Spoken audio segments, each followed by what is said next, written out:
In setup and calibration. Alright, well. This experience is a work of fiction. Despite using some meta-narrative aspects blending the fictional world and the real world, all content in this game is fiction. You accept this by continuing. The following game experience contains patterns of flashing or bright colors that may be dangerous to those with photosensitive conditions. You accept this by continuing. Please select a mode to play the game.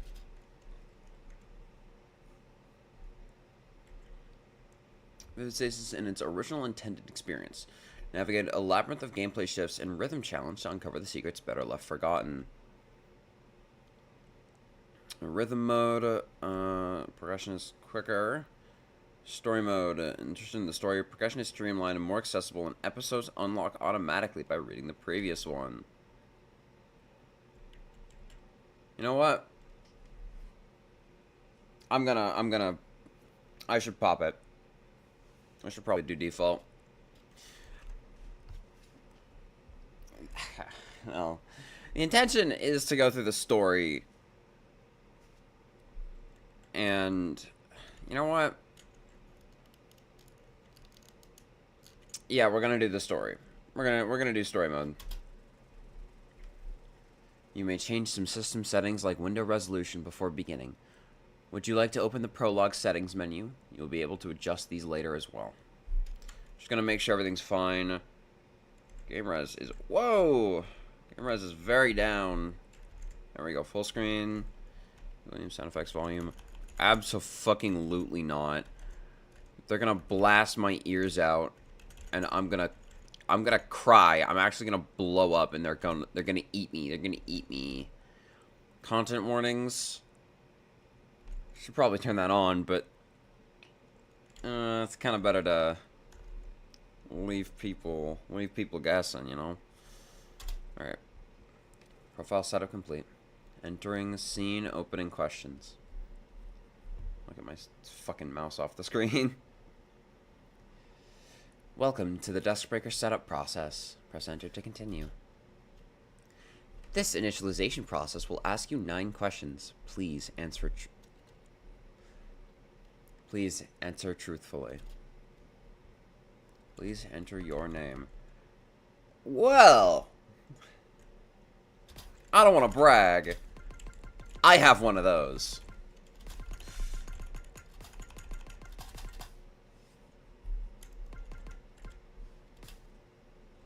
Is this name okay? You know what? I'm pretty confident in this name. If somebody you care about was struggling, yet promised they were okay, how would you respond?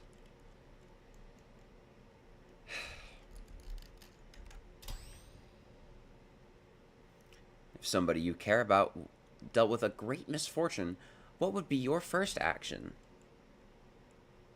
I'm not naming myself Barkfart. Go fuck yourself.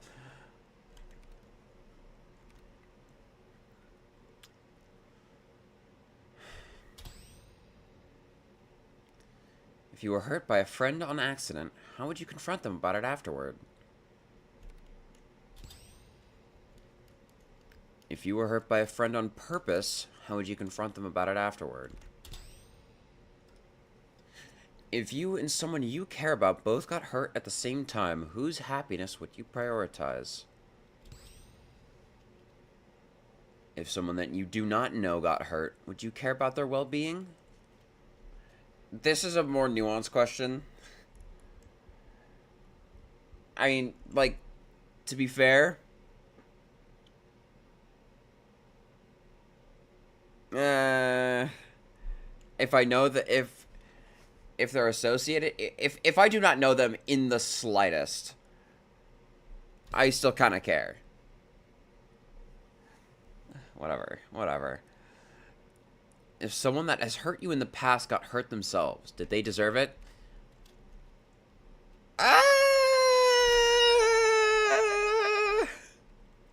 If you witness someone you dislike getting ganged up on, would you join in? I don't know. Your answers have been recorded. Please remain stationary with the DB helmet attached. You will experience a moment of discomfort. Do not be alarmed. It will last for only 15 seconds.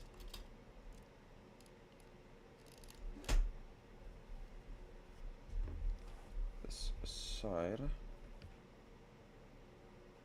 where is...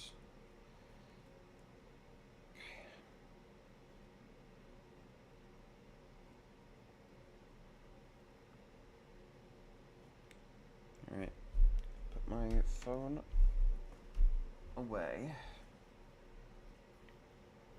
Time. Derberger. Many months into our ordeal, that word stopped having meaning to me. How long has it been that my time was stopped in place? An intermission cannot breach frozen time. And yet,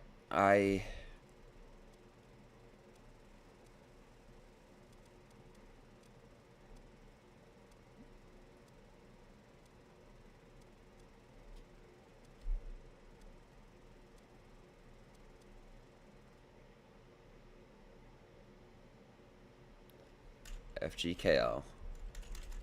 Can you hear me?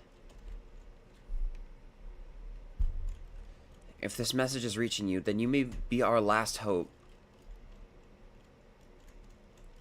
But before we can get to that, you need to know what to do. Let me explain how this works. This is the game interface. If you press the display keys, it will activate the lanes. Like that. Yay! When a piece of note data passes the line at the bottom, hit the assigned key. Fuck.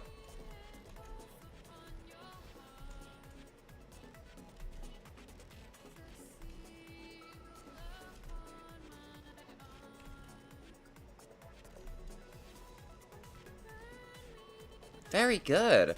Sometimes note data is categorized differently. When a note data has a long trail, you need to hold it till it's fully passed. This is just classic rhythm tutorial. Thankfully, I don't think this one has, yeah, you don't have to time your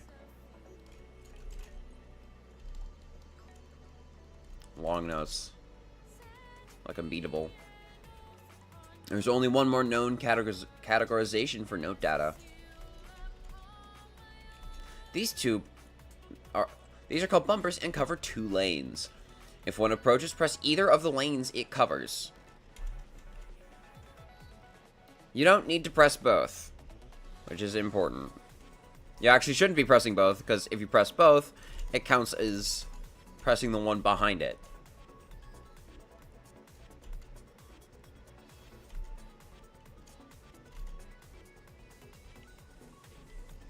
Learning to master these 3 types of note data will be your guiding light.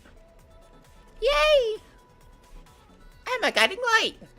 If you've received this signal, then I beg of you to lend us your power.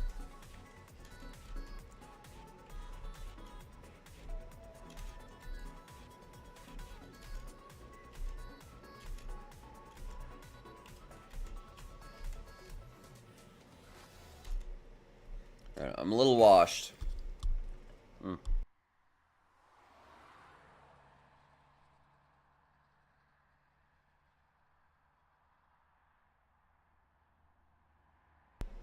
The Tanegashima Precinct.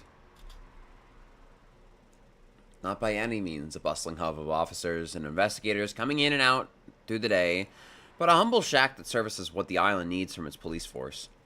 Due to its lack of vivid activity, the detectives and other officers often revel here in the peace when taking breaks. Today, however, is no such day. I walked up the road to the police center. Even from a short distance, I wouldn't really blame anyone for missing it completely. The Tanegashima Precinct. It always catches me off guard when I remember how small it really is. Guys, it's her! Oh my god! I walked up the small porch to the door and knocked on it. A few seconds passed, but there didn't seem to be any response. I knocked again. This yielded the same results.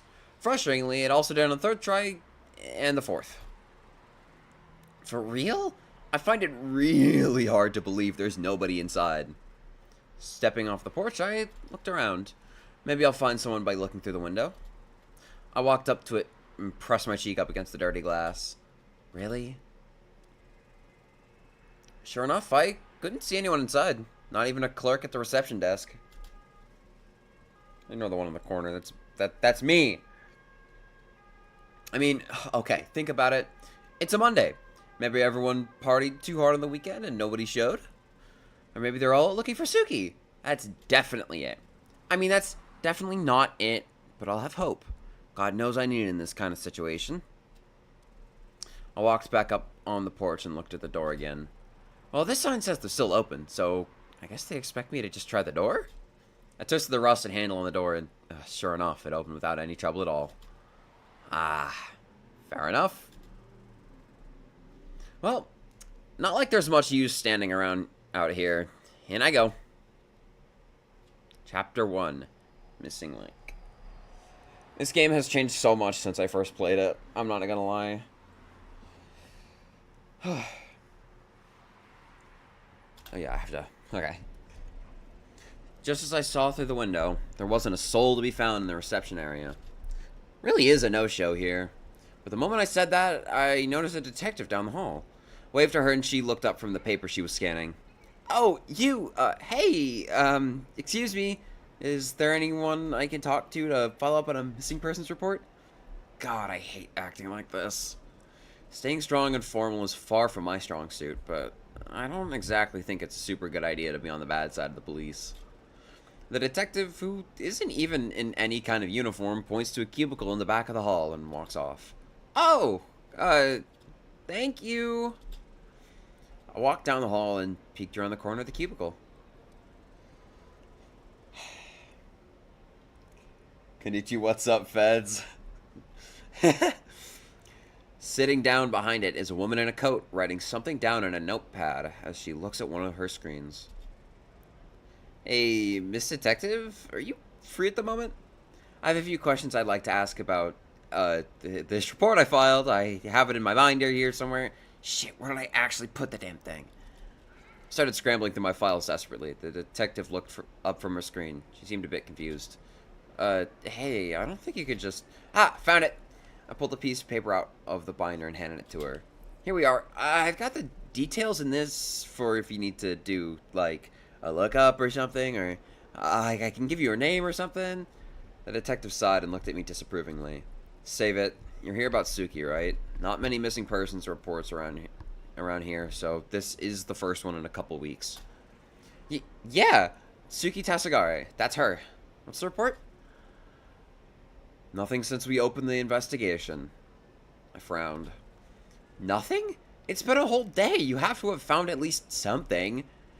It's been less than a day. A girl goes missing and you expect us to mobilize our entire force to find her? We barely have any resources as it is. I mean, I don't want you to do that. I just thought you might have made some progress or something? I don't know. The detective sighs again. Well, we haven't. We'll let you know if we find her. Until then, why don't you try to take your mind off it? I understand that it's stressful. Oh, for the love of... Despite her efforts to calm me down, she was clearly unaware of the inverse effect it was having. Okay, fine then. I'll do it myself. I'll find her, and I'll prove to you that you can do better. This yielded another sigh from the detective. Listen, I understand your worries, but if you go and break any laws or get yourself into danger, we aren't going to protect you because of an emotional outburst. The last thing we'd want is to find your sister and have to tell her we had to lock you up, understand? Before the detective was even finished with her sentence, however, I was already on my way out of the door. Jeez, what a piece of work. Once I got back outside, I sat down on the porch and tried to calm myself down. Not to much avail. I should message Hello? I should message Allison and let her know how it went. God damn it. Did it not go well? Yeah, I'd say so. They have nothing. Literally jack shit. Well, it's only been a day or so. Yeah, I mean, man, I guess, but like... That's a whole ass day's worth of opportunities for her to kick the bucket somehow. What are you planning to do? Is that even a question? I'm finding her. Since obvs they aren't, Lamau. I really don't think that's the best idea. Come on, it'll take, like, no time at all. At least help me hang up some missing posters or for her or something. I'm willing to help you do that, but I don't want you to get involved in anything further than that, okay? Suki needs her sister to come home, too. Yeah, I get it. I'll be fine. I'm gonna go to the park. Can you meet me there? Yes, I can. I'm nearby, actually. I'll see you there, okay? Until then, try to stay calm. I am calm. Seriously. You've never seen anyone as calm as I am right now. The park is still a good bit away, but... I am not walking that distance in this weather. When does the next bus come? Checked on my phone. 10 minutes at the nearest stop. Thank God. I put away my phone, got up off the precinct porch, and started walking towards the bus stop. Thank you, fish.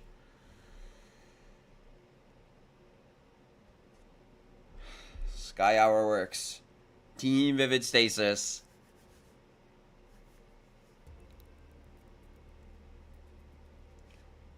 Alright.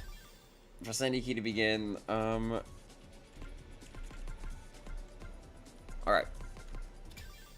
I'm actually going to turn the music up.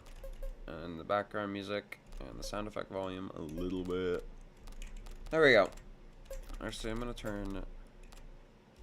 Songs and gameplay, background music, actually, it can stay as 20. Sound effect volume is, like, whatever. Has it been fine so far, chat?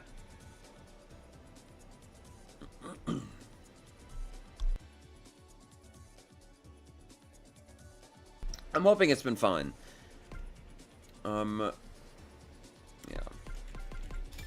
gonna play one...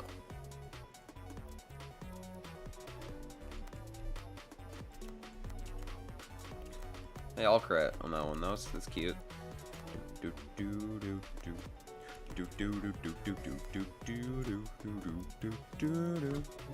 This is Grode.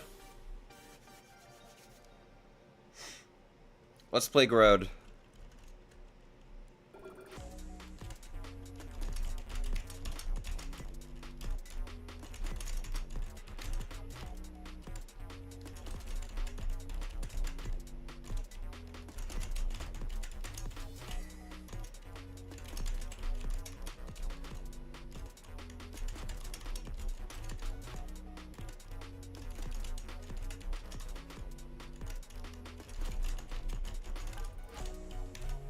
Fuck.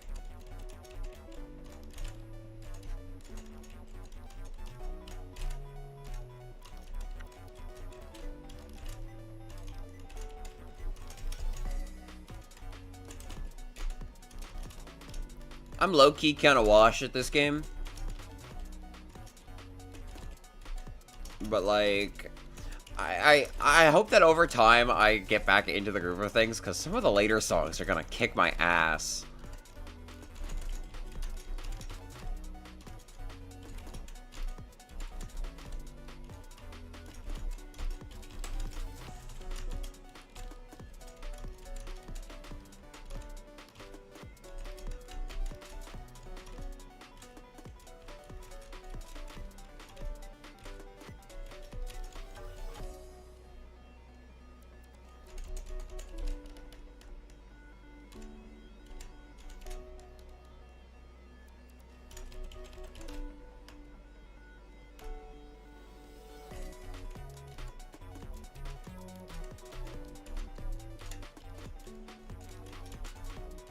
Grode.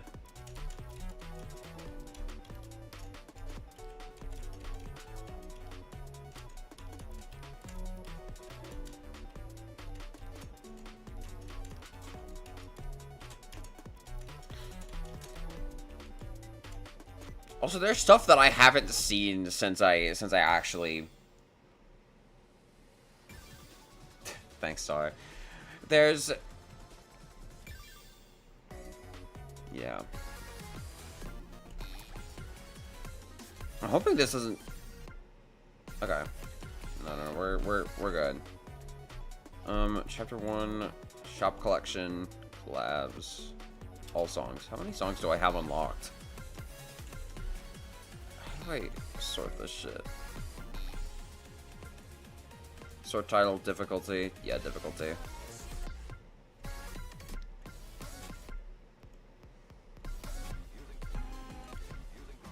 Oh wait, guys, they have proper rhythm! I forgot about that. I love Unbeatable. Oh yeah. Jamie Page! Unlocking sound scan. Fuck my life. I have to do fucking sound scan again? Oh. That sucks ass. I'm not even gonna lie. Prologue, episode 1. I did the prologue. Did episode 1. But yeah, you don't. I don't even have to like spend on this. Yeah. This is the node flow chart. Very it's a lot different than I remember it being. It's very streamlined now. This looks really nice. This jet scan sound. That's what I'm saying. The Tanegashima Park. A humble but popular attraction on the island for the locals to stop by and hang out on particularly sunny days. Once I got there, I went and stood in the northeast corner of it, next to a modest garden. Allie should be here in, like, 5 minutes, so I'm probably good to sit down for a bit. Waited for a few minutes and looked around. A gardener volunteers tending the flowers in the garden boxes, but I'm not paying much attention to that. Some kids are playing and shouting on the playground in annoyingly loud voices, which I guess makes sense considering that's a playground, but I still wish I didn't have to hear it. Eventually, my patience starts running thin. Where the hell is she? It's been like 10 minutes. It can't take her that long. She said she was nearby, right? She hasn't texted back in a while. She's like, hey. Ah! Ah! Hi! Hello, sorry. You scared me. You played this star? Oh my god. Allison laughs sheepishly. Was it really that funny? Sorry, yeah, I got held up on my way here. Yeah, it's okay. Just let me God damn it, not again. Put my backpack on the bench and rummage through it. Damn it, shit. Hang on, just a minute, hold on. Spreadsheets in a binder? This is certainly a change. Hey! I can be organized when it's important. There we go. Find the sheet I was looking for and pull it out of the binder. Anyways, this is where we're at. She leaves at 10, and she doesn't come back. 10 is her usual time to leave, but she's usually back at 9 p.m. at the latest. What else do you know? What do you mean? Have you contacted her workplace and wrote down what everyone said happened on the 22nd? I frowned. Saturday? How did you fill up a binder operating on so little information? And besides, are you sure this is a good idea? It seems like, at that moment, however, I noticed something out of the corner of my eye and looked opposite of Allison. Hold that thought. Look over there. Is that Katomi? Hi, Ruby! Oh my god, Ruby! Allison sighed. Saturday, I'd rather you didn't just brush off my... I ran across the park, waving my arms to try to get Katomi's attention. Katomi! Felt a little bad for leaving Allison back there, but I heard other footsteps that indicated she was following me anyway. It's probably all good, I hope. Allison and I caught up with Katomi in no time. She looked surprised to see us. Saturday? And Allison too. What are you two doing here? Did you hear about Suki? Just since she went missing. I saw a few of your messages in the group chat. Yeah, and Saturday has this idea to try and investigate it herself or something. I turned around and gave Allison a frustrated look. Yes, I do. The police clearly just don't give a shit. Honestly, I wouldn't be surprised if they secretly had something to do with it. Allison gave me her own frustrated look back. Probably shouldn't have said that last part. You're just saying things now, and you know it. Katomi seems to find this banter amusing, though, and chuckles. It's not a bad idea to do a little dot digging yourself, to be fair. Fuck.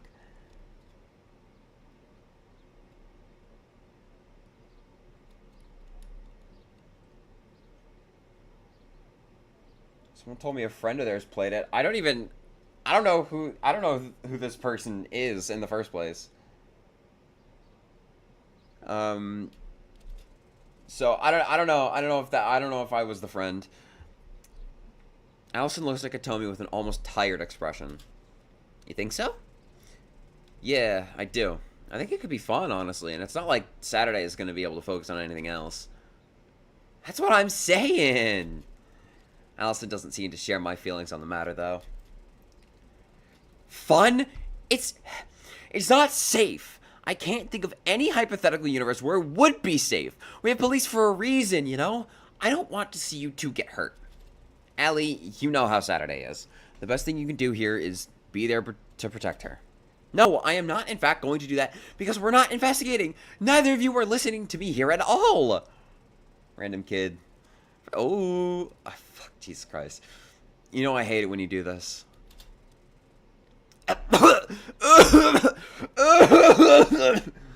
Ooh. Oh. Ooh. Shit. Ow. Are you done? Ooh. Allison sighs and shoots me a defeated glance. Fine. Fine. But we're not doing anything illegal. You're going to promise me that right now. It's settled. Where are we investigating? Saturday. What? I said it's settled. Saturday Tasagare. Despite her reserved nature, Alistair was just as stubborn as I. There was no getting out of promising to do exactly as she wanted when she was like this. Fine, fine. I promise. Are you happy? No. But it's the best I'm going to get out of you. So, where are we going first? Her place of work is probably a good place to start. They'd have seen her last, so it's likely that they'll give us information as to when exactly she disappeared. That is assuming she even showed up for work at all. Wait, you're coming along too? I have literally nothing to do. And besides, this was my idea. If I didn't come along and either of you got hurt, I'd never forgive myself. Well, I'm glad to have another eye to look out for dangerous situations at least. Saturday, where does your sister work? I don't think I ever even knew. She works at a geology place, I think. You know, rock stuff. I have the address on my phone. They are killing her. They do that a lot, actually. Then we'd better get going. The bus only loops around once per hour, and that's on the other side of Tanegashima, near my place. Radio, let's get a move on, folks. I marched off energetically towards the bus stop outside the park. Katami follows at a brisk pace, but Allison lags behind a bit. I wonder what's got her all down in the dumps. Hopefully she feels better soon. Saturday's so fucking stupid. This character's so fucking stupid. I can't believe I fucking... can't believe I fucking spent like a year fucking patterning myself after this creature. By the time we reach the geology museum, Allison seems to have perked up a bit. At least I'm guessing that from her walking in front of Katomi and I. Looks like there's something going on. I don't think there'd normally be police officers outside the doorway. Suddenly I notice something. Hey, wait! That woman talking to the police officers. That's that detective that brushed me off! Wait, her? Saturday, that's... I start running up the road inclined to the entrance. Katomi and Allison's voices get quieter behind me. Hey, wait, you can't just run off to... By the time I've reached the entrance, the detective seems to have already noticed me, and doesn't look very happy about it. You! Don't think I've forgotten how you completely brushed me aside when I came and asked for progress. How dare you have the gall to then turn around and investigate? What made you suddenly care so much? The detective does not answer. She just keeps looking at me. Fuck-ass salute.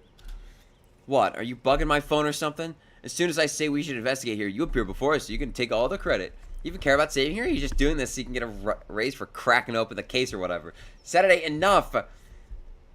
I hardly think that investigating her workplace is a novel idea. And why is she just doing this now? I had to get a permit.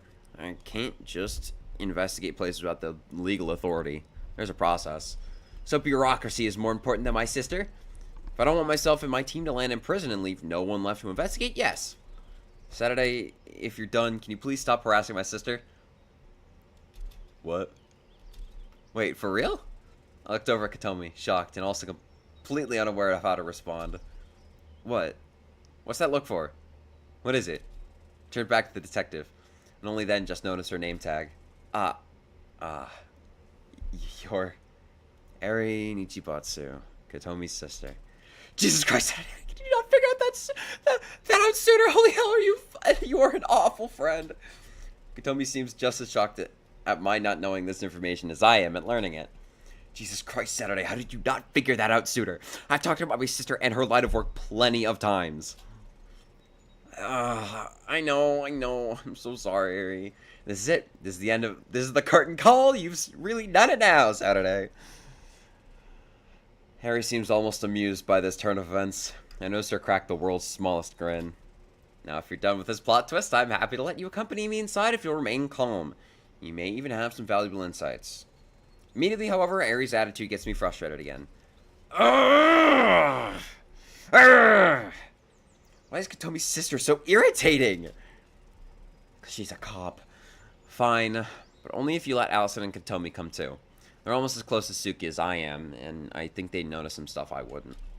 That's alright with me. Come along inside. You can show me where exactly your sister worked so that I can skip having to figure out who inside would know. Oh. I walked inside with Katomi and Allison following me. Only for genius. Katomi still seems a bit shaken up by the fact that I may have inadvertently implied that I suspect her sister of being involved while at the park earlier. No, she certainly understands that I just didn't know. Katomi's like super mega understanding. Once inside Suki's office, Allison, Katomi, and I looked around to see if anything felt unusual. We're done collecting fingerprints, but still, please try not to touch anything if possible.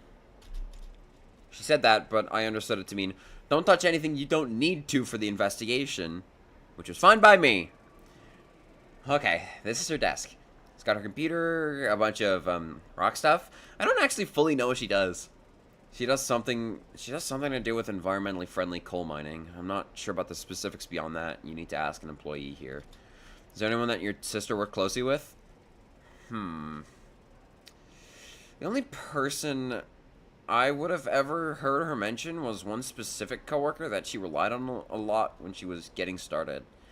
I think her name's, Jade. I'll go see if she's on call. I'll be back in a moment, okay?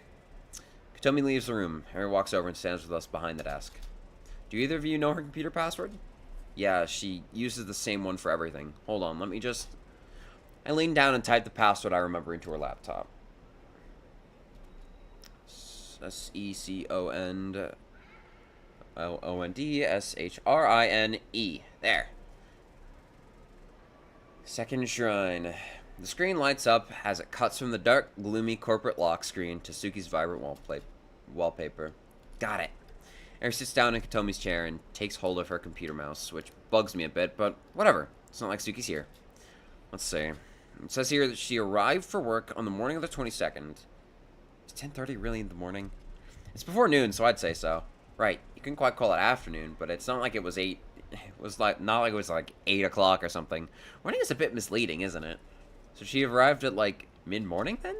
She arrived for work in the mid-morning on the 22nd and then clocked out for lunch at 1:35 and never came back.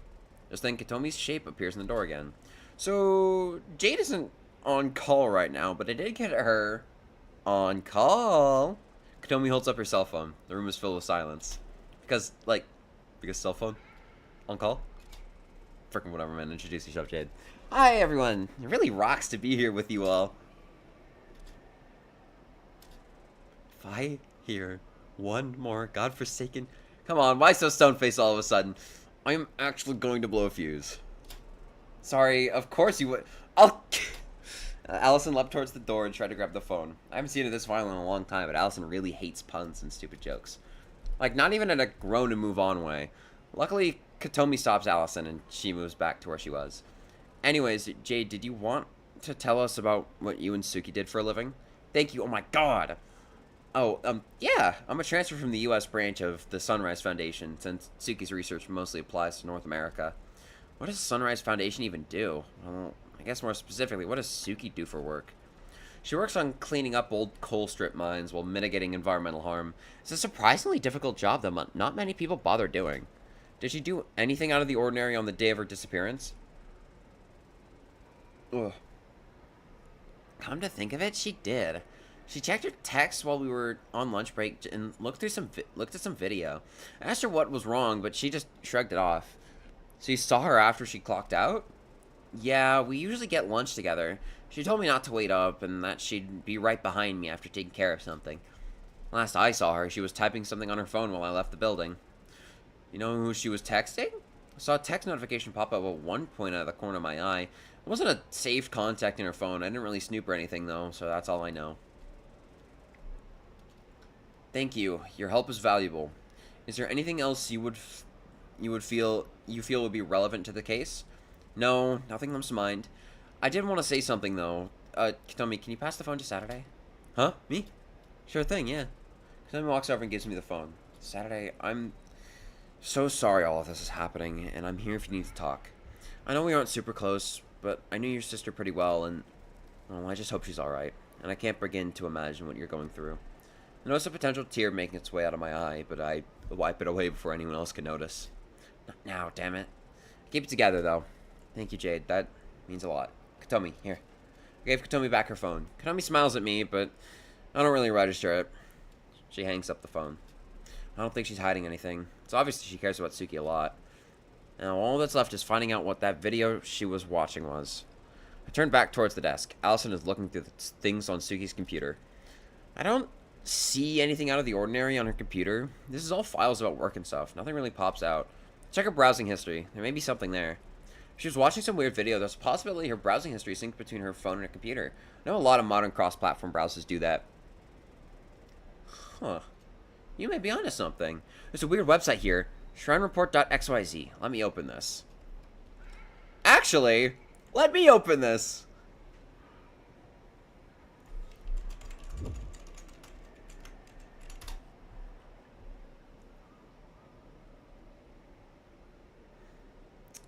On this website lies a video. I'm just gonna play it really quick.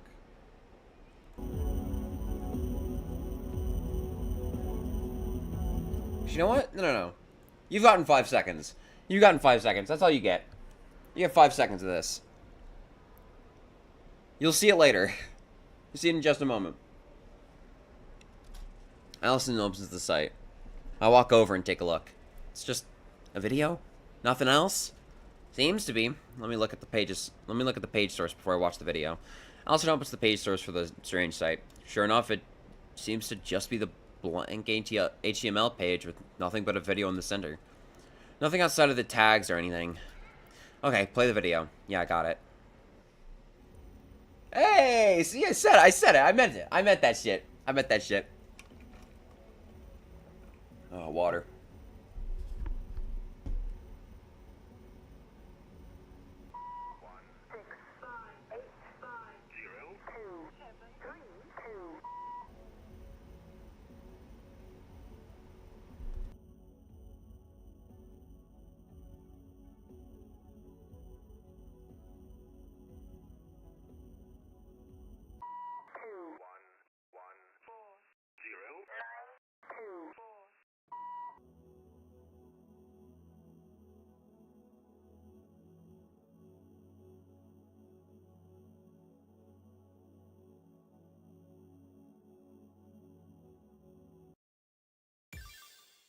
I'm the thinker.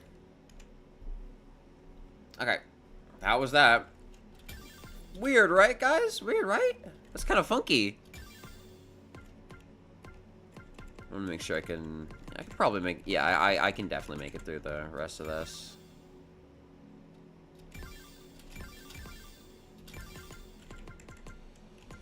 Alright. Ain't that weird? Oh, yeah, right. Descriptions. Saturday inquires at the precinct about her sister. Saturday and Allison meet up to discuss Suki's case. The trio check up on the state of Suki's workplace, and Saturday and her friend try to figure out the strange video. Scary, weird video, right? Strange, huh? Funky. After we left the geology museum, we went to Allison's house. We didn't end up finding anything else on the side of Suki's workplace. However, once we got to Allie's place, we just kind of sat there in silence for a while. So, any ideas? The others jumped a bit. Fair enough, I guess, since it been at least half an hour since anyone's really said anything. Ideas about what? The video, stupid. The weird cryptic ARG freaking thing that was on my sister's computer. I wasn't able to get a good look at it. And besides, I think this is the part where we leave things up to the professional investigators. I looked at her frustratedly.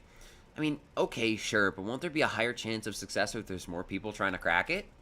Can't technically argue with that, but I'm still overwhelmed with this feeling warning me not to get too far in over my head, and not to let you two either. We could probably just go back to the investigators with what we found. No, in too far over our heads if we take that route, right? Yes, exactly my thinking. Thank you, Katomi. I guess not. I'm still uneasy, but you do have a point. You saved the URL to that site, right? Yeah, shrinereport.xyz. Here, you can use my laptop. Probably a good idea to see it on a bigger screen than a phone. True. Katomi passed me her laptop. Typed in the page link, and the video popped up. I watched it again, and tried to pay closer attention this time. Once the video was done, I handed Katomi back her laptop, and she put it on her desk. The way I see it, we're working with a few possible sets of information here.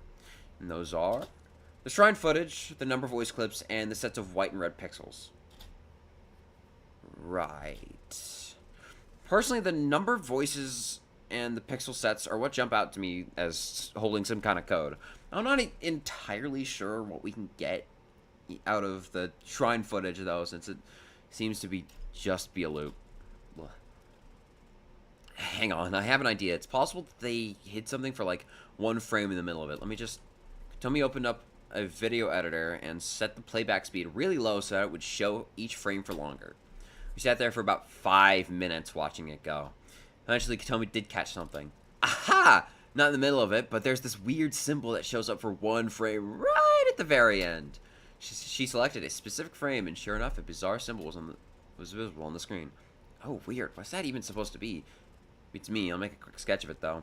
Took one of the papers out of the binder that was in my bag and scribbled down a quick drawing of the symbol. Now, we're gonna take a look at this symbol ourselves. Here it is.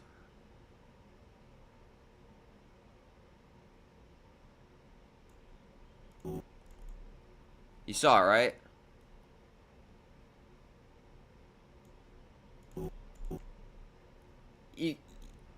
Ugh.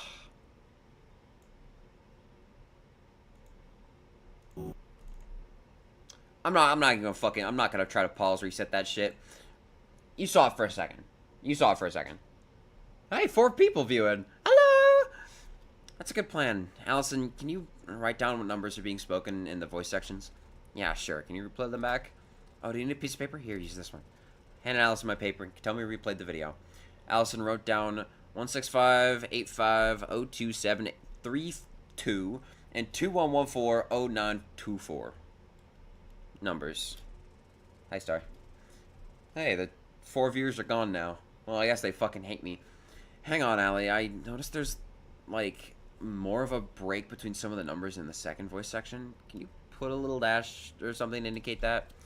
Oh, good catch, Allison. Here, Allison, let me replay that for you. YouTube's not receiving enough video to maintain smooth streaming. As such, viewers will experience buffering. Brother, it's a you're not gonna get much video to maintain smooth streaming. Fuck you, YouTube. I don't care. Got it. Allison added some cute little dashes, resulting in the paper now saying 21-14-09-24. So, blah, blah, blah, blah, blah, and 21-14-09-24. We've had them written out, but I'm not exactly sure what to do with them from here. Allison gave me a smug sort of grin. Really, Saturday? I would have thought you of all people would have figured out at least one of these out. Isn't this kind of cryptic stuff right up your alley? Hey, cut me a break, Allie. I'm not at peak mental efficiency right now. Fair enough. Anyway, look at the second set of numbers, the ones with the dashes. Anything about them jump out to you? Oh, I see what Allison's getting at. A1Z26, right? Yep, Pretty much. They're probably letters. Oh my god. Freaking duh. How the hell did I not... Don't sweat it. Anyway, let's figure this out. So transferring numbers into letters. Big theme here. FK's here! Hi, FK! Oh, got it. Unix. Yeah, Unix seems about right. Unix. So Unix times our lead here. I mean, I can't really think of much else that the word Unix could mean. My bet would be that one of these codes from either of the voice numbers or the pixel sets is a Unix time code. Well, since we haven't exactly figured out the pixel sets yet, let's try seeing if the other number we got from the voice samples is a time code. So I walked over to Katomi's desk and opened up the internet browser. One of those Unix to time code converters, yeah. And it sure is. 12:12 a.m. on the 23rd of July this year. So 2 days ago. Aha! Bingo. That's gotta be it. It's too close to our current time to not be what that number's getting at. I'm inclined to agree, but having a time code doesn't really give us much to go off of. I'm so busy today. Oh. Hey, I mean, there's still the other thing we haven't figured out yet. Those sets of white and red pixels. Yeah, can you pull those back up and pause the video on them? Oh yeah, here. I mean, okay, even this one I can almost figure out. Oh really? I'm actually more stumped on this one than the other. Do tell. I mean, look at it. It's just a set of different amounts of pixels. So probably like 31262218. Hold on though. What about the red line? Maybe it doesn't mean anything? No, it definitely means something. Look. Tommy moves the playhead in the video editor forward a bunch to the second set of pixels. See, the red line is between some of them this time. I have a hard time believing it's just a red herring. I mean, it would be a red herring. Nelson let out one of the biggest sighs I've ever heard in my entire life. Car shopping? Oh my god. Hope you get a good car, MK. Saturday, that's a stretch even for you, and you know it. Hey, I was mumbling that under my breath, so you couldn't hear it. Besides, it's not as bad as some of those rock puns. What if it's a 0? Huh? What makes you think it's a 0? I mean, look at it where it is in the first one. It's the first one in line, so maybe it's there to signify a 0 so that we know the first digit is a 0. Well, if it wasn't there, you'd think it was 3126218, like you said, but maybe it's actually 03126218. And they couldn't get that across, so they just left it blank, because you'd assume it started at 3. Hey, well done. I think you're right. Look at you go. It's all elementary, dear Saturday. That was not an invitation to make a Sherlock joke. Too bad. So, applying this logic, we have 03126218 from the first set. Can you tell me fast forward? Yeah. And then the second set would be 130916555. So, numbers. Are these more Unix codes? Doubt it. They're way shorter. You can try anyway, though. Hold on. No need. I can say with confidence they aren't. There'd be no reason for them to highlight the 0 otherwise. They could just write, you know, without the 0. True, but if it's not that, then I'm drawing a blank. Allison, you got an idea? Well, it's a bit of a stretch, but if the other codes represented a place in time, could these be a place in physical space? Like some kind of coordinates? Yeah, the feeling I'm getting is that they're somehow latitude and longitude or something. But there's no decimal. Maybe we have to add it ourselves. Look. A diagram comes up with the numbers, and Katomi puts a decimal in the 4th character spot. If you do it like this, the reasoning for highlighting the 0 becomes clear, see? Ah, I see it. So it's 31.26218 latitude and longitude. Or the other way around. Can't be the other way around. Latitude doesn't go as high as 130, so it has to be the first way. Katomi, if you will. On it. Katomi looked over at a laptop and opened Google Maps. Google. Going with these coordinates gets us near the Okawachi Shrine on the mainland. Okay, right. We need to celebrate this, like, right away. This is a lead. You got a number, right? I think I wrote it down somewhere, but it'd probably be faster just to run to Suki's office than waiting for me to find it. That's a fair point. Let's go. We got up and left Allison's place. I ran into the Geology Museum at a breakneck pace that I didn't even know I was capable of achieving. Airy! Big news! I can stream until 8 a.m. Yo, Star. I will stream until I am dying. Or until I have to edit something in the stream, and in which case I kill myself. Ari, big news! Ari jumps a little bit. I mean, I guess that makes sense, considering I basically just jump scared her. Whoa, calm down. What happened? We had this investigation, we looked at the video, and we decoded it, and we're pretty sure that we have a lead. Ari puts the clipboard she's holding down on a nearby chair. Alright, let's hear it. We think that she probably took a ferry to the mainland around 5, maybe a bit before. There was a time code hidden in the video, and it's for a place on the mainland and a specific time. She probably wanted to be there at that time, I think. The route takes 4.5 hours of just ferries, so it'd be a 6 or 7. 6, 7.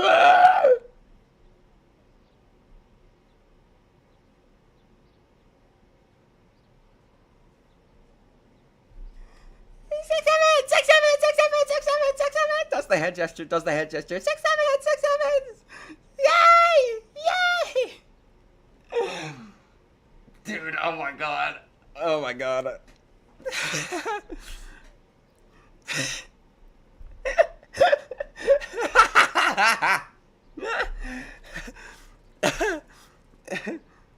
Okay, we're chill. Smooth. It's obvious that if she took it, she was serious about whatever was happening here. She'd have missed a lot of her shift. Interesting. We are checking to see if she took a ferry. There's an officer dispatched there to check the details. Her bank has been less than cooperative, so we're checking to see on the station's end whether she was a passenger. They keep records of that stuff? Yeah, it's something to do with consent forms and boarding procedures.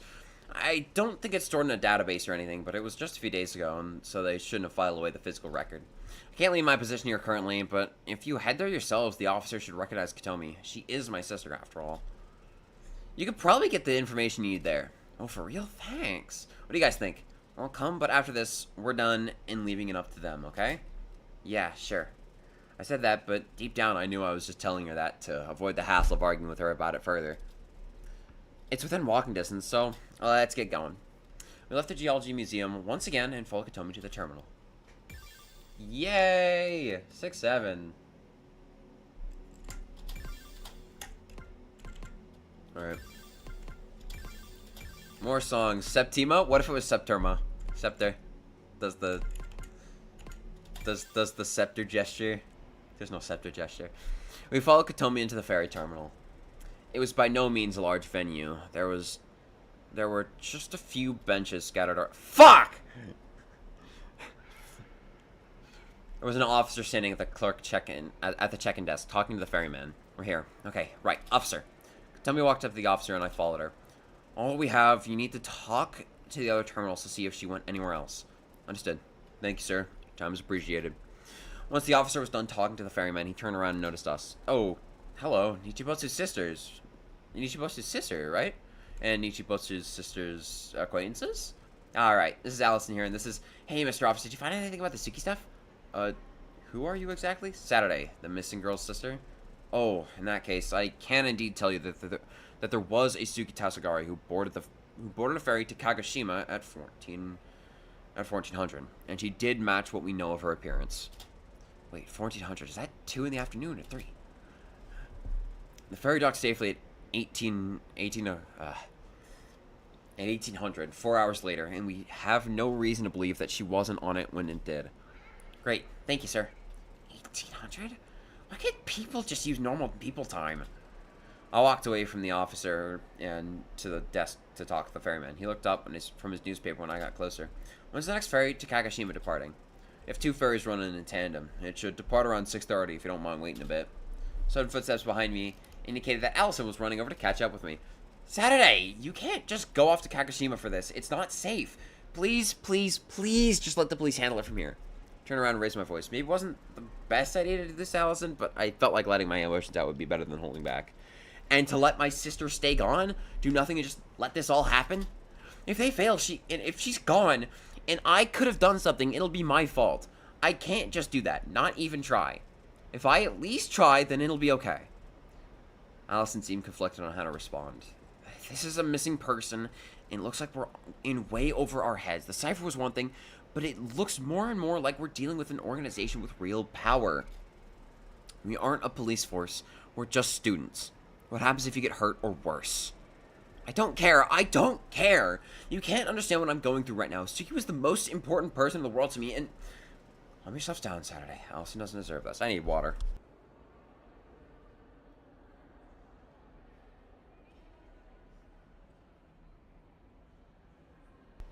Jesus. Pops him back a little. Ugh. She can't be gone. I'm not going to let that happen. Ugh. We're going in without even thinking of the consequences. Before Allison could even finish her sentence, however, a deafening booming sound interrupted our argument.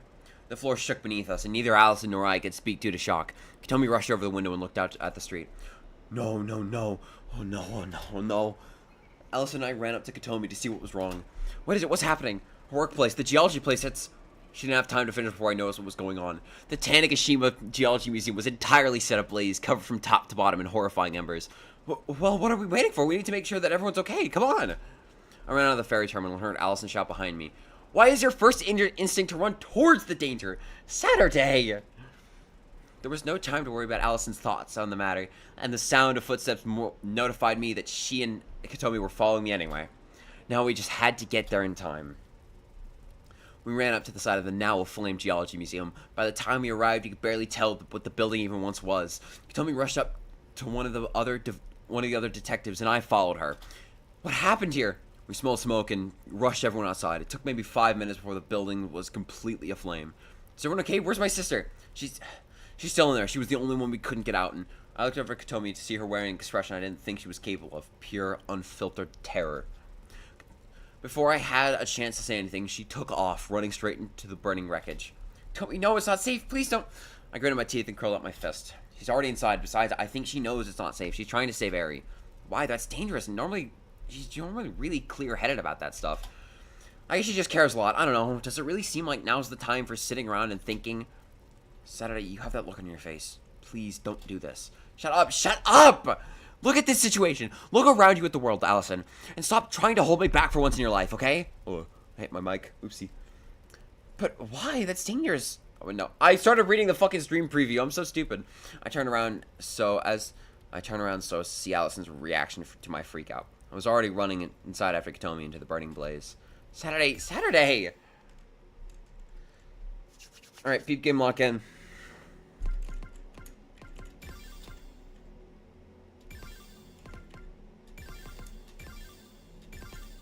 Stars, let me just unlock all of these. Hi, perfectly! Saturday tries to save her friends. Tugs my collar. Uh-oh!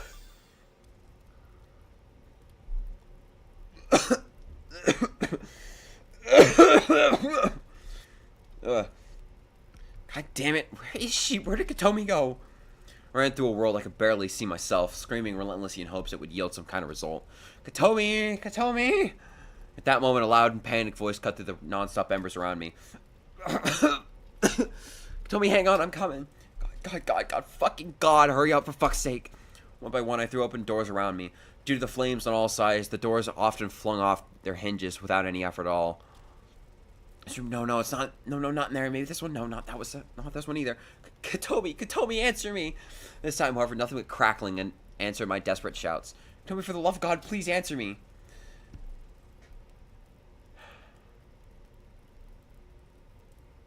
Sounds like I'm good. I'm just really good at coughing. I'm really good at fake coughing. Deep down, I know that running around desperately, just hoping someone will answer my shouting, isn't going to solve anything. But please. I collapsed to the floor as the burning reality around me creeped into my vision. Oh my God. Oh my fucking God. This is it. I'm gonna die here. A fire around me is closing in fast. Holy shit, I'm actually about to die. I don't want to. I'm not ready yet. Come on, why the hell can't I muster up any more energy? Come on. Please, someone come save me. Someone come get me out of here. I'm sorry. Stop groveling on the ground and pick yourself up, dumbass. I'm sorry. I'm sorry. I didn't mean to get wrapped up in all this. Listen, I'm so sorry. You can tell me I'm so sorry. I'm so scared. I, I'm, I'm not ready to die. Please. I shouted that, but I couldn't even hear my own voice. I'm surrounded by flames on all sides. There's nowhere left. There's nothing left. Heat. Intense heat from all angles. I'm not even on fire yet, and already the burning is indescribable. It hurts so much that I can't even scream. Any strength I had gave way, and everything that I was fades away with it. The story remains unfinished. Oh. ShrineReport.xyz/result.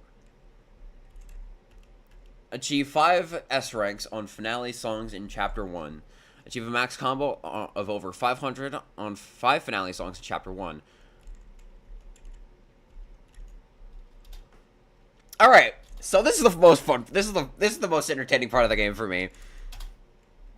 Bullshit puzzles. I love this shit.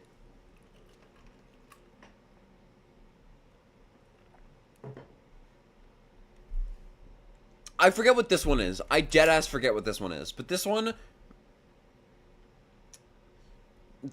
is a hold on.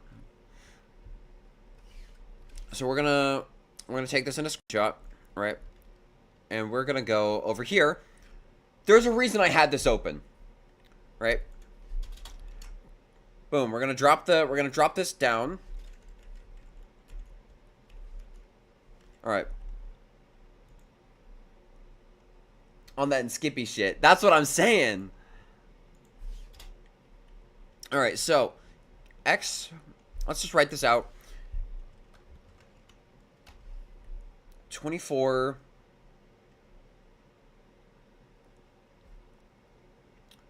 24 and K is 11. M is 13. A is 1. U is, I forget, 21. O is 15, and Q is 17. So, now that we have these, right, the symbols, right, we have triangle, triangle, triangle, triangle, square, pentagon, hexagon, triangle, square. With the minuses and pluses, you're going to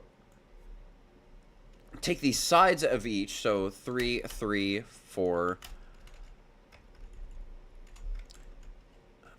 5, 6, 3, and 4. And we are going to take the minus and the plus and handle it. You know, puzzle should be pretty clear from here. So it's 21, 14. Hi, Sig. Heh, did I join shade class? Awesome laugh. Shut your fucking mouth. I'm gonna kill you. I actually have a video up on my channel. That is just me solving all of these puzzles. So deadass, I might bring that shit up. I might pop that shit out. Who knows? A plus 5 would be 6. 21 minus 6. 15? Yeah.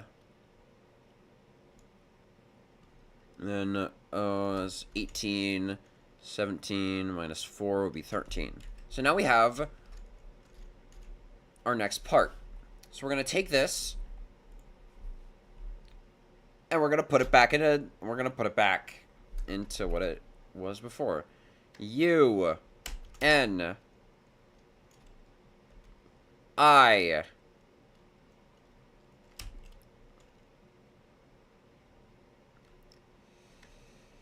O R M. Uniform. Now we have this one. We have part 1 of the code.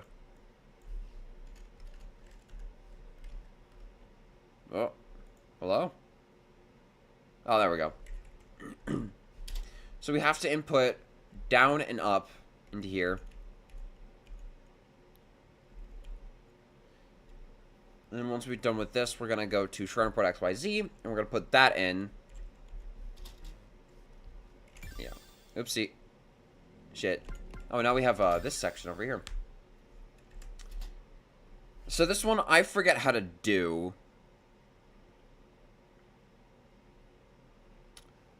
Okay, no, never mind. I'm remembering. It would be 11, 1...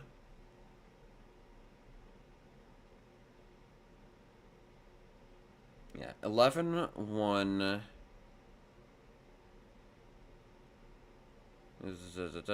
La la la la.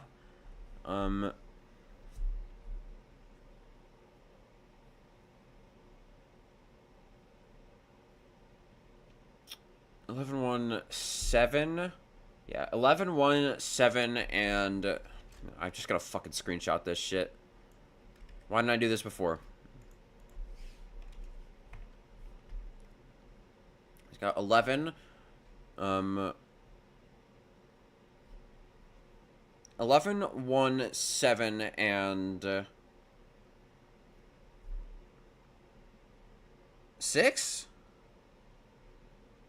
9 times 6 would be 54. Yeah, it's 6. Okay. So 11, 1.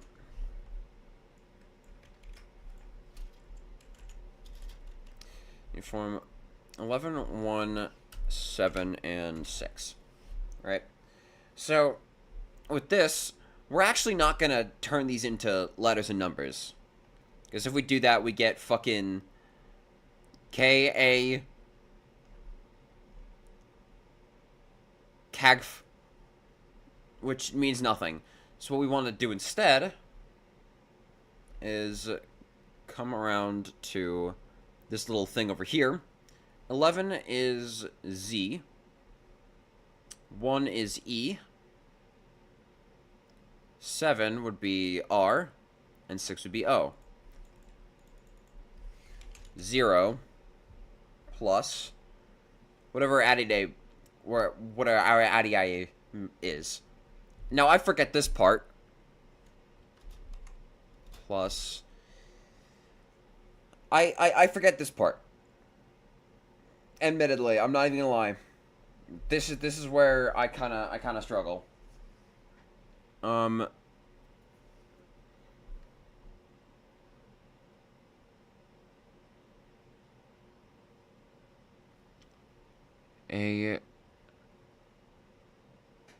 Alright, so what I'm thinking right now, 1, 4, 1, I is 9,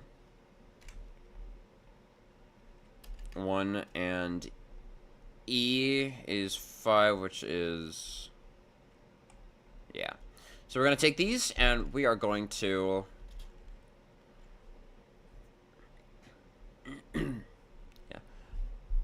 oh, that's why the pound symbol is there, because you know it's a number. Right. I remember now. This is a lot. This went a lot. This is going a lot smoother than it did originally. Trust me. That original that video, you can find it on my channel. I was so fucking dumb. Also, don't watch that because that's gonna have so many spoilers. That would be E. We're just gonna add the E's in there already. 4 would be J. I would be 9.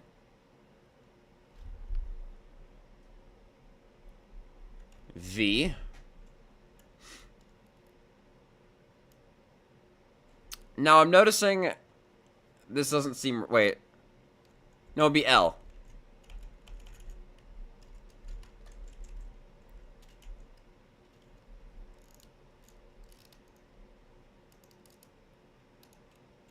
And that would be N.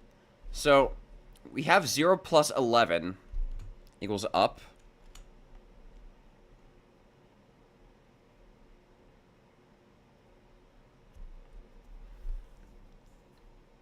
Zero plus 11.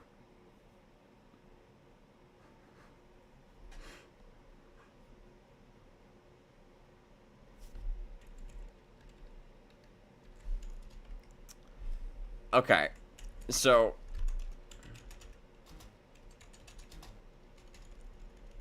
obviously, that doesn't work. So, 0 plus 11. Oh, wait. No, wait, I'm dumb. Right. Result equals ultimation.html lock status. We're going to go back to shrine-report.xyz, and up in the top, we're going to go /uniform.html. Page not fuck. Holy shit. Ultimation.html. I'm so fucking stupid.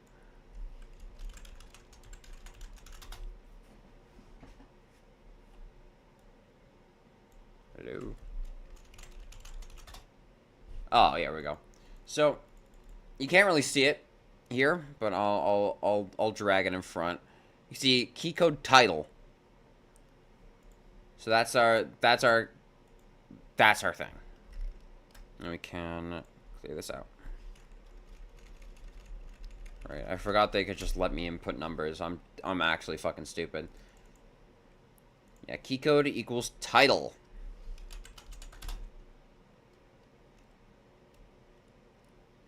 What?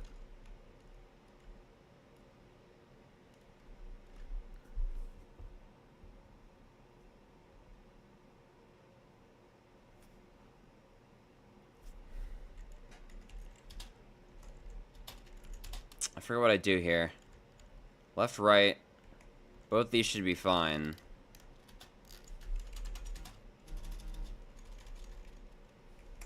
I mean, both of these should be fine. Really, oh my god, am I stupid? Alright. So, fun facts, by the way. Yeah, obviously that doesn't work. I'm gonna go back to the thing. You can't see it here, but there is puzzle hints. Chapter 1 boss locks. This page will give hints and assistance. Yeah. Hints, solution, right? Puzzle solution. Okay, well, we got this.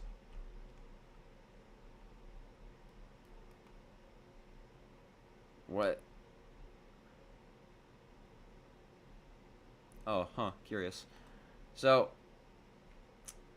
I already know all this.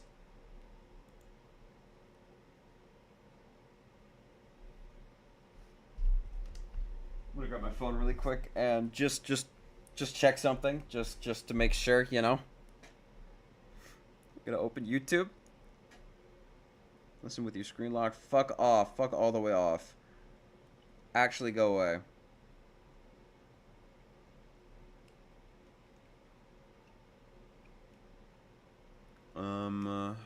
Right. View channel. Videos.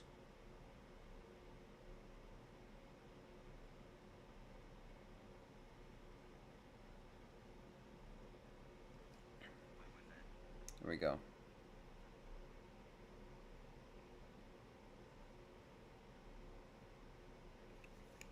I have to skip forward like so long to find out how I beat this single. Oh, that's already here. Oh, wait a minute. Oh, okay. No, sorry. Sorry, guys. I remember what title meant. So, with title, shrineport.xyz/ultimation.html. The keyword is the title. The title of the page is recrudescent. There we go. I've never done this one on Finale. I'm going to keep it so for real with you guys. This might be a sight read. Pyromania, baby!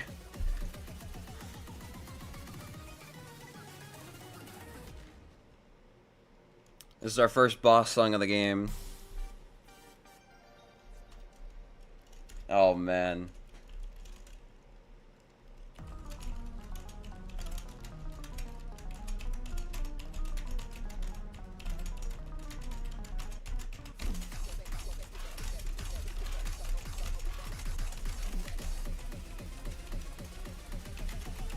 Okay, well, I'm washed.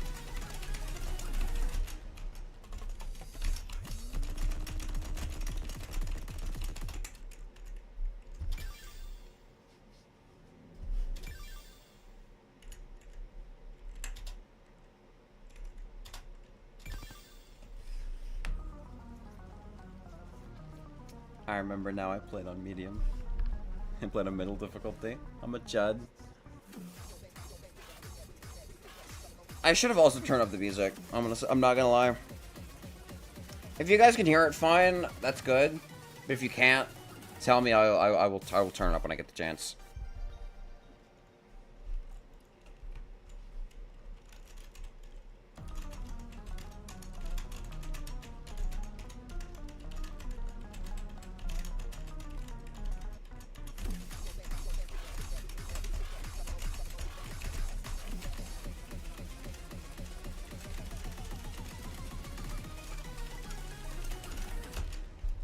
Oh shit.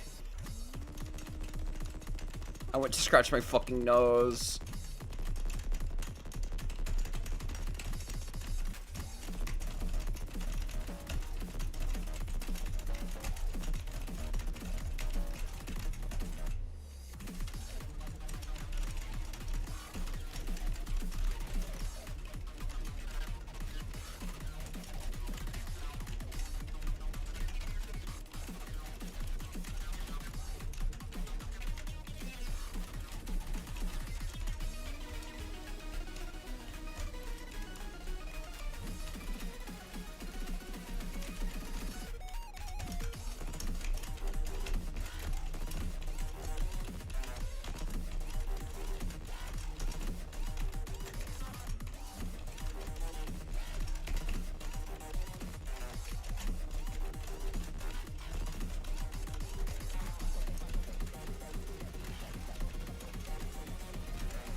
I should be more careful with what I fucking hit.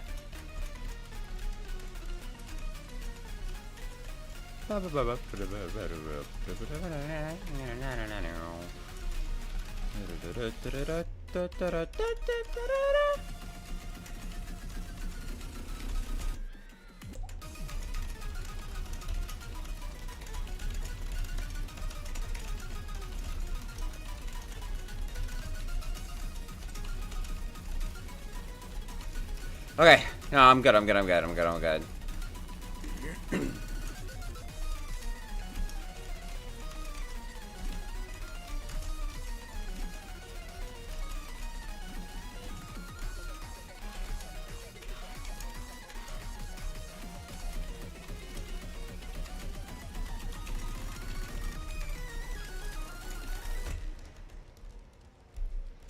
Okay, that was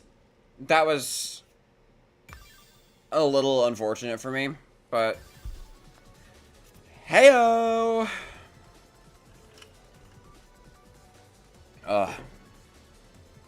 Gauge type, huh? I don't even fucking know what like half this shit means anymore.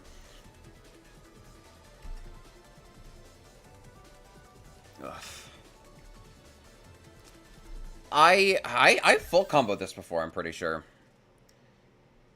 Despite the circumstances, everything feels cold. I feel like I'm falling endlessly through a space my brain can never begin to comprehend. And when I open my eyes, I can see something beautiful, something that transcends what we can process with our human minds. An aurora of ideas all intermingling with each other. Ideas of happiness, ideas of excitement, ideas of sorrow, and ideas of anger. In this space, there are no bodies or minds to interpret these ideas. Only the space and the ideas themselves. And yet, just as I plunge further through this unknowable space, reality returns.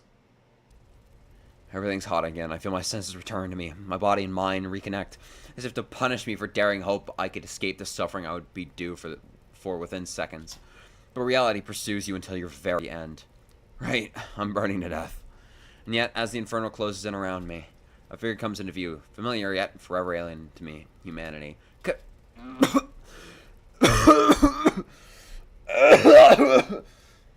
I'm good at faking that, right? I'm not able to muster up many words before I started coughing violently again. Katomi was there.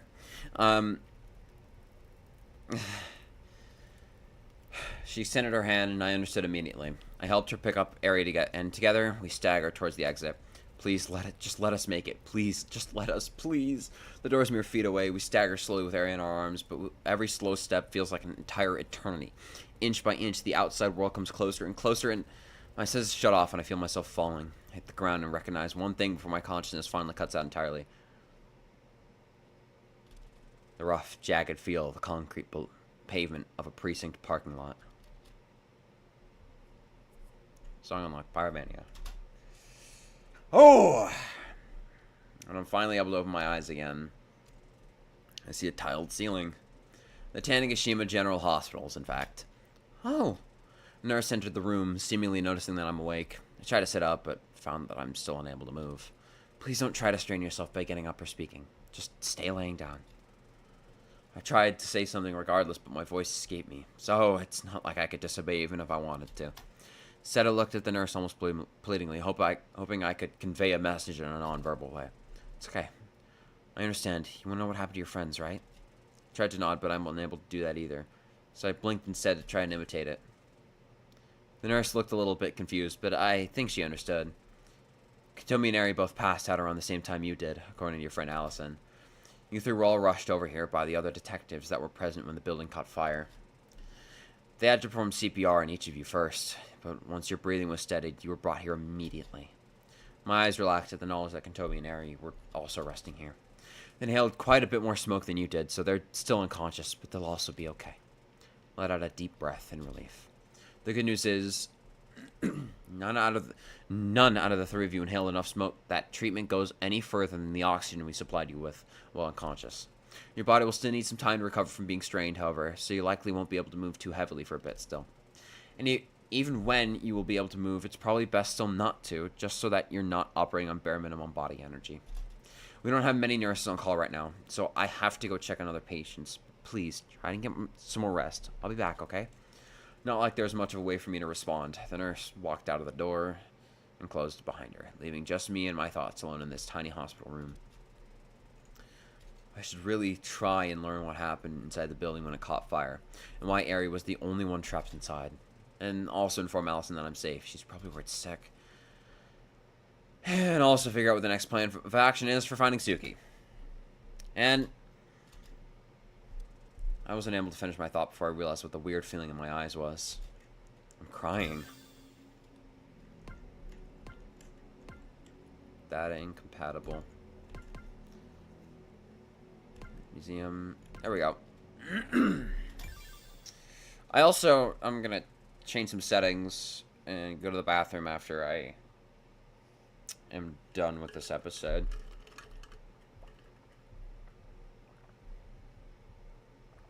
Oh god. It's nearly midnight, and I've been given permission from the nurse to walk across the hall to Katomi and Ari's room. I went to go knock on the door, but it was already slightly ajar, so I peeked my head in. Can I come in? Saturday. Oh, you're their friend from the room across the hall. Yes, come in, but please don't strain yourself. Of course, thanks. The nurse left the room, and I walked in and sat down. You two doing okay? Yeah, mostly. Ari took the worst of it in, so it took her a lot longer to regain consciousness. The nurse had requested her to not speak much, so as to not strain her lungs at all. Ari nodded. I could say very short sentences, though. Katomi looked over at me. What about you, Sat? You all good? Aside from the fact that my body is still in an evidently weakened state, yeah, I'm fine. I didn't mention my emotional meltdown after the nurse left the room. Thank goodness. Seems like we'll all be okay soon enough. It might just take Ari a little bit longer. Yeah, I'm glad everyone's going to be alright, even if this entire situation is just so unfortunate.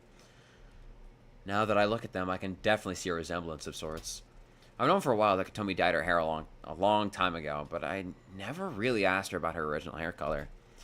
I guess it would probably be brown, or at least closer to Ari's natural hair color than otherwise. Katomi, how come you never told me you two were sisters? You never asked. Well, I mean, okay, true, but in the half a decade I've known you, you never thought to mention it at all? I would have if you asked. I guess that's fair enough. We sat in silence for a while longer, probably close to 10 or 15 minutes, until Ari spoke up weakly. Now that both of you were here, I would... Hey, don't strain yourself. Please, take your time. Ari takes a few deep breaths in and out, and waits a minute before continuing. What happened that led to me being stuck in there?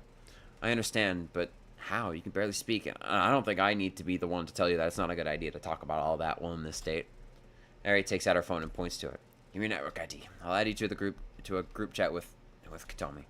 Okay, if you say so. My ID is just Saturnal orbit, no space, no caps.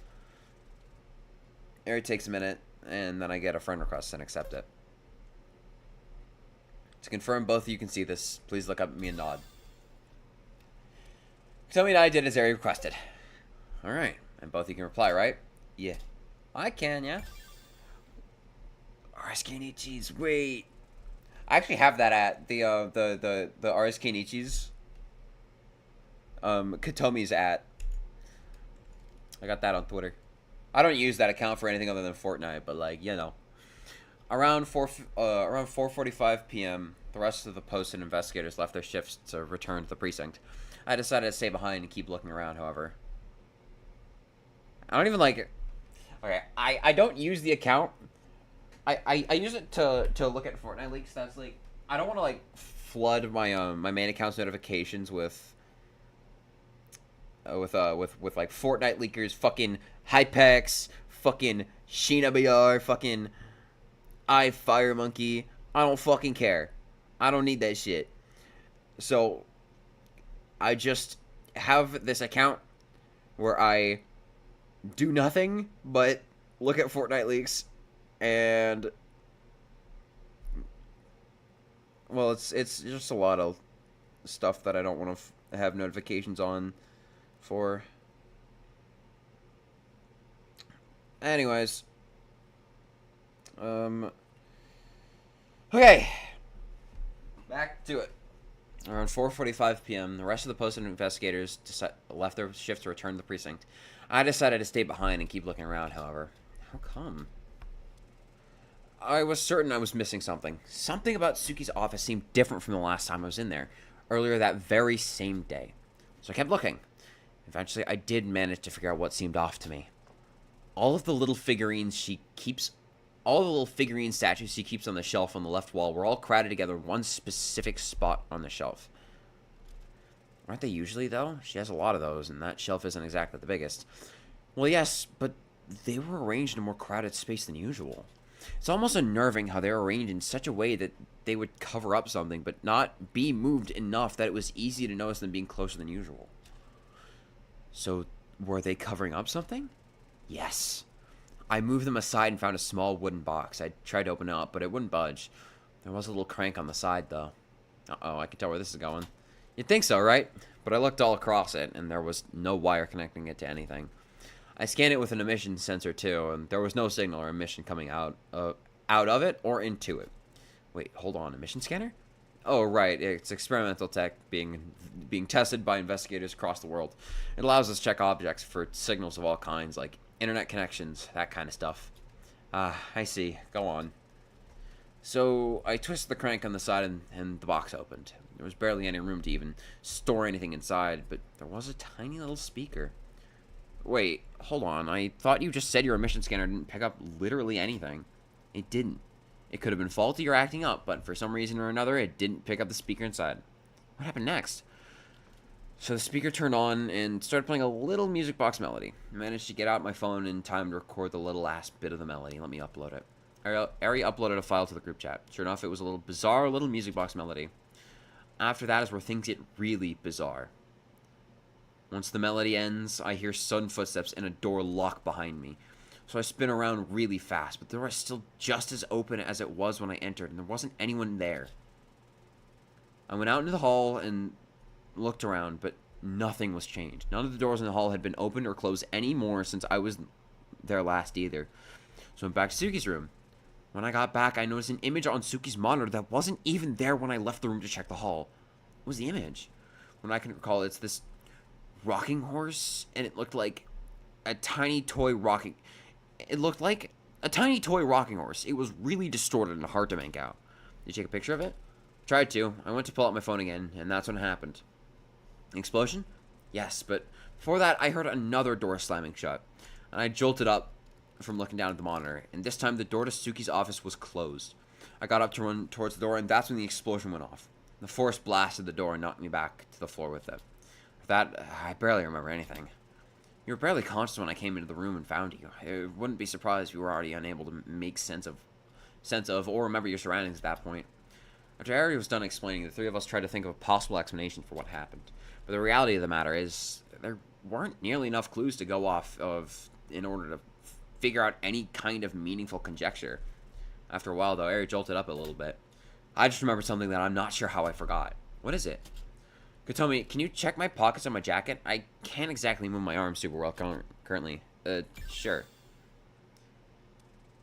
Kotomi got up from her bed and ran her hand through Ari's jacket. Eventually, she seemed surprised and pulled something small out. Wait, is that? Yes, it's the wooden box with the speaker in it. I completely forgot that I put it in my pocket when I went to go check the hallway. Kotomi handed me the wooden box and went to lie back down on her bed. I took a good look at the box. It was even smaller than I thought it was from Ari's description, being small enough that I could hold it flat in my palm. Just like Ari said, there was no way to open it other than the small metal crank on the side, and I wasn't about to take that risk. I was about to hand it back to Kotomi when I noticed something about the bottom. Hang on. Is the bottom of this box, like, indented? What do you mean? Like, I can run my finger along it, and it dips down at certain points. It's really hard to see because the indentation is extremely small. Hang on a minute. Ari, do you have a pen anywhere in your coat? I should. Feel free to check my pockets. Her Sprite actually does have, a pen in it. I got up from my seat and walked over to Ari's bed and searched her pockets. There was indeed a small pen in one of them. Okay, perfect. This will work. Let me see. I put the box top down on the desk between the two hospital beds and ran the tip of the pen through the small indented part to the bottom face of the box. By the time I was done, there were clear letters written out. What does it say? Second Shrine.png? Yeah, looks like it.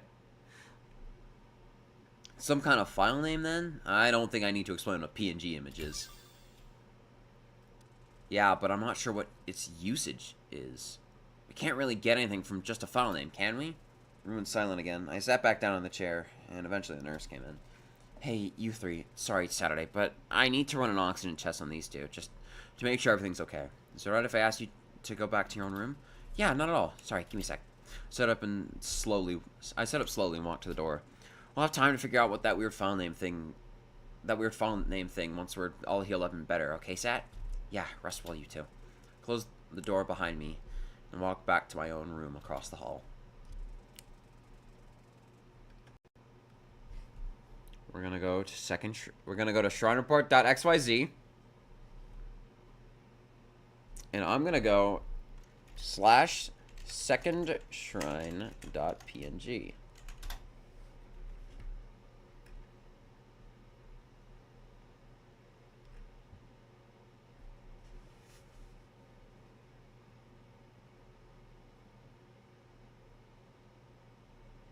There we go.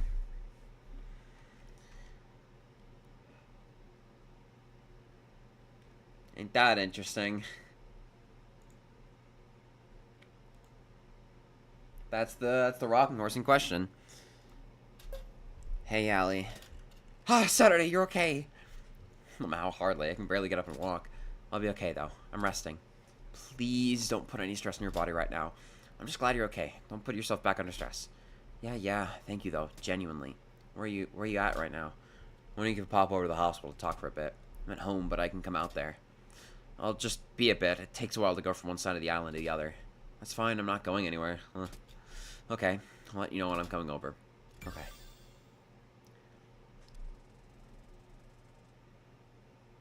It's the rocking horse in question. The ominous rocking horse. I'm not sure how well she's going to take the decision that I'm about to make, but I know it's what I need to do. Saturday makes a decision about her future.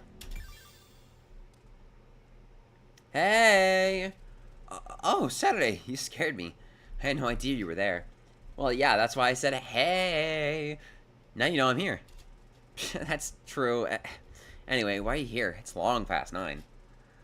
Well, you know how you're going with your parents to Tanegashima in a few months? Of course. I mean, I'm moving to an island. I hope I would remember that. Yeah. Anyway, so there's a small but definitely possible chance that Suki's going to be moving out there for work next year. So, yeah. Come on, you don't get it? I might move out with her to Tanegashima. But wait, for real? Really? Well, that seems kind of sudden, doesn't it? How so? I mean, I hadn't heard anything about this before, and you've known I'm going to be moving down south for months now. How come this is popping up now? Well, 2 reasons. I didn't introduce the idea to my parents until really recently, and it's still not totally locked in, but, like, I can definitely convince them. Second off, I wanted to surprise you. We'll get to spend our high school years together. Isn't that really great? I mean, of course it is, but Saturday. What's up, Ellie? You've got that serious look in your eye. You're doing the thing. It's just, I'm not opposed to the idea.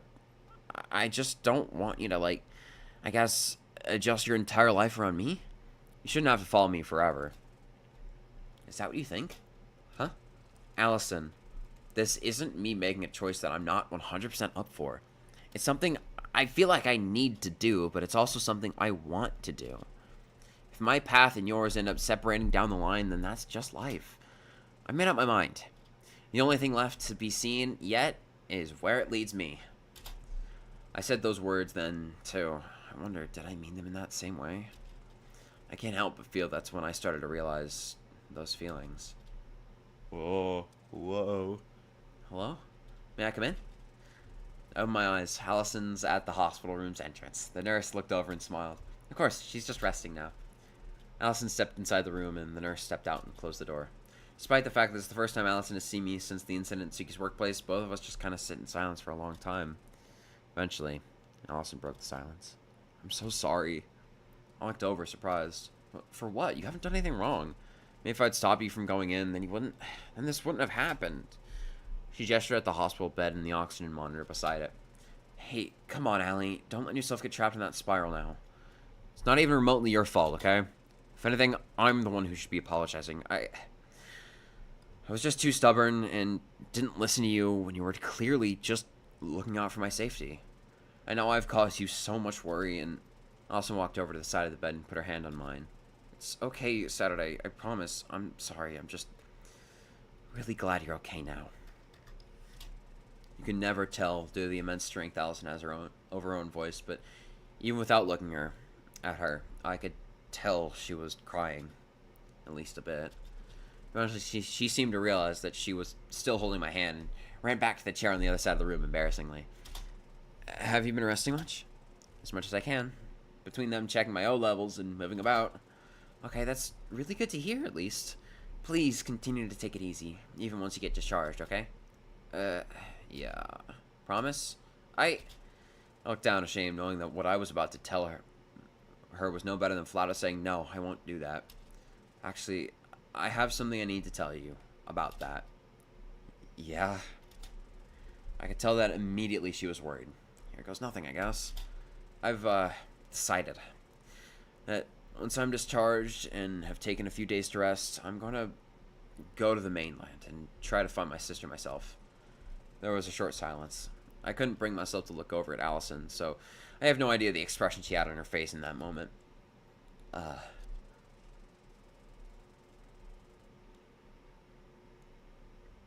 There was another long silence where neither of us said anything.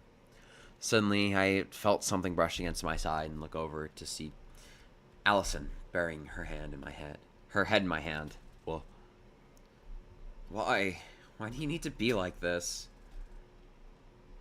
For the first time since I've known her, I could hear her sobbing through her words. Why do you feel like you need to be the hero? Like, you need to throw yourself into danger over and over again? I don't understand. It's not that. It's just, I know that you're scared for Suki, and that you just don't want to show it, and Allison, I'm scared, Saturday. I'm so incredibly scared. Both for her and you. Because I know you're just not being honest about how much this is tearing you up inside, and I don't think you're even being fully honest with yourself. Allison, You keep throwing yourself into reckless situations, and I'm so mortified that you're going to get hurt or die or that. I don't know. I'm gonna lose you in some way. Allie, yes? I'm not going anywhere. I promise that you're not going to lose me. But this is something that deep down I feel like I need to do. There's an answer waiting for me out there. There's an answer waiting out there for me about all of this. I'm certain. I just need to find it. I understand that you're worried about me, and the fact that I have someone that cares about me so much in my life means so much to me. But I promise you, it's okay. I can look after myself. I looked directly in Allison's eyes. There were tears all over her face. I'm coming with you. I sat up, surprised. You're what? Listen, I don't like this idea. Nothing will make me like this idea. But the least you can do is let me come along as a second set of cautious eyes. It's just... I'm not opposed to the idea. I just don't want you to, like, I guess, adjust your entire life around me. You shouldn't have to follow me forever. Think about it, guys. Ooh. Allison seemed surprised at what I said, yet there was an immense sadness behind her eyes. But I couldn't tell why. But then she stood up. Saturday. This isn't me making a choice that I'm not 100% up for. If you feel like you need to go to the mainland, then I feel like I need to come with you. Because let me get one thing straight. This is not satisfying. This is not a conclusion. How do you mean? I don't follow. If you want to play the protagonist, then you're going to have to prove you can be. You can be. And that means accepting when things are out of your depth. So I'll ask you, do you really think that following this clue you found is what the universe is telling you to do? Was I really making the right choice? Or was Allison right? Maybe I was getting too far beyond what I could handle. Maybe it would be better if I took a step back and let the professionals handle it. And yet, I am certain. I still answered the way I did. Then you need to understand that to do this purely alone is a suicide mission. You need to be able to rely on others, to open up about how you're really feeling. And before long, you'll find yourself burned up again with nowhere left to run. Harsh? Maybe, but that's how life is. Allison I saw before me was nothing I'd ever seen from her before. And yet, I could tell that this was truly her, and that all of this was purely from a place of genuine caring. I smiled. Then it settled. We traveled together. Allison forced a smile. I could tell she was still worried, and to tell the truth, I was still worried too. Horrified, even, of what I might be getting myself into. But it felt like the path I'd chosen was the right one. Allison left the room smiling, but I still saw incredible sadness behind her grin. The reason for this still eluded me, and if I'd noticed it back then, this story may have turned out very differently. In a room across the hall, a detective and her sisters rest and recover from a horrific brush with death. In the hall itself, a confused and conflicted young woman finds herself at a crossroads on how to feel. And far, far away, across the sea, and below the grounds of a certain shrine,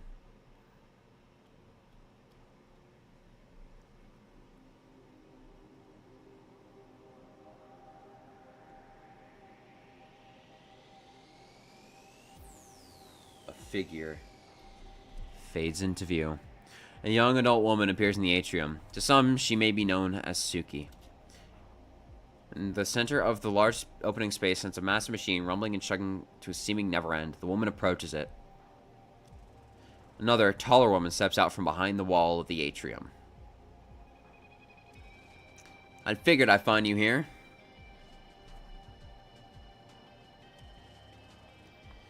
What do you want? You're the last person I want to see right now. Just enjoying the fruits of my efforts. They made it out of the museum alive. It's past Lock P. Don't give me that shit. I'm tired of you playing here with danger you created. And what, may I ask, do you plan to do? I plan to divert to Lock 2 right here, right now, by striking you down where you stand. After one missing link. Oh, oh, ooh, ooh, ooh, ooh. Ooh, curious. Ooh, I wonder what that is. Oh, I'm gonna run to the bathroom first.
Alright, I'm back. Okay. Begin chapter 2 immediately. Oh, hold on, let me adjust. My throat gets so dry. My throat gets so fucked up after doing this for so long. I'm not gonna lie.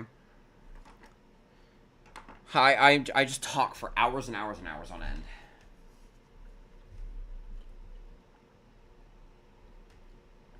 Fun fact, I think my playthrough, I think my initial, like, go-through of, chapter 1 took me, like, 3 hours.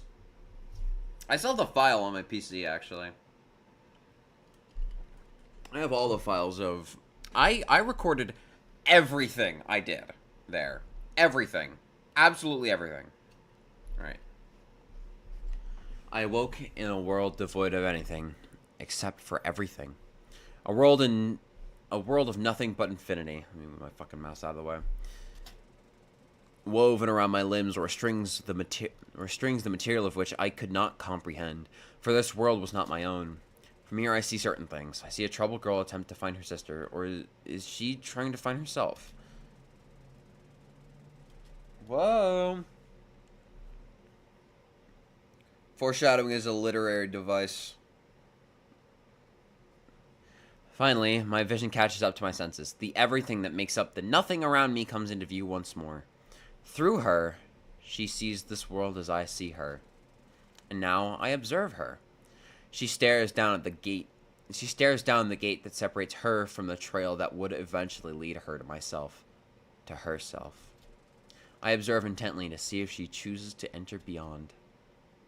Chapter 2. Turning point. Don't make the joke. I'll kill you. I will kill you. I will fucking kill you. If I see anything in chat about this, I'm gonna get violent. I'm gonna get violent, alright? Did you seriously fall asleep in the ferry terminal? Hey! Saturday! Ugh. My eyes snapped awake. I guess I did indeed fall asleep in the ferry terminal. Morning again, sleepyhead. Not get much sleep. Oh, please, I was in the hospital. Hard to get much sleep there. Ha! Fair enough. It had been just over 4 hours since I was finally discharged from the hospital. Katomi and Ari had, ironically, been discharged before me. Seems like their treatment ended up going faster than mine after all. Now, Allison and I were waiting for the ferry to the Kagoshima port. The ferry was due to dock in just over, well, the departure said 12:25 p.m., so in about 20 minutes. 12:25! Deltarune! I looked around. The ferry terminal was pretty vast inside for such a small location. This place is so big, isn't it, Allison? We were just here a few days ago, Sat. Yeah, but not to get on a ferry. Come on. Isn't it at least a little exciting to be out in the sea? We're like swashbuckling pirates. Allison gave me what I can only describe as the most defeated glance I've seen from without her being actually upset. Well, more like suburban pirates. Nevertheless, we will press on with our crew. Your crew? I don't think you're the captain, Saturday. Right, Ari? 100% agree. Huh? Allison turned to look at Ari, who, by all intents and purposes, should be anywhere but here right now. Wait, Ari, where'd you come from? What are you even doing here? I love how fucking... Ari walks up. Allison doesn't even fucking register for a second. Just, hey, Ari. Wait a minute.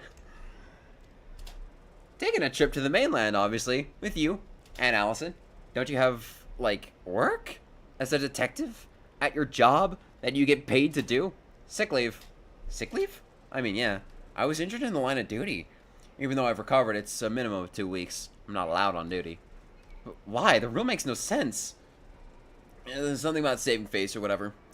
I'm not real allowed to ask questions. Saturday, it's the damn police. I wish I had literally any other job. A cab! Does not include Ari. You'll see later. So legally speaking, you aren't a detective right now? Sort of. It's a bit complicated, but essentially, yes, I'm just a normal civilian. I'm following this lead on my own time, separate from my job as a detective.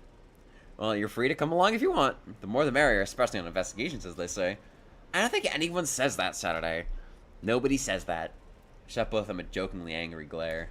Regardless, just a quarter till we can head to board. None of y'all get seasick, right? I don't want the janitor crew to be mad at us. Nothing can get in the way of our foray into Kakashima, right? Us against the world. Come on, be a little excited. Have any of you ever been to the mainland? I haven't been back in years. I wonder how much it's changed. No, I guess we aren't going to Tokyo. Allison looked at me concerningly. It's not exactly something to be excited about, you know? I'm worried for Suki. I'm not sure if this is safe for us to be doing. What do you mean? Suki disappeared. There's all this mysterious stuff going on. That's not even mentioning the fire. I feel like the universe is out to get us, and I don't want anything bad to happen to you. Can't you see I'm just trying to lighten the mood a little? Of course I'm scared, Allie. You know that just as much as I do. Relax, Allison. I'm not going to let anything bad happen to either of you. If anything serious goes down, I'm going in alone, and you two are staying back.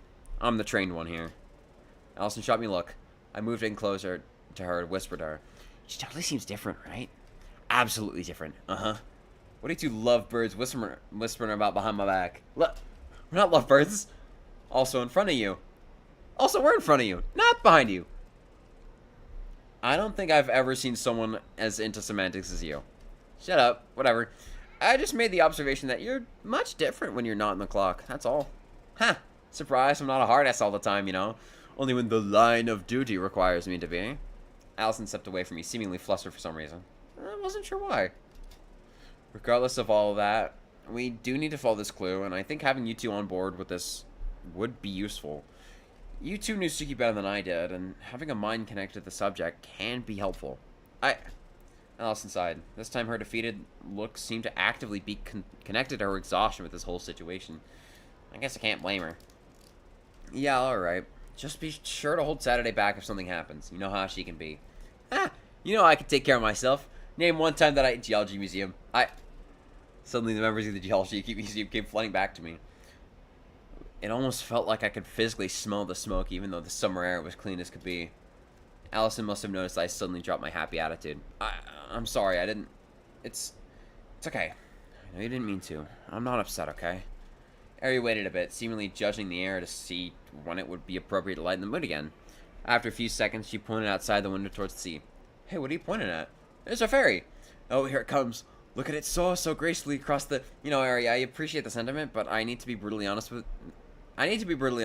You are horrible at lightening up the mood. Sorry. No, it's all good.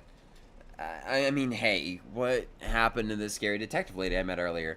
You weren't exactly being all lightheaded and happy when we first started talking. I don't waste energy on people I don't know. I know you more now, and like I said, it's kind of exhausting being a hard ass all the time. When I first met you, I just knew you as the girl my sister kept getting into trouble with. I'm never gonna forget the aftermath of the ranch incident Saturday. You know about that? When my sister comes home at 1 a.m. looking like that, it's hard to not know. Well, I'm glad I'm more to you now than a force of chaos that makes your life harder. I mean, you still are. I just know you more now. I'm going to choose to take that as a compliment. Suddenly, a little chime played over the intercom. Aaron and I looked up at the sound. Passengers boarding the 1225 Deltarune express line from Tanegashima to Kagoshima, please line up at gate 2 with your tickets prepared. We will begin boarding shortly. That's us. Let's get a move on. Come on, you two. Huh? Oh, coming. Ari and I walked towards the gate marked as number 2. Allison sulked behind a little bit. I could tell she felt really bad for her slip-up, but I couldn't really think of what to say to her. Whoa, we go across here. Whoa. Courage. We can go, it goes all the way over here, and we go to the next act. Alright. For now, I have to fix up something. You have character change, Saturday, full body. We got like a bunch of, whoa, we got a bunch of stuff. Whoa. I wonder what all this is. What I actually wanted to do is go to accessibility and Oh, I do have unlock conditions bypassed. That's fun. Assist mode. Remove the challenge gauge. No. Puzzle hints. No. Content warnings. No. Currency multiplier. 8 times. I don't fucking care. I don't want to do unlock all modes in songs, because those do like spoiler shit, and it's very fun to toss myself at yeah, it's fun to toss myself around. Oh god, let's play some rhythm games.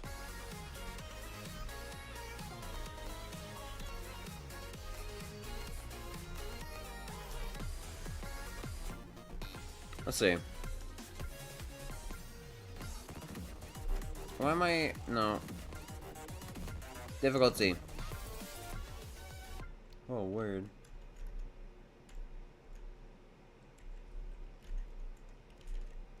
Holy shit. All songs. I wish I had proper rhythm.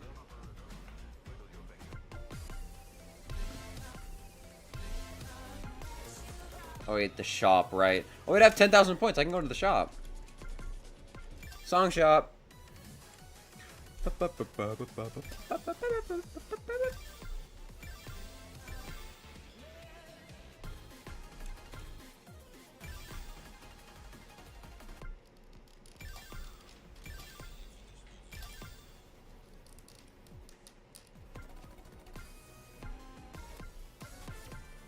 wonder how many songs I can unlock.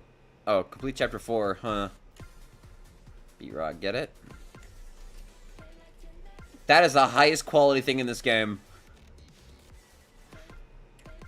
That's crazy.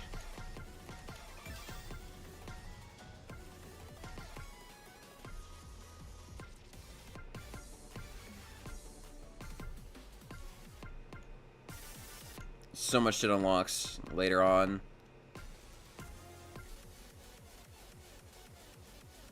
Jesus. Complete the game, purchase every shop song, and unlock Stargazers. Alright, well. Saturday Portrait. Unlockable. Complete Chapter 5 Last Hours. That's not what Chapter 5... Oh. Unlock 4-loop Encore. Allison. Full body Allison Portrait. I know, I wonder who that is. I wonder what that is. Contemporary Portrait, full body, airy. That's an airy witch outfit. It's really cute. I'm not gonna get that far, because fuck that. I like how these are just like fully censored out. I don't know. I don't fucking know who that is. Hello. Wait, hold on. Wait.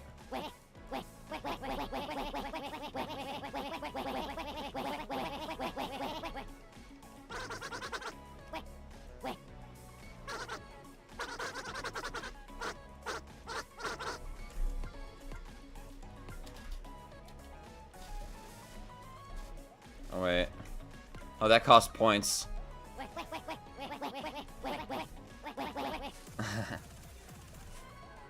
Yeah. I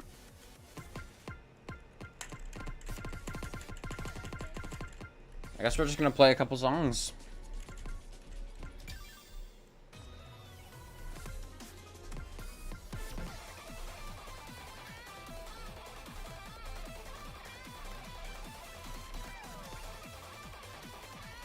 I need more battery, so we're gonna unlock stuff on the node chart.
Boosh. Full combo, baby! Oh, it's your turn, viewers. That's okay. That's okay. I'm gonna check my phone really quick, because nobody's watching anyways.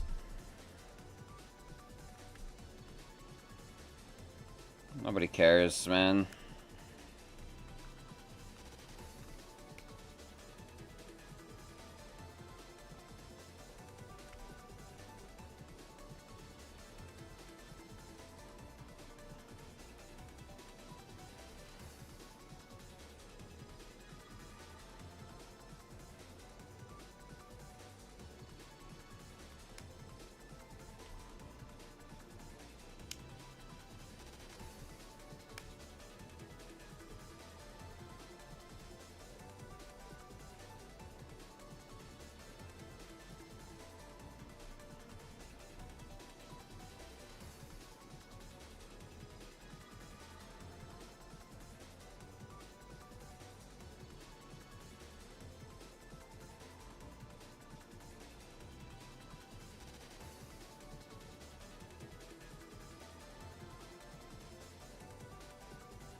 Right.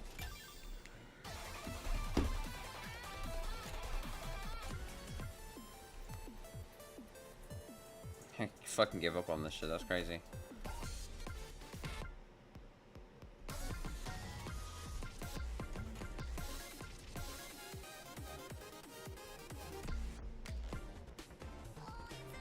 I wish I could just unlock this freely, man.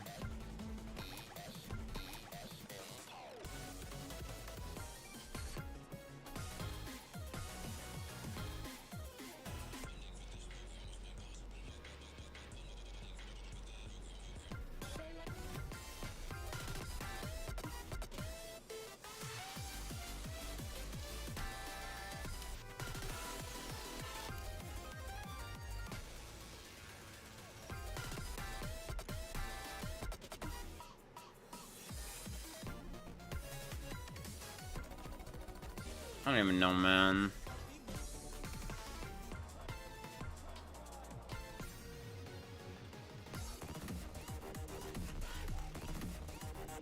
You're here fucking... Oh my god.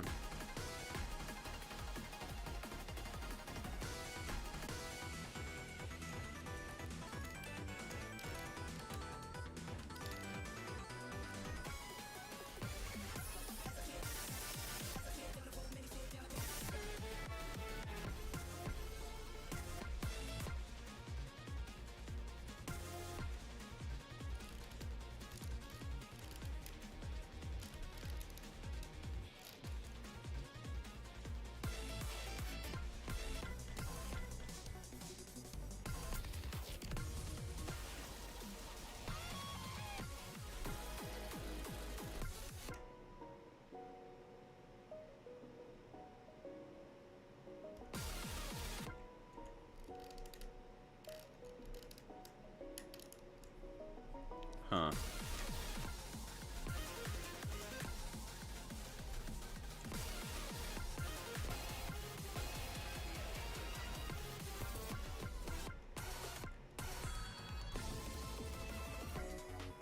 It is good how they hide spoiler stuff.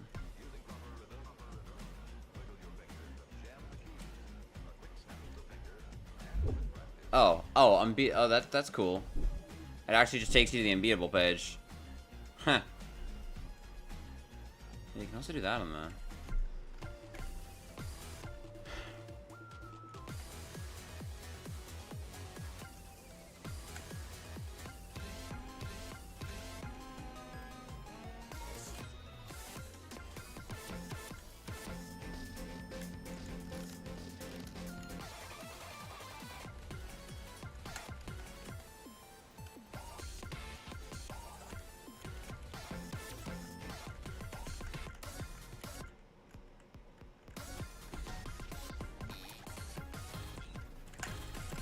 Where's options, man?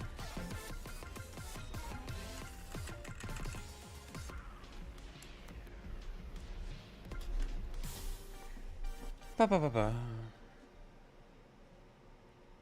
Nobody's watching.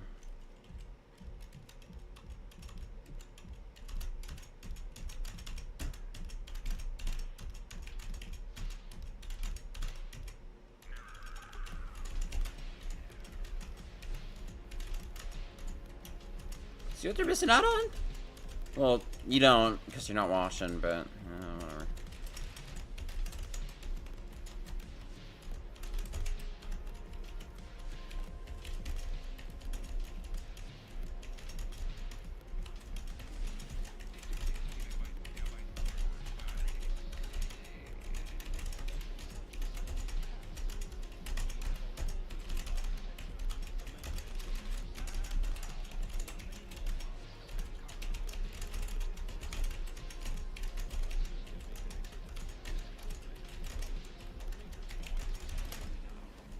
Fuck me.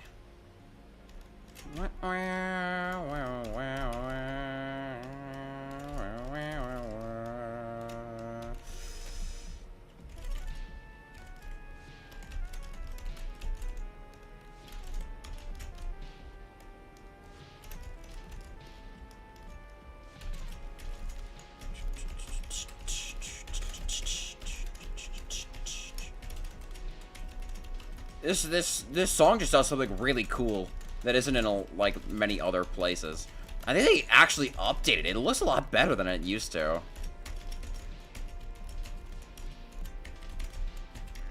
Hey, watch this. Watch this. Look at the bottom.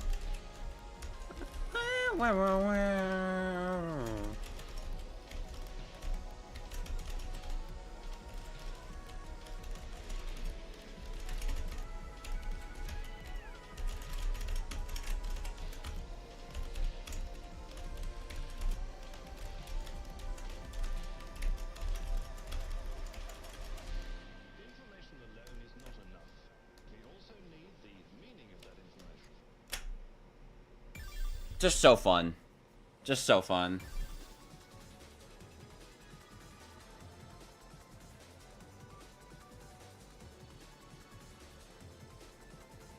Alright. I did not upscore that shit. Ooh. Unfortunate.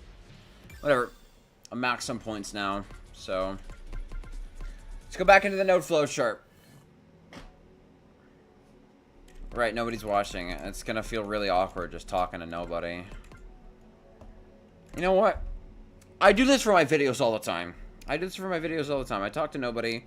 Nobody watches. It's like chill, you know? It's fine.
I don't know, bro.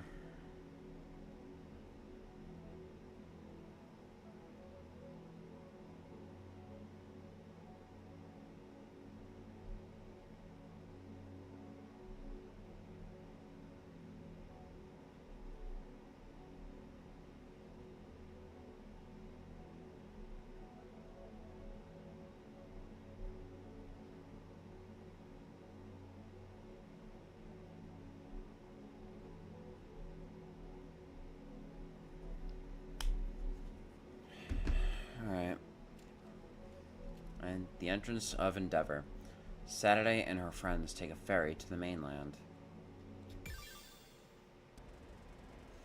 We stepped inside the ferry, which more or less consisted of 2 long hallways. Very long hallways. Very sweet ferry. Here we are, crew. Nobody says that. I said it. It gave me what I can only describe as a death glare. Whatever. I'm gonna head off to see if I can find the restroom. Let's reconvene a half hour before the ferry boards, okay? Sounds like a plan. I need to stretch my legs anyways. Allison, you want to walk with me? Huh? Oh, no, but thanks for the offer. I think I want to sit down and rest for a bit. Suit yourself. Off to adventure. Walked off towards the center of the ferry. Taking a glance behind me as I walked, I noticed Allison sit down slowly, seemingly still bothered by what she'd said. Poor Allie. Whoa, they have so much stuff on these. So many people on important business or something. I should have brought a suitcase to blend in. Feels weird to be here without one.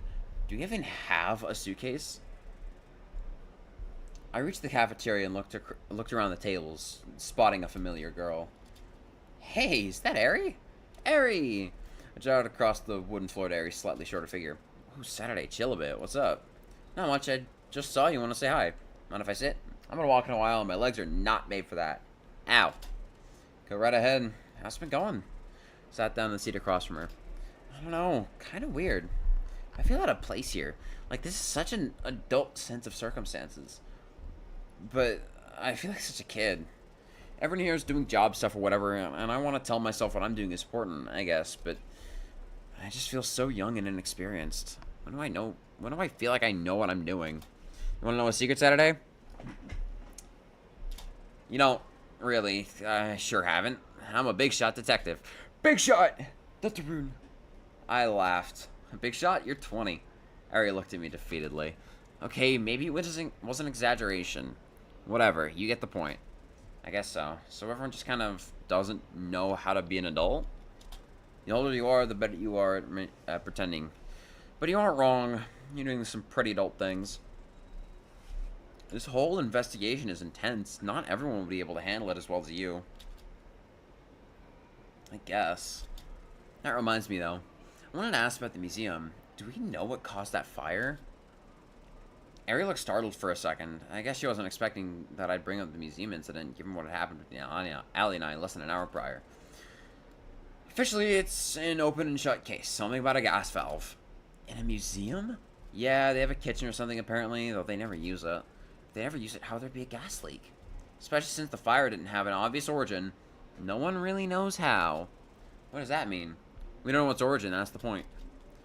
I mean, like, where it started. Its point of origin. You can usually tell by the way stuff's burned where the fire started by using arc mapping. What's that? Oh god, I have to explain this. Okay, essentially, you look at where different wires got messed up from the heat, and from there you can assume where the fire started. But it's weird here, because the entire system arced at around the same time. So they think it's gas because it would have spread around the entire building? Yeah, but a lot would need to go wrong for the entire system to fault at once. A combination of really high gas density and a super messed up electrical system, pretty much. It's really weird. It kind of feels like it just happened, with no prior inciting incident or whatever. Yeah, we're stumped. A gas leak is just what we're saying because it's the most likely cause, however unlikely it is. I guess we don't know for now. Sat in silence for a little bit longer. I sat at ask Ari about my conversation with Allison.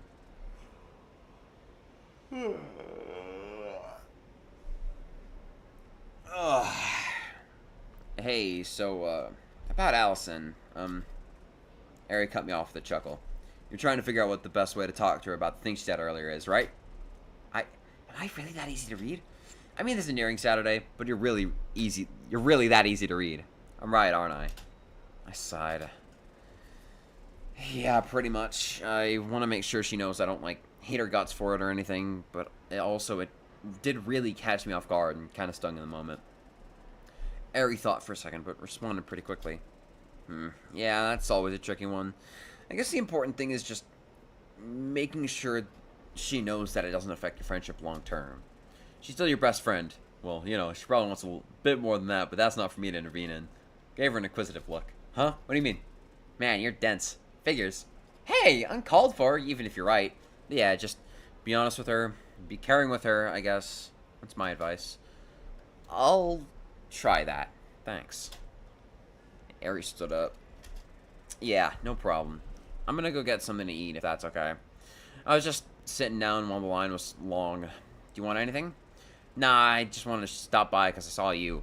Should probably go check in on Allie anyways. Are you gonna be okay by yourself? Of course I am. I'll be fine. Harry walked off, and I stood up as well. Where would I find Allison? Probably back where you came from. I walked towards the loading dock of the ferry. I'm curious if I'd find Allison where I last saw her.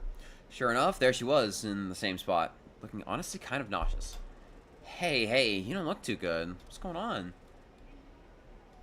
I sat down in the seat next to her. She looked over at me. Oh, sorry. I just get seasick really easily. I gave her a doubtful look. Come on, Allie. You know you can't lie to me. Your family used to love going out for boat rides, and you had the time of your life each time. What's really going on? Huh. I guess you do know me too well. It's nothing super big. I'm just worried about... You're still worrying about what you said to me early on. Complete accident, right? Yes. I am, I guess.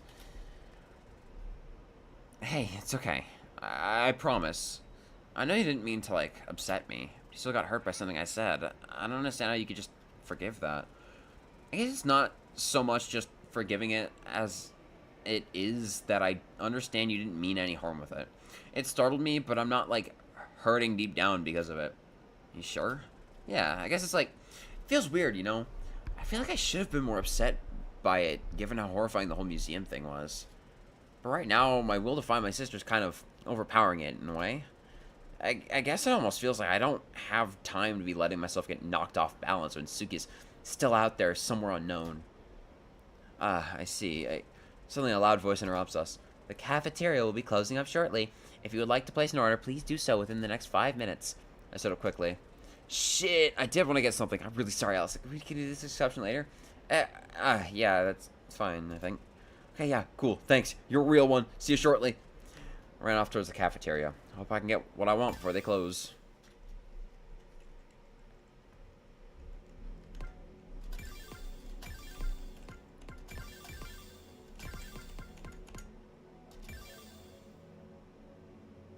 A cross-stitched meeting.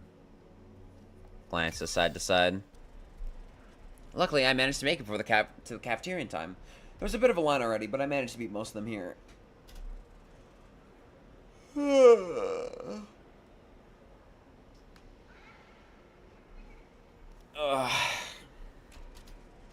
I perused the menu that they had on display, and ended up with a chicken wrap meal deal and a burning hot Mountain View. Disgusting, by the way. Flamin' hot Mountain Dew, I've had that once in my life before, and it was fucking dog shit. I'm pretty sure I had it once. It was fucking dog shit. It was terrible. Absolutely abysmal. Cataclysmic.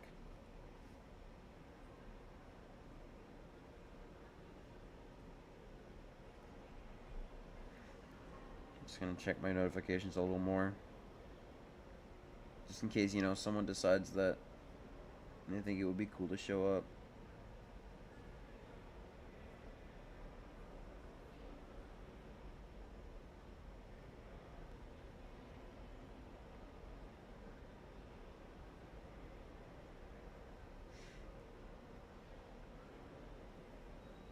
Okay, well...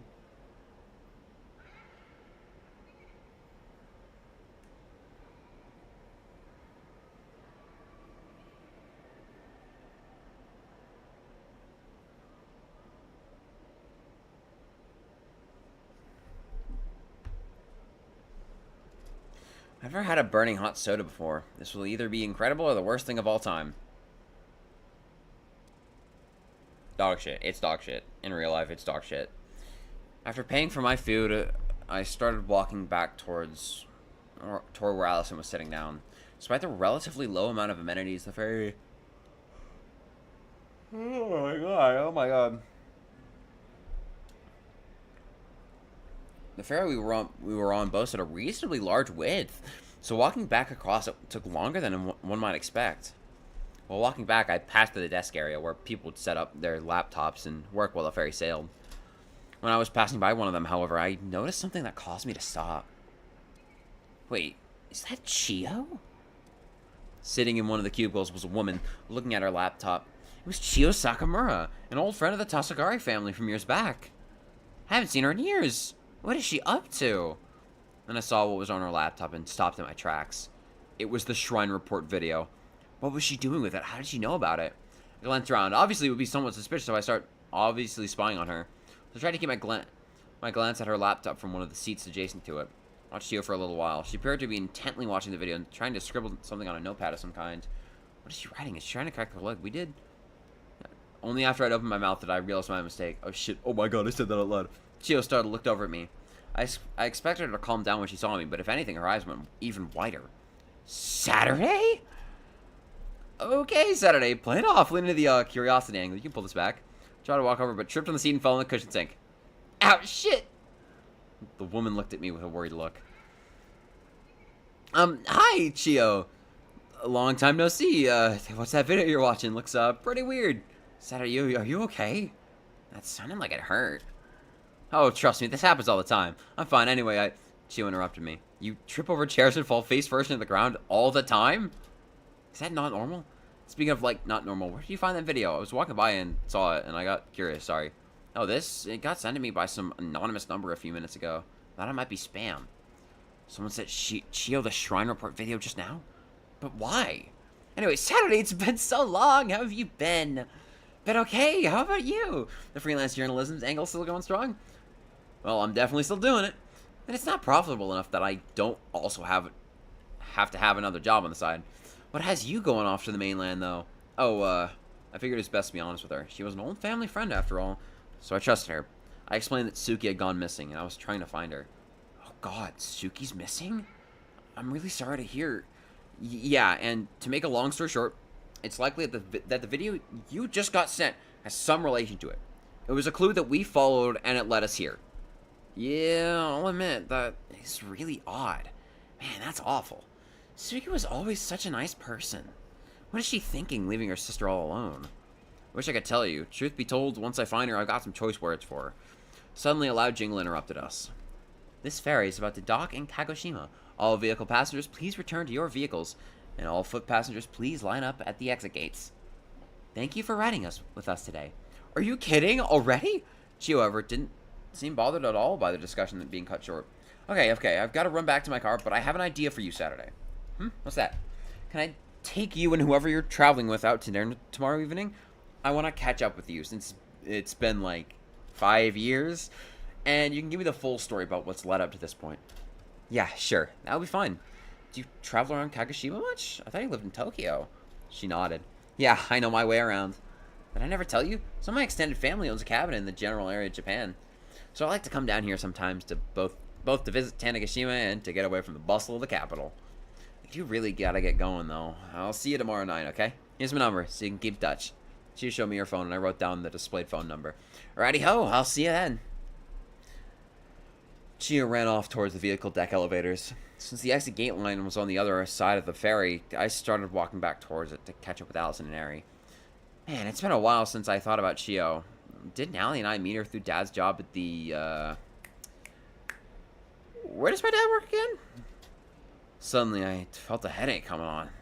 Ugh, better not to think about it, I guess. If we're gonna catch up tomorrow, I can ask her then.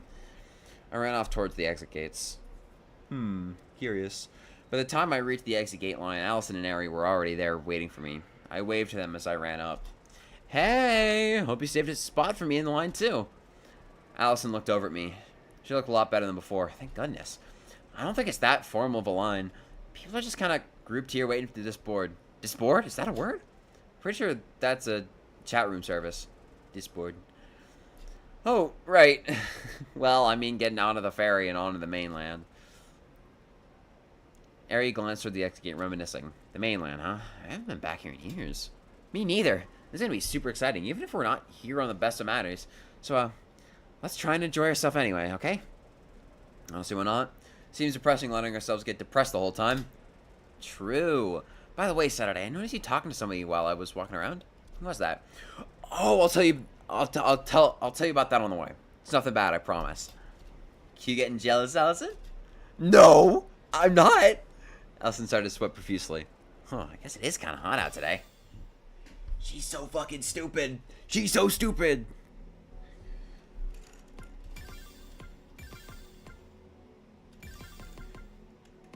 And Poison Garden. I mean, I'll just like unlock these later.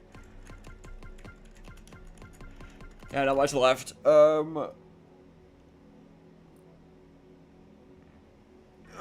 my god. Fuck, dude. Holy shit. Oh, I know what this is. Right. By the time we got off the ferry, it was already late into the evening. Alright, team, let's make our way to the hotel. Sat, I booked the hotel. Do you even know where it is? I mean, I definitely know. I just kind of forgot, you know? Allison sighed. We need to head 2 blocks this way to get to a train, and it should be right off the exit once we do. Or the third stop out. Ari glanced at Allison skeptically. How did you even afford a hotel? I'd have pitched in if I knew you were doing it so early. I have a bit of saved money. It's an important cause, and I know Saturday would have gone out without even thinking of a hotel until it was time to turn in. Fair point. Hey, I would have at least remembered by like 7:30. My point exactly. By the way, who was it that you were talking with on the ferry? You never told us who they were. Oh, it completely slipped my mind. Her name was Chio. She's an old family friend. We talked a bit, and she said she'd talk to me more at dinner. Oh, and she invited us to dinner tomorrow night before we go out to the shrine. Sorry I didn't mention it sooner. Why didn't you tell us? Why didn't you tell me that was Chio, Sat? You know I know her. Oh yeah, I guess you would. Sorry, it's been so long since I saw her that it completely slipped my mind. It's alright, I understand. Just be more mindful, you know? Keep us in the loop.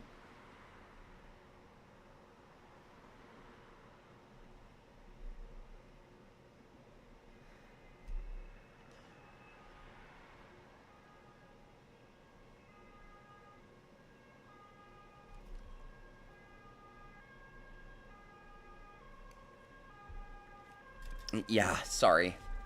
I really should be a bit more careful, especially with the geology museum incident. I don't want her to worry too much. At least she's okay. I'll just be more careful. Well, no use standing around here. Let's make haste for the hotel before we miss check-in. Right. We walked through the small port town of Minamiosumi.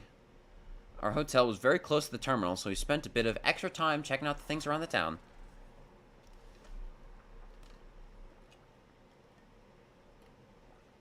Oh my god.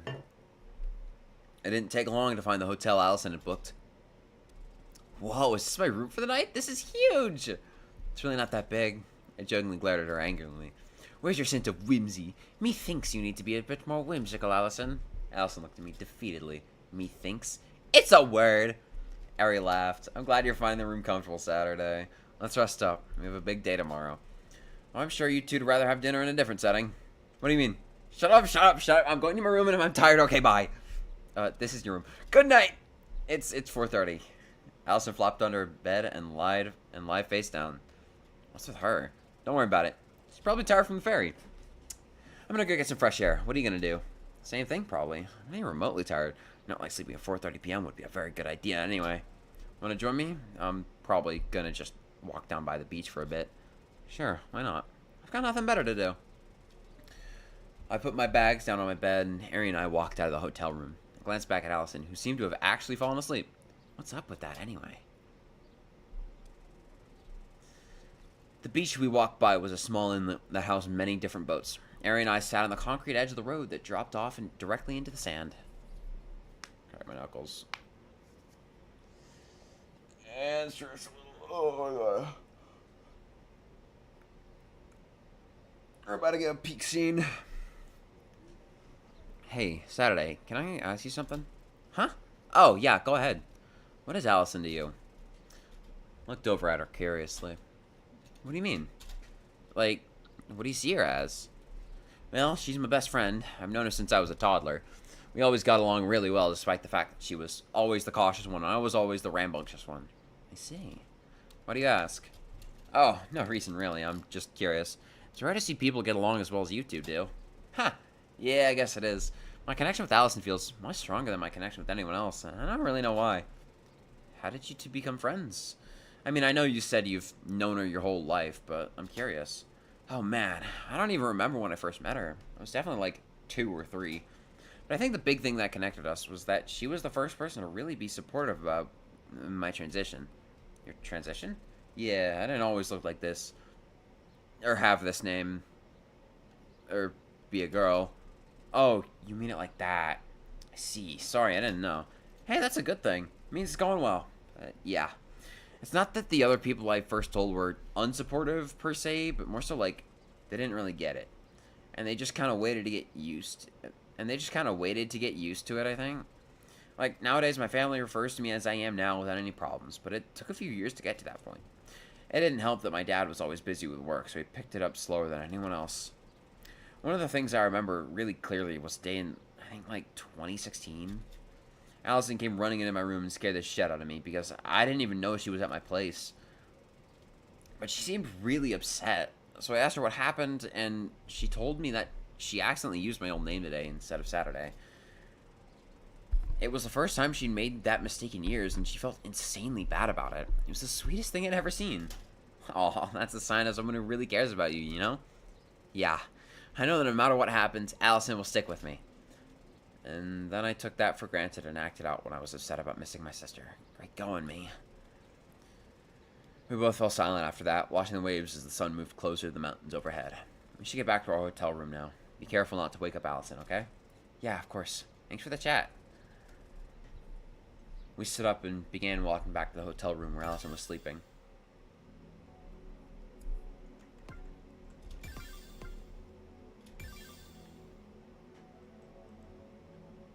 Hold on.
Oh no.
Alright, I just plopped my ass down in a VC. Why am I so far? Oh my god.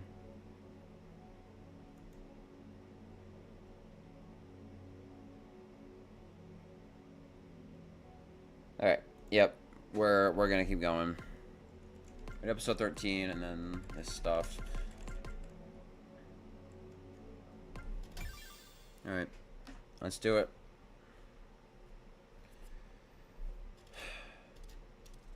Damn, I hate this thing my body does where it wakes up and refuses to sleep again until it gets what it wants. I really should just use the bathroom, but I don't want to wake Allison up. I rolled over in the small bed a couple more times in a pointless effort to try to just let myself sleep again, but unsurprisingly, it was to no avail. Oh, fine, I guess I'll have to be insanely quiet. I got out of the single-person bed and began to tiptoe slowly across the hotel room. That, however, also seemed to be to no avail, as I stepped on a crack in the floor that caused it to creak extremely loudly. Shit, don't do it! In a panic, I looked over at the bed that sat beside mine. To my surprise, however, it was also empty. Is she not in bed? Where did Allie go? I looked around a bit and noticed that the door to the balcony was slightly ajar. I guess she's getting some fresh air? Curiously, I walked over and opened the door to the balcony. Sure enough, there she was, sitting in one of the two chairs facing the fence that separated the wooden platform from the pavement below. Allie? That you? Allison jumped a little bit. Fair enough, I guess, as I assumed she wasn't expecting me to be up. She turned around. It's just you, Saturday. Gave me a bit of a spook there. Yeah, sorry, but what are you doing awake? It's nearly 3 in the morning. Allison fidgeted a bit before answering. Oh, me? Not much. Just getting some fresh air, and yeah. It didn't really take a genius to try to figure out what she was doing up. You're having trouble sleeping, aren't you? Yeah. Been trying all night to little success. You too, then?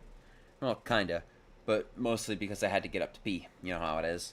Allison chuckled as if the answer she expected was anything but that. Yeah, I get that. Mind if I sit out here, too? There are 2 chairs, after all.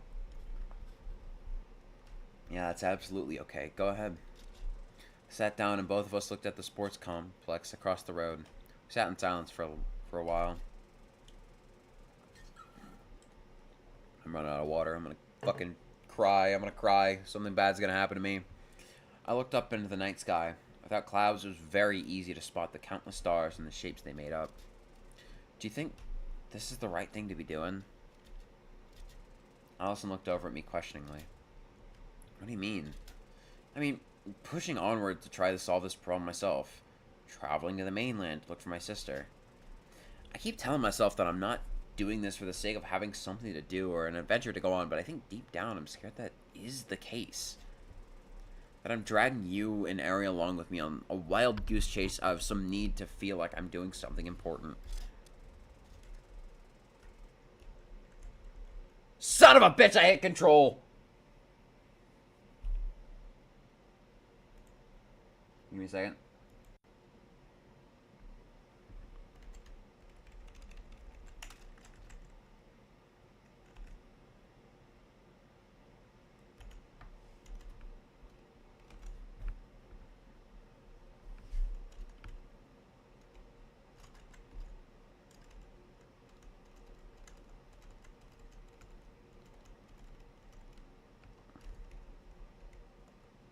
That's the mute button.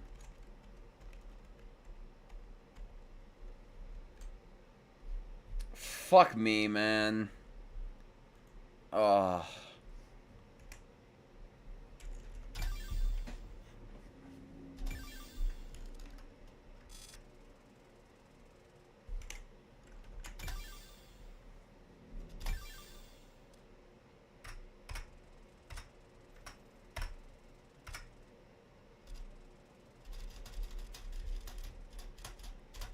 No, I'm good. I keep telling myself, yeah, that I'm dragging you and Aaron along with me. Yeah, there we go. Really? What makes you think that? Well, for one, I feel like the Geology Museum incident should be weighing down on my mind, you know? Not only did I nearly die, but one of my best friends and her sister almost nearly died. I feel like I should be a bit more messed up from that than I am. But it all feels unreal, I guess. And I don't mean unreal in a, like, this is so insane way, but more like it literally doesn't feel like it happened. Even though it did. Allison let out a lighthearted laugh. I think I was more worried by the whole thing than even you were. I don't doubt it. I'm sorry, by the way. Huh? What are you apologizing for?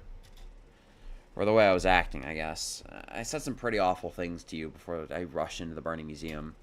But it's not only that. The whole day I was acting out of line, ignoring you when you just wanted to help.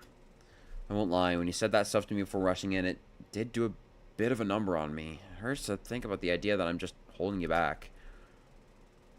I struggled a lot with that my whole life and all of my relationships, family, friends, or whatever that case is.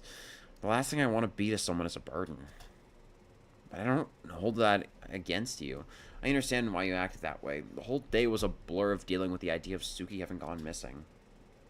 Yeah, but I guess that's the thing. I'm scared in a sense that I wasn't acting that way out of my worry for Suki, but instead just trying to play some kind of protagonist. Whatever the case is, it's not an excuse to be awful to my best friend, though. That much is for certain.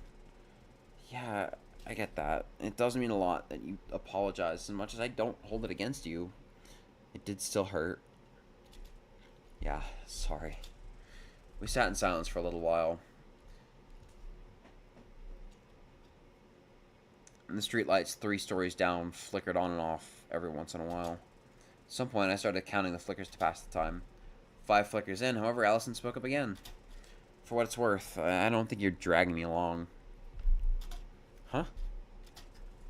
I'm not here out of a need to help you as much as I am, as much as I'm here out of my own want to help you. I don't really feel like you forced me into this, I guess. It's more so like I'm here because I want to support you through whatever happens next. You're too kind to me. You deserve it. I don't know if I do. I'm telling you that you do. What if you're wrong? I'm not. Why are you so confident? Because I've known you for as long as I have. I know who you are, Sat. Not just the way you act, or why you act that way, but the person you are deep inside. I know who Saturday Tasagari is. Sometimes I wonder if even I know who Saturday Tasagari is. If you ever forget, I'll be right here to remind you. Because whether you're doing this out of your worry for your sister, or you need to be important, or if you ever lose your way, I'll be there to pick you up again. I'll be there to pick you back up again. Allison, Another long silence. 4 more light flickers. Countless stars above. Thank you. Allison laughed. Ha! It took you that long to think to say that? Maybe you are some kind of protagonist. I bet you were counting the streetlight flickers and monologuing to yourself. I gave her a joking glare. Hey, shut up. I'm just teasing. Look. I looked over. Allison was smiling. The first genuine smile I'd seen from her since before Suki had gone missing. She stuck her hand out to me. Let's promise. If you ever start to falter or veer off the path you want to stay true to, tell me, and we'll steer back on course together, okay? Allie, are you sure? It could be dangerous, and I still don't know for sure why I'm doing this. I don't want you getting hurt. And I don't want you getting hurt unless I'm there to share your pain, okay? Let me be a burden. It was the most true I'd ever seen her, even more so than that night in the hospital. I felt something from Allison that I never felt before, feelings of hers that I didn't know existed, and feelings of inside myself that I didn't know existed. I smiled and shook her hand. Then it settled. Thanks, Saturday. I feel better now. I'm gonna try to get some sleep. You should too. You have a big day tomorrow. Yeah, night-night, Allie. Allison stood up and proceeded to stand still in the balcony doorway for a few seconds. I looked up at her. What is it? Cat got your... With speed I didn't know she was capable of, Allison moved her face down into mine and gave me a kiss on my cheek. Then she ran into the room and practically jumped into bed. I sat there for a few more moments, frozen, unsure of what just happened. Hey, wait, Allison... But I didn't get a response. Is she asleep already? I sighed. It looked like it would be a little while longer before I got any answers on what that was all about. I stood up from the chair and walked back to my own bed. I lied down. Minutes passed. I stared at the ceiling. Hours passed. God damn it, now I really can't sleep. Did she even...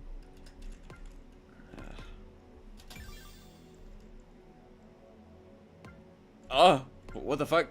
Hello?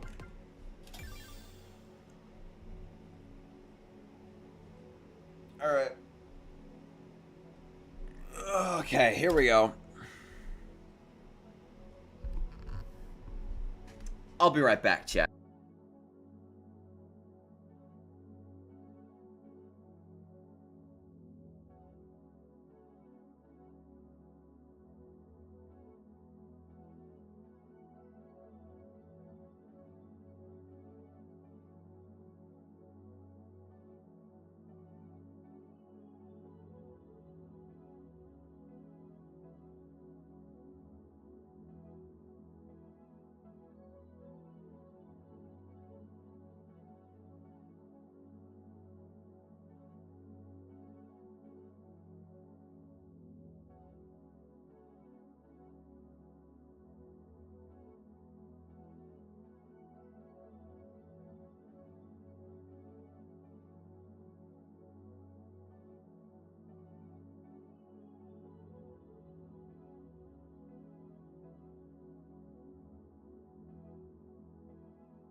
I'm back.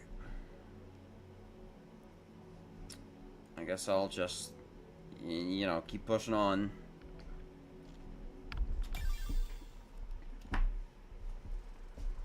The next day, Allison, Ari, and I toured around the port town of Minamiyosumi for a little while before our designated time to meet up with Chio for dinner.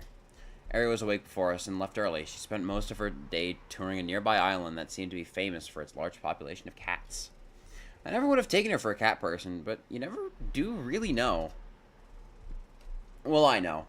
I know now, anyway, because of the unbelievable amount of messages I kept getting from her about the cats, with no images, because the reception wasn't good enough for that. So I had to just imagine the cats in my mind.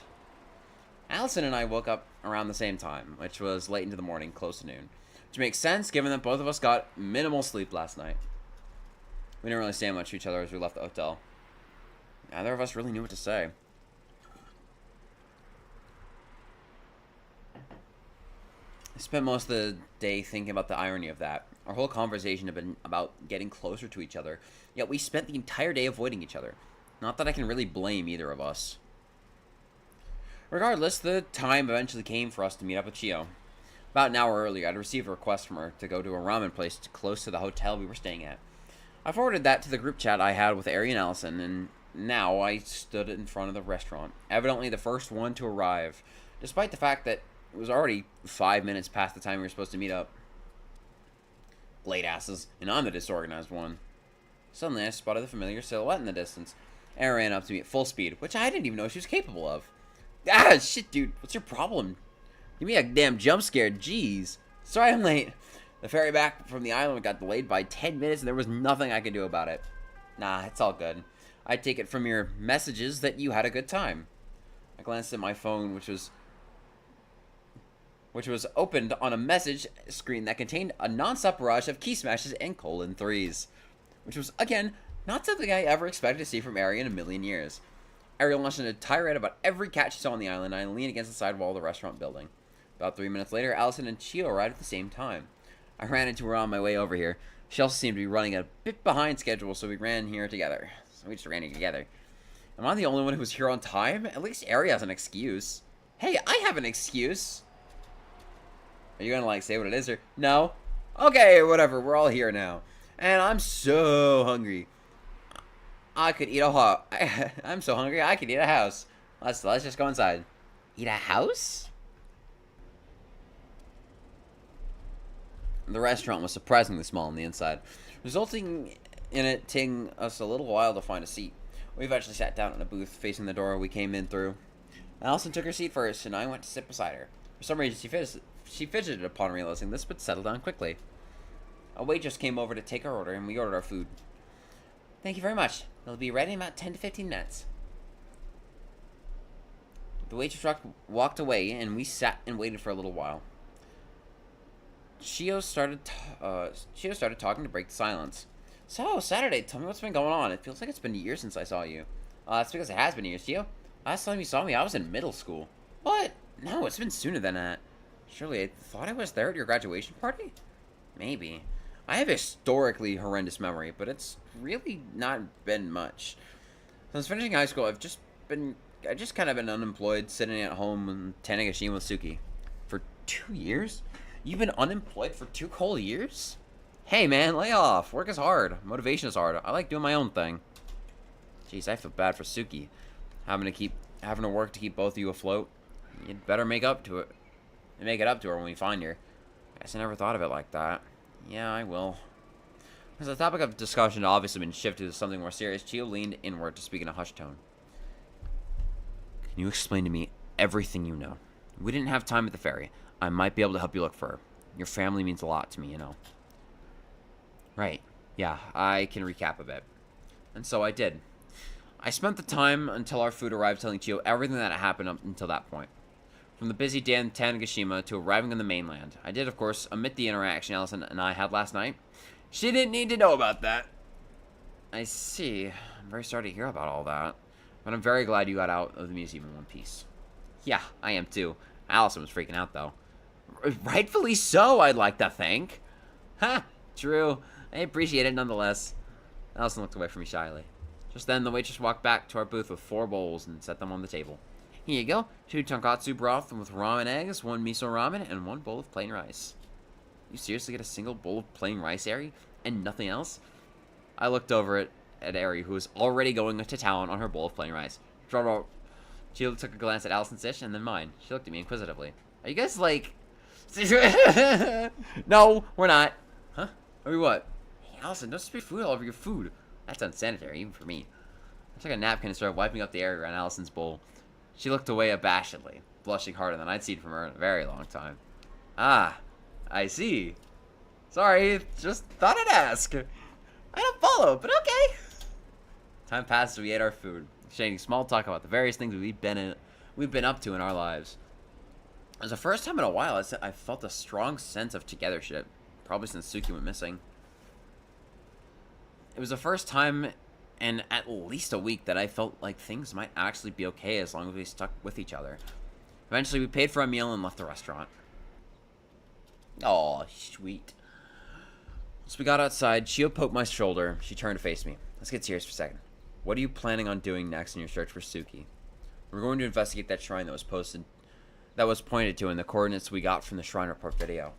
If she went there at the time specified, then there might have been something there that would clue us in to where she may have gone after that.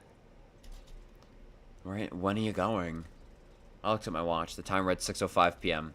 Tonight, at the same time specified in the video, 12:12 a.m.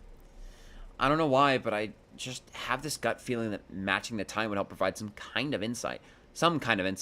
Maybe something only happens there at that time. Do you need a ride to the shrine? If it's where you described, it's a bit of a drive out. You'd be willing? We hadn't actually figured out a ride there yet. Yeah, my rental car is here since I had to park it when boarding the ferry to Tanegashima as a foot passenger. Wait, rental car? I mean, yeah, I live in Tokyo. No way I was gonna drive all the way out here. I took a trip over various bus lines. She lives in Tokyo? Did she always? I swear she lived near us a while back. Regardless, that would be great. Should we meet up around 10 or 11 then? Yeah, I've got some stuff to take care of, so 10:30 would probably be the best. It gives us plenty of time to get out there. I guess you can just meet us by our hotel? Where is that exactly? You never told me. I pointed down the road since the hotel was within view of where the restaurant we ate at. Chio nodded. Works for me. I'll see you then. She walked off, leaving the 3 of us standing there. Eri poking my shoulder broke me out of my daze. It seemed people had a thing for poking my shoulders today. God, oh, just you, Eri. What's up? Allison told me she wanted to check out the night market with me, so we're gonna go do that. You wanna join us? Nah, I'll head back to the hotel and just chill. Let me know when you're on your way back, okay? Will do. Eri and Allison walked off in the opposite direction of the night market. I decided to take a short stroll before returning to the hotel room. Don't wait. Oh, God. As I walked by the ocean, I thought about Chio. It was probably just due to the fact that I hadn't seen her in literally years, but something about the things she said felt off to me. Not like she's hiding something, but more so like she and I have different recollections of things. When I think about how I knew her, my memories pull up the fact of her being an old family friend. Yet something about that also doesn't feel fully right. Like it's not the main reason I knew her when I was younger. And I don't have any more memories of her living in Tokyo. But something about that just feels right. Like I've always known it. It's not that the memories I have of her being an old family friend from Tanegashima feel false, per se. It's more like I have 2 sets of things I know and remember that both feel like the correct one, despite the fact that some stuff about them cancels out the other. I thought about this for a while, but found it was only driving me kind of crazy, so I decided to stop. Spotted a lone tortoiseshell cat loafing on the stairway down to the beach, and decided to take a breather, so I went and sat with it. I guess I can't really blame Mary for being a cat person. I love these little doofuses. Time passed. I walked back to our hotel room, then more time passed. I thought about Allison and her interaction last night. I don't think I ever really thought of Allison in a romantic light, if that was even what she meant by kissing me on the cheek. I'd been very open about my sexuality for a long time, but despite that, I never really acted on it much. More so, it just meant that I liked a lot of anime characters and would joke about that. I thought for a while, and then I caught myself thinking, I guess they really have changed, at least a bit. You'd never have caught me being even remotely this introspective like 2 weeks ago. When we lose people in our life, be it that they die or even just go missing, I've heard things feel like a blur, that your emotions feel like none of it is real. On that day in Tanegashima that ended with the geology museum incident, I think I'd been expecting for my emotions to feel a bit more numbed. Not that it really excuses me acting out that whole day, but I don't think I was expecting to, well, I guess just feel as much as I did. Feelings of worry I anticipated, but I felt so many other things that I didn't really know what to make of anything. I guess the best way to put it would be that things felt like the opposite of the way I anticipated them to. I expected nothing to feel real, but everything feels like it's been the first real thing that's happened in a long time. That the feelings I've had are the most real feelings I've had in a long time.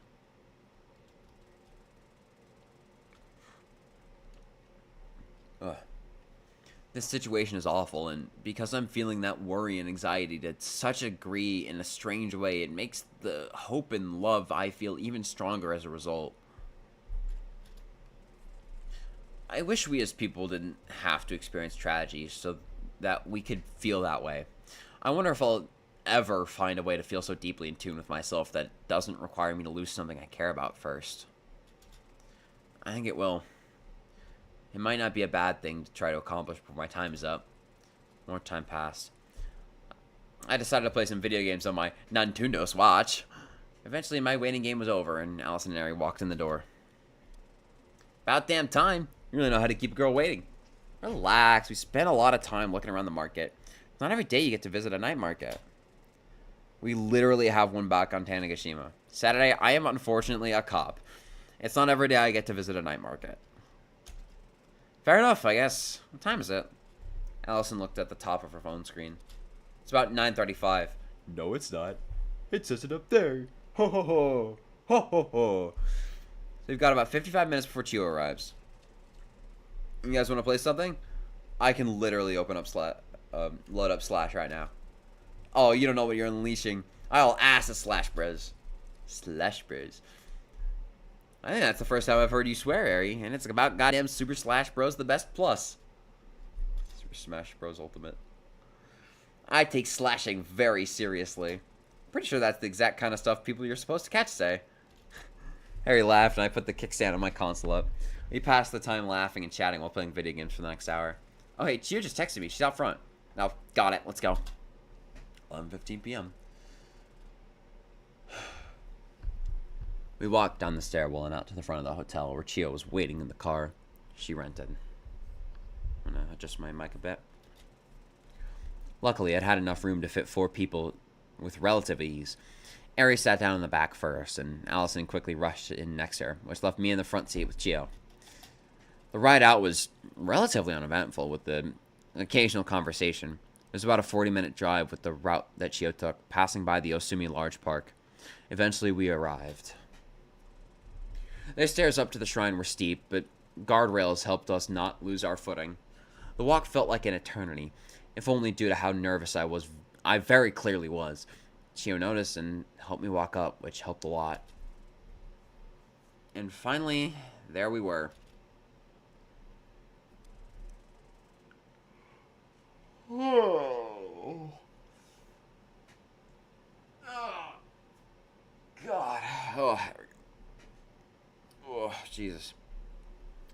The Okawachi Shrine. The location specified in the Shrine Report video. It was much smaller than I anticipated. The actual shrine itself barely seemed able to fit even 10 people. Behind it was a maintenance shack that was locked and empty. Seems like area... no. Holy shit, kill me. You have to kill me. You have to kill me.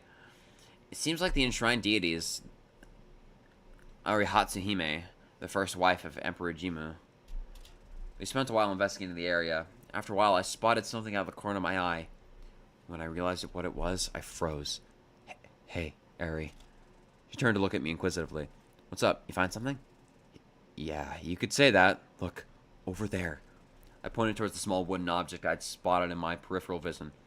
Ari turned to look. Her face also went pale. It was a toy rocking horse, small in size, made of wood with no decor or any kind of paint. Second shrine.png. It's the horse from that image, isn't it? Hold on, let me check.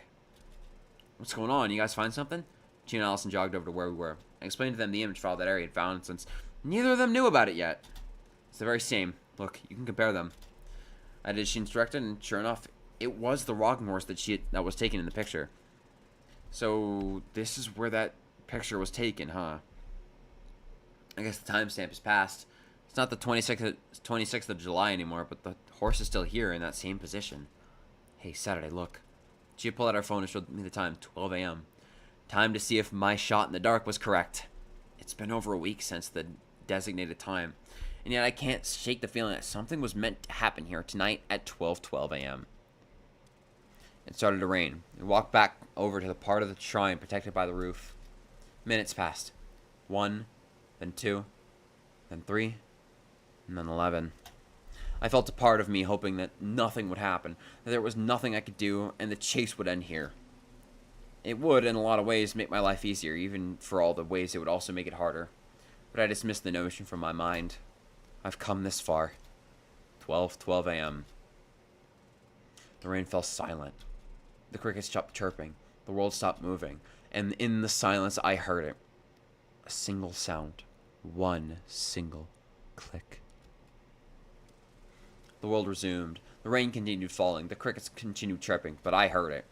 I looked at the others, as if to ask silently if they also heard it. Immediately, I could tell from the looks on their faces that I was not alone. We split up to look around. Nothing by the horse. Nothing in the shrine. Nothing on the stairs. Nothing by the car. And then, when I looked behind the shrine, I saw it. Immediately, I saw it. The heavy padlock that had surrounded the maintenance shack's handle was no longer there. I signaled to the others. Since the sound, we had dropped silent, only communicating visually. None of us knew we were doing it, but we were. The reason for this, I had no idea. Allison, Ari, and Shio walked over to where I was standing, and I pointed the missing padlock. Ari gave me a look as if to say, if there was ever a point of no return, this would be it. And I thought about it. The life I could lead if I turned around and went home. I didn't know what lay beyond this door, but I knew in my soul that opening the door to this maintenance shack would change everything. Was I really about to do this, to take this kind of risk, to open that forbidden gate to the truth? I closed my eyes and turned the handle on the door.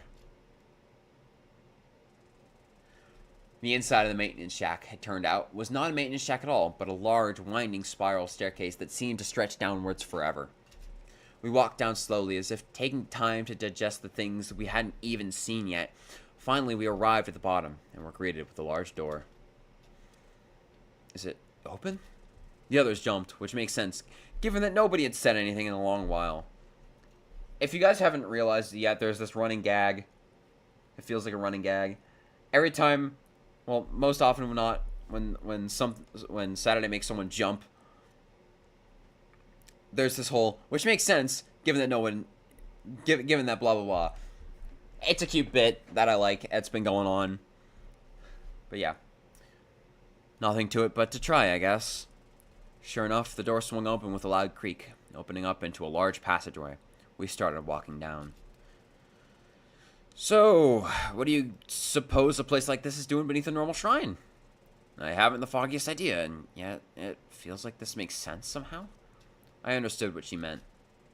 Despite the oddity in every aspect of this situation, this place had a sense of familiarity to it, even though I was reasonably confident I've never been here. I'm getting cold, so I'm putting on my jacket. I'm gonna finish. Hey, 27 views. How did that happen? When the fuck did I get 27 views? It was at 26 for like fucking ever. Huh. Sunrise. Huh? What's that, Allie? I don't know why, but the Sunrise Foundation comes to mind when I think of a place like this. The Sunrise Foundation? That's just the geology company my sister works at. What would they have to do with a place like this? No, I understand what Allison means. This entire place makes me think of that company. I don't know why.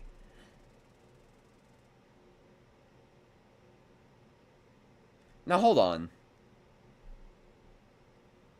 Why did Ares say that line? No, go back. You'll notice Ares said that line about her sister working there. Kotomi doesn't work there. Suki works there. Maybe I'm wrong, but maybe I'm also not. I don't think I'm wrong. Whatever. Just a slight error. We finally reached the end of the long hallway and found a large gate in front of us, locked shut by 3 large metal claws. Something tells me this isn't going to budge quite as easily. I wouldn't be too sure. Look, there's a screen over there. I looked in Ares' pointing direction and saw an unlit device. It appeared to be some kind of terminal. Maybe, but that thing's off. Suddenly, as if the very place we stood had heard my words, light flickered on, and the screen of the terminal powered on. Everyone present jumped. What the hell? I curiously approached the device. All that displayed on the screen was a single button labeled open. This feels planned. I need to be honest. I felt it this entire time. I can't be the only one who feels it. No, it's not just you. It feels like someone or something is leading us along with a trail of crumbs, right? I agree, but it's not like we can really just turn back now, right? Yeah, I'm a Saturday on this one. I looked at Allison. Despite everything she'd said to me, I could tell that everything she did came from a place of worry. She was thinking exactly the same thing I was, that if we turned back now, our lives would eventually end up so much easier. But I could tell from the look in her eyes that she knew just as well as I did that that wasn't an option anymore. I pressed the button on the terminal. Loud whirring sounds filled the hallway, and slowly but surely each metal claw retracted from in front of the gate. Finally, the gate opened. Data parsing incompatible. Boundaries exceeded. Accessing memories. Memory access failed. Memory access failed. Iteration antipathy paused. Pausing Duskbreaker backup information database. Filling location cavities. Ugh. What happened? I sat up, dazed. Allison and Chio also seemed to have come down with the same affliction. Something is really off about this place. You 3 passed out the moment we walked in here. Passed out? How long has it been? Relax, only like 5 minutes. It's 12:37 right now. Thank goodness it hasn't been that long, at least. It hasn't been that long, at least. But what is this place? We looked around us. Oh my god. Holy fuck, dude. The area was a large atrium devoid of much at all. In the center sat some kind of operating chair. This place is... Chia walked to the center of the room. She stared at the abandoned chair for a short while and then spoke. This is the Sunrise Foundation's 4th laboratory atrium. Oh god. Sunrise Foundation, but... Chia turned back to look at us. She had a look of immense panic on her face. We have to get out of here right now. Get out of here, but we just got here. This is what we came all this way to see. This is what we came all this way to see. She ran up to me and grabbed me by the shoulders. No, Saturday. We need to get out of here right now. Trust me. I shook her hand off my shoulder and lost my temper. Why? Tell me why. Give me one good reason why we should just leave the place I traveled all the way out here to see when we just got here. You might be scared of whatever this place is, but I'm not. So, no, Saturday. We need to leave because... Suddenly, a loud rumbling sound filled the atrium. That sound effect didn't play. The ground shook beneath us and my vision blurred. Out of the corner of my eye, parts of the geometry that made up the atrium began to twitch in a way I'd never seen before. And then a large piece of the ceiling came loose and fell on the ground, landing just a few feet behind Chio. This place is caving in, so we need to get out of here! I understood immediately. The 4 of us ran as fast as we could to the gate we came through. Passing through it, as we ran, bits of the large hallway began to come loose and fall as well. And then it happened. A single chunk of metal that came loose directly above where Allison was about to pass by.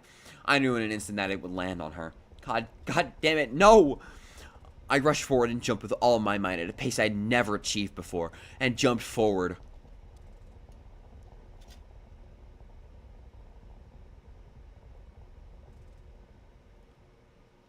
All the sound cut. The world paused again. And in that silence, I heard it once again. That single click.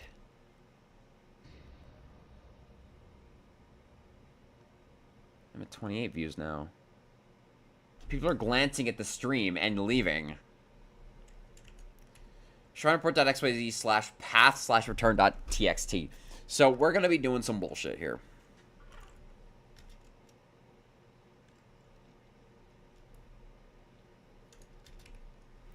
I know this one. I know the result of this one.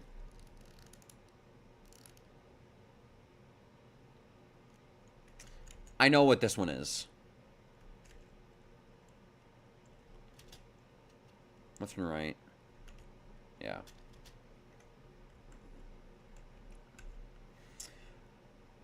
I'm just gonna quickly go over what the code is here. So obviously, this is another one of those count the sides and add them up and subtract them all. This gets star. Shout out to star. But that is what the result of this is. This adds up to an S. This adds up to a T. This adds up to an A. Well, this cancels out to an A, as you can see from the, yeah. And this, 3, 4, 5, 6, 7, 8, 9, 10, 11, 12. This adds up to an R. That's 12. It's minus 2 of these. It's fucking 666 reference. That means 18. Yeah, R. So that's star. Shout out to star. And this one, you have to use...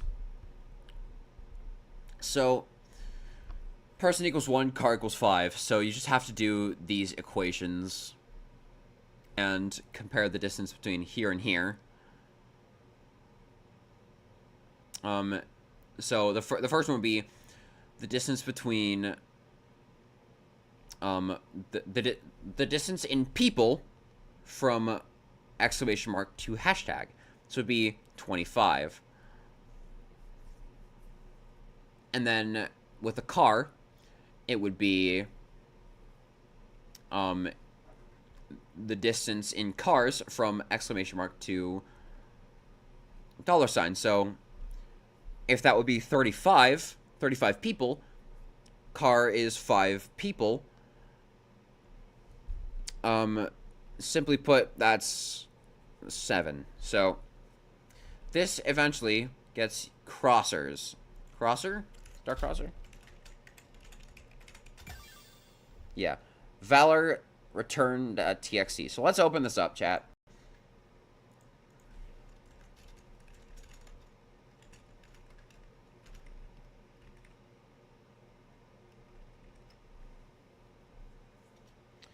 Valor / return.txt. I'm actually gonna have to open up Streamlabs and change my scene. There we go. This is very low quality. You can see stuff at the side. I'm gonna actually go back to screen 2. That's... Oh. Hello. And let that load in. So, as you can see here, there's a lot of cycles listed. Let me see if I can, I don't know, put the...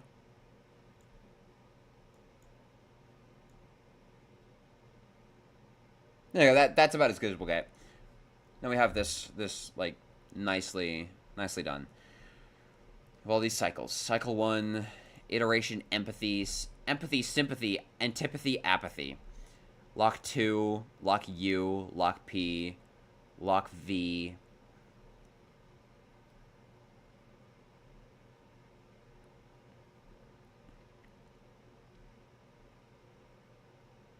And it just goes on. There's a lot of these.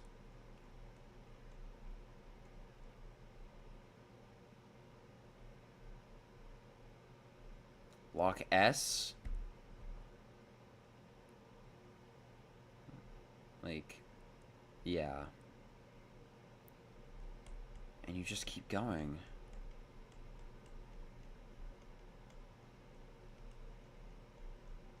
It goes on forever. There's just so many lists of iterations and locks that they got stuck on.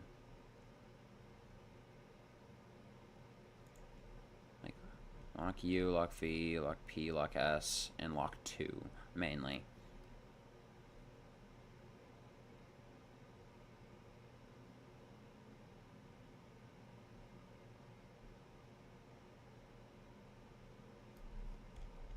Thought I saw something.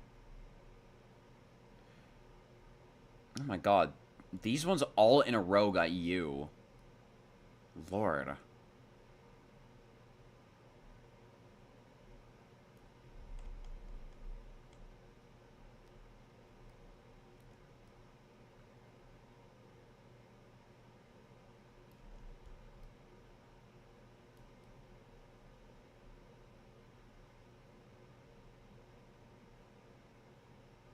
it just keeps going. And it just keeps going.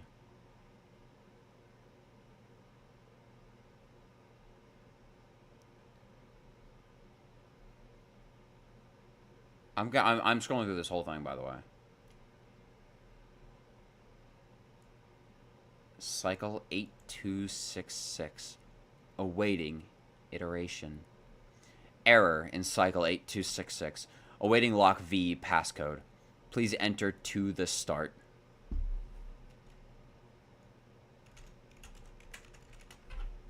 Open up the YouTube tab again. Hold on. Wait, there we go. Just in case anyone pops into chat. That'd be nice.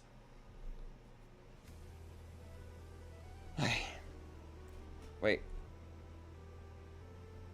Why is stream... Shit. Shit. There we go. Didn't miss much. Just this cool pre-boss song thing. Valor Starcross, baby. This is finale difficulty.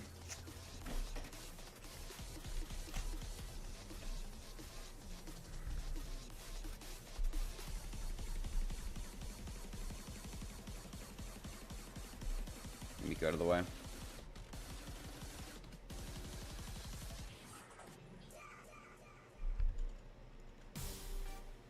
Ba.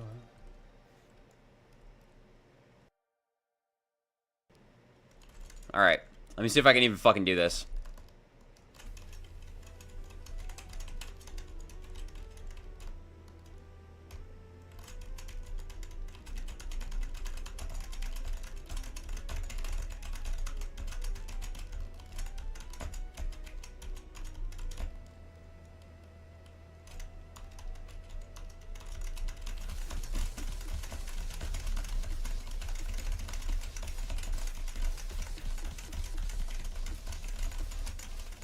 Oh, wow.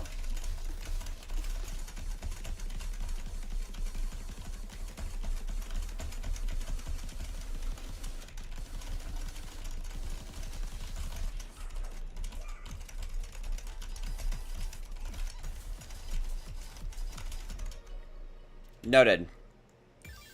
I gave it my best shot.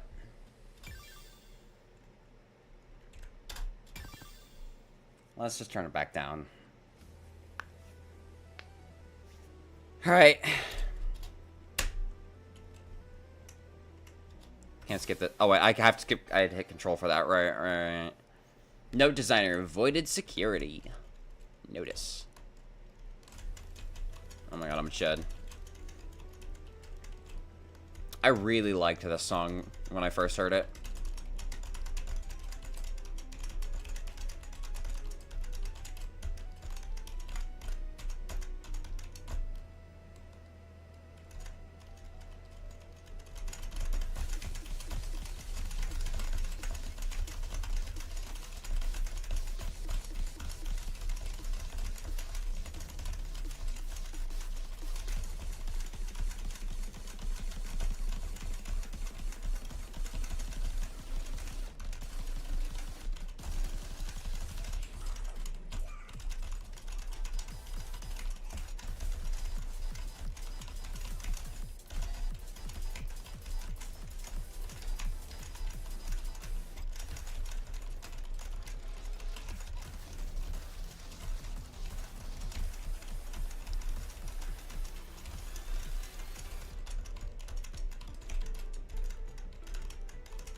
My hand's cramping up again.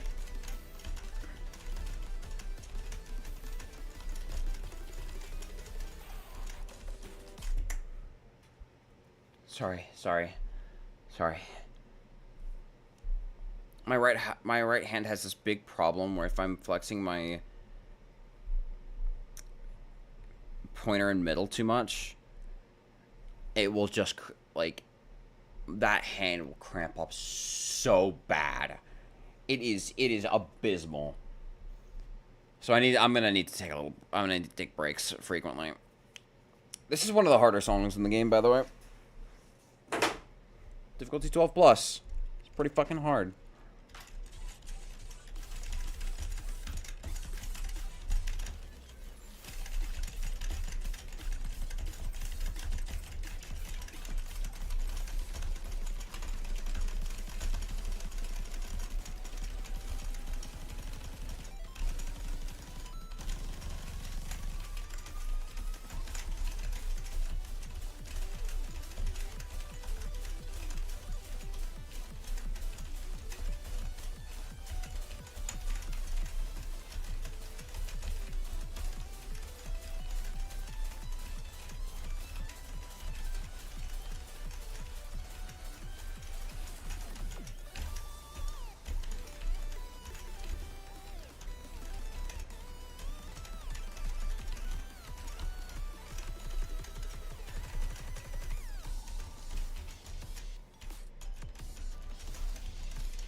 I am only given forgiveness because it is a chart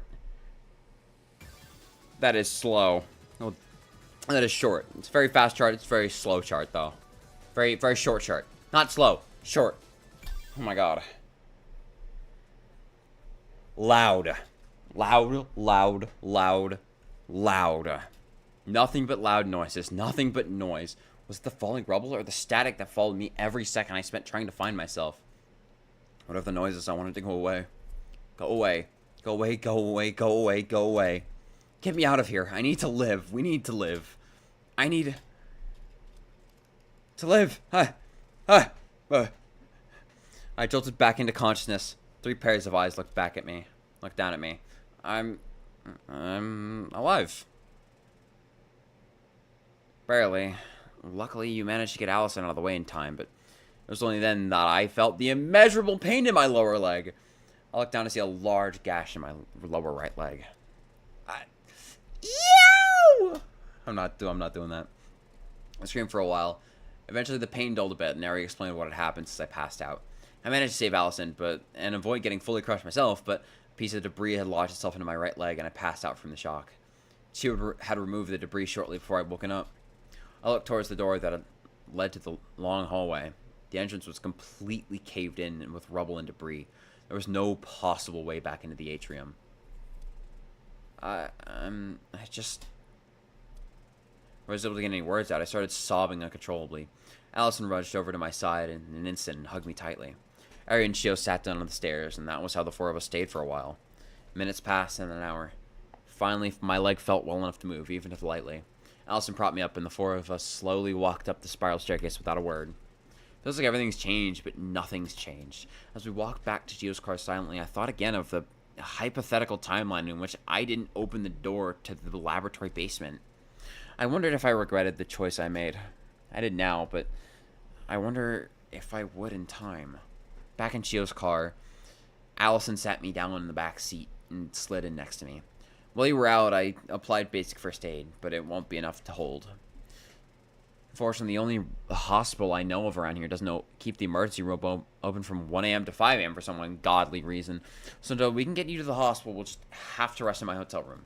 I'm not a doctor, but I can assure you the wound shouldn't cause any significant damage before you get to the hospital. I nodded weakly. That's all I could do. Gio started the car and drove away. As we left the small parking lot, I looked back at the shrine stairway. And that was when I saw it. On the road by the place we parked with no indication of having ever been moved there by anyone. A small wooden rocking horse. Battlestar Cross unlocked. Ew. Oh, convenient. Saturday rest in your hotel room. Oh, why don't I just get a few of these first?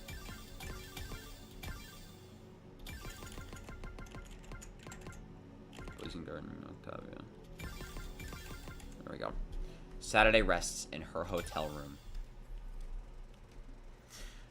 By the time we arrived back at the hotel room, it was already long past 2 in the morning. Allison helped me up and carried me onto my bed. Gio called the hospital and confirmed that the emergency room would open again in about 2 hours, so we had to wait and just keep an eye on my wound until then. It stopped hurting badly during the ride back, but the sight of it made me nauseous, so I avoided trying to look at it.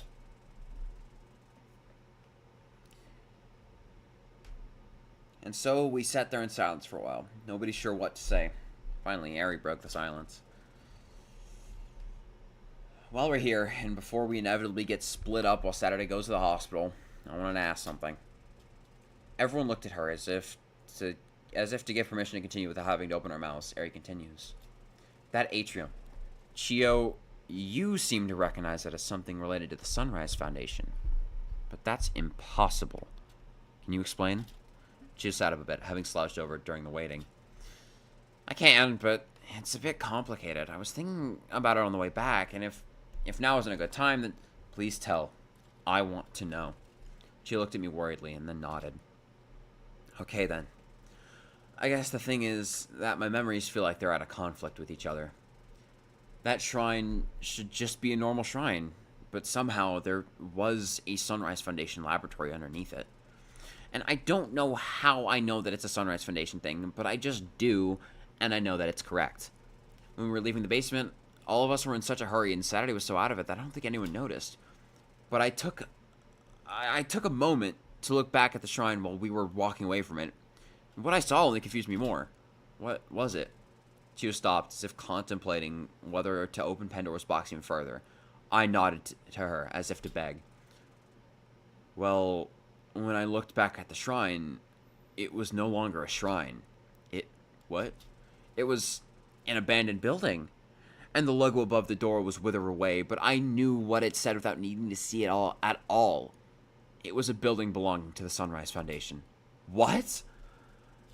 I chalked it up to a lessened sense of thought due to the events that had just transpired, and tried not to think about it as we got in the car and left. And on the way down, I saw something else strange. A stairway leading to a shrine, the Okawachi Shrine. What do you mean a stairway leading to the Okawachi Shrine? Saturday, please don't stress yourself too much. We're trying to keep your wound from acting up. I looked over at Allison apologetically. Sorry, you're right. It's just, I don't understand how that makes sense. The state of the environment that we arrived at and the one we left, it felt ever so slightly different. The best way to put it might be like so. Chio took out a piece of paper and drew a loose illustration. Look, when we arrived, the parking lot was at the same altitude as the start of the stairs leading up to the shrine. Chio took the piece of paper back and flipped it over, drawing a similar scene. But when we left, it was like this.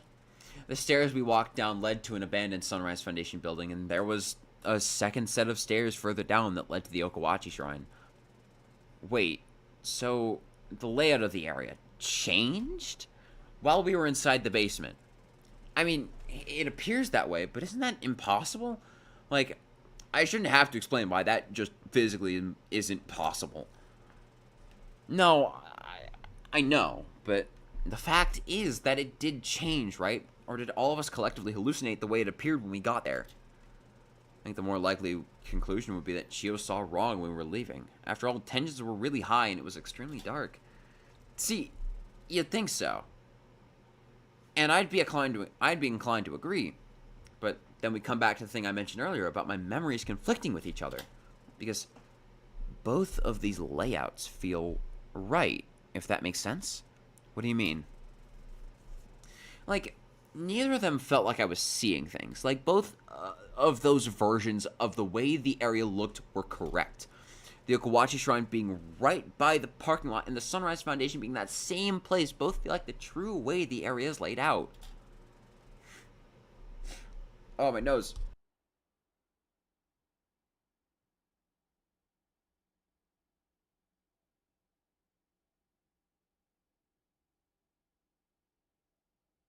Alright, we should be good. Chio, what is the Sunrise Foundation? What's your link to it? I don't know. I think I was an employee there? You think? Look, I was never an employee at the Sunrise Foundation. I remember how my life has played out up until now. But also, I swear I have memories of working there, of helping make something important, and working at that lab underneath the shrine. It's another one of those things where both of the options feel like the right one. Not like I can't choose, but they're both right at the same time.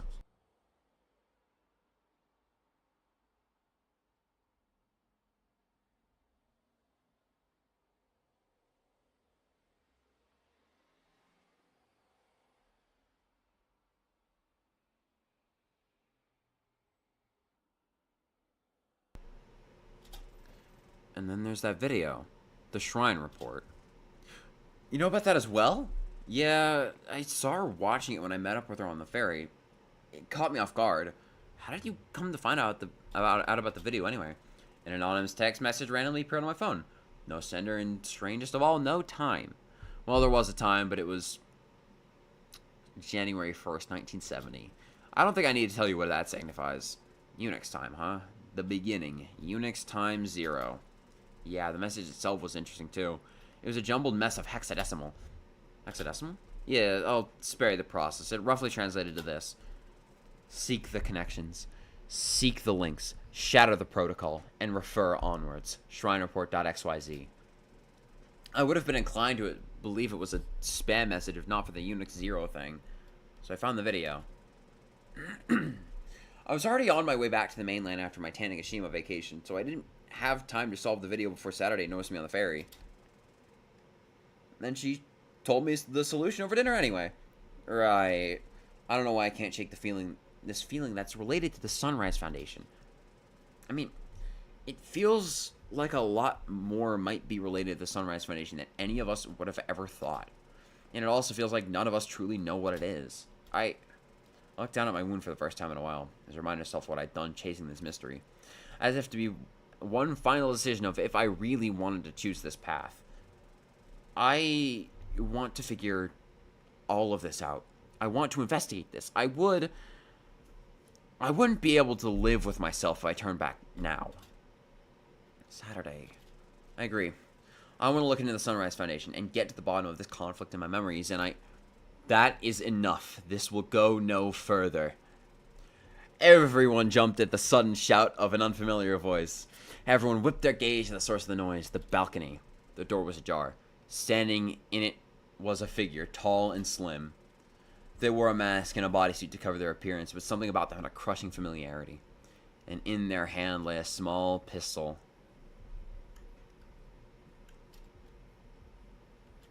Oh man. If you continue to endanger this world, my world, I have no choice but to end this by force. Chio jumped up as if to shield us. Ari Allison and I remained frozen in shock. Who are you? What are you doing? A tall figure took one step into the hotel room. Chio backed up a bit in fear. You, the arbiter of the rule. I will not allow this cycle to continue any longer. Chio watched in fear as the tall figure raised their pistol and pointed it directly at Chio's chest. No, please. The figure tilted their head to look at me briefly. In that moment, I felt an indescribable sense of sorrow and grief. My vision went blurry. I'm sorry. I shut my eyes in desperation as if to pull myself out of the nightmare I'd found myself in. And then I heard the click, and then the bang. I dropped my guard and let her out of my sight. A mistake only a child would make, and yet here I was. Desperately, I clambered out of my bed and up to my computer. God damn it, where are you? Then I saw it. That hotel room, the situation unfolding within, the action that the World Keeper was about to take. Shit! Is there any way I can interface with the inner layer in this? Fuck. Shit. Is there any way I can interface with the inner layer in enough time? I began to desperately search my files as fast as I could, and eventually found my way back to what I was looking for. The control panel I'd forced my way into. Please go through in time. Come on. A single flash, and a moment caption frozen. I'd made it just in time. Oh my god. Thank goodness. But there was no time to waste. The freezing would only last so long, which meant it was time to get to work. The story remains unfinished. Oh, I wonder what that was.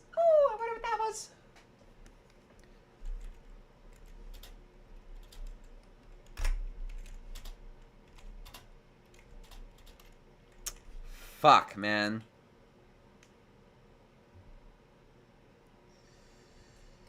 I have a ping. Where's the ping coming from? Whatever, bruh.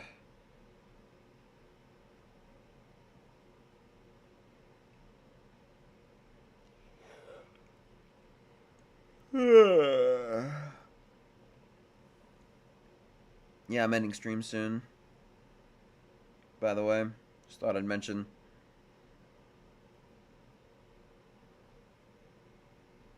Not like anyone else is gonna, like... Whatever, man.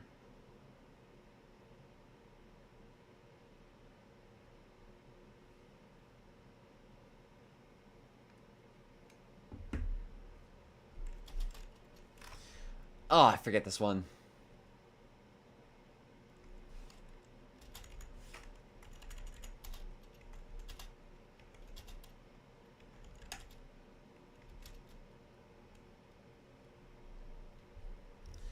This is Morse, obviously. So let's just solve the Morse one.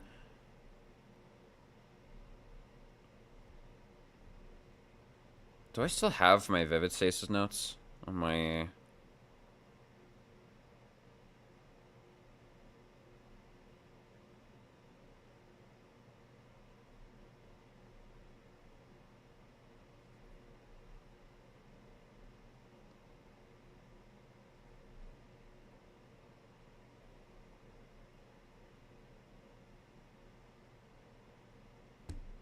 I don't even fucking know what that is.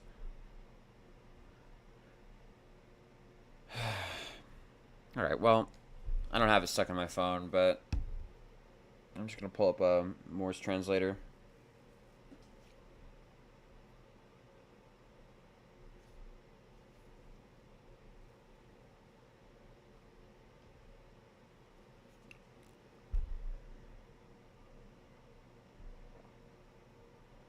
DE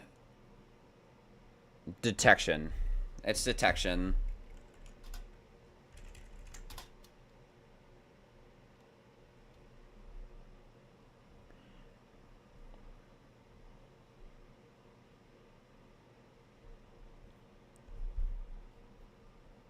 I remember now. Hold on.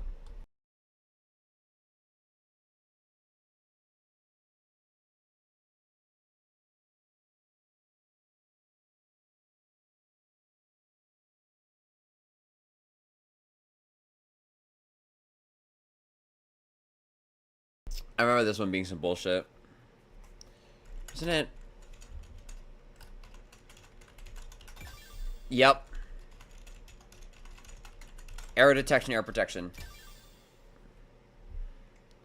I've already broken the lock, so I'll briefly explain. This is using the zero red thing again, using the dots. This one's pretty simple. It's just Morse. This one's pretty simple. Actually, this one fucking confused me for a while, because add this, you get to this. Add this, but you have to make it like it's turning each thing into its own, like, into its own syllable. But okay, so this is ERROR. And this one, you just, like, match the colors with the... You count the boxes, you match the things with the things, so... Air protection, air detection. Oh, no, air detection, air protection. Fuck, I'm not ready for this one. I'm not ready for this one, wait.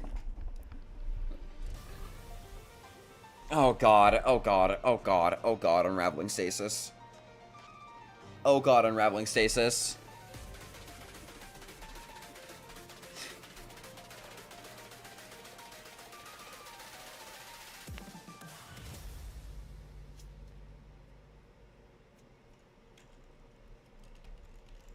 Let's do this.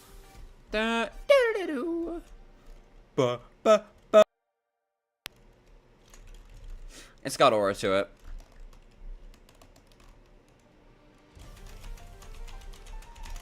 Oh, I'm shutting.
Fuck my life.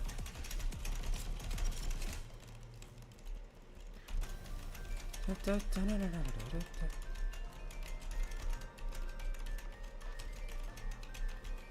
a really cool sequence, though.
Holy moly!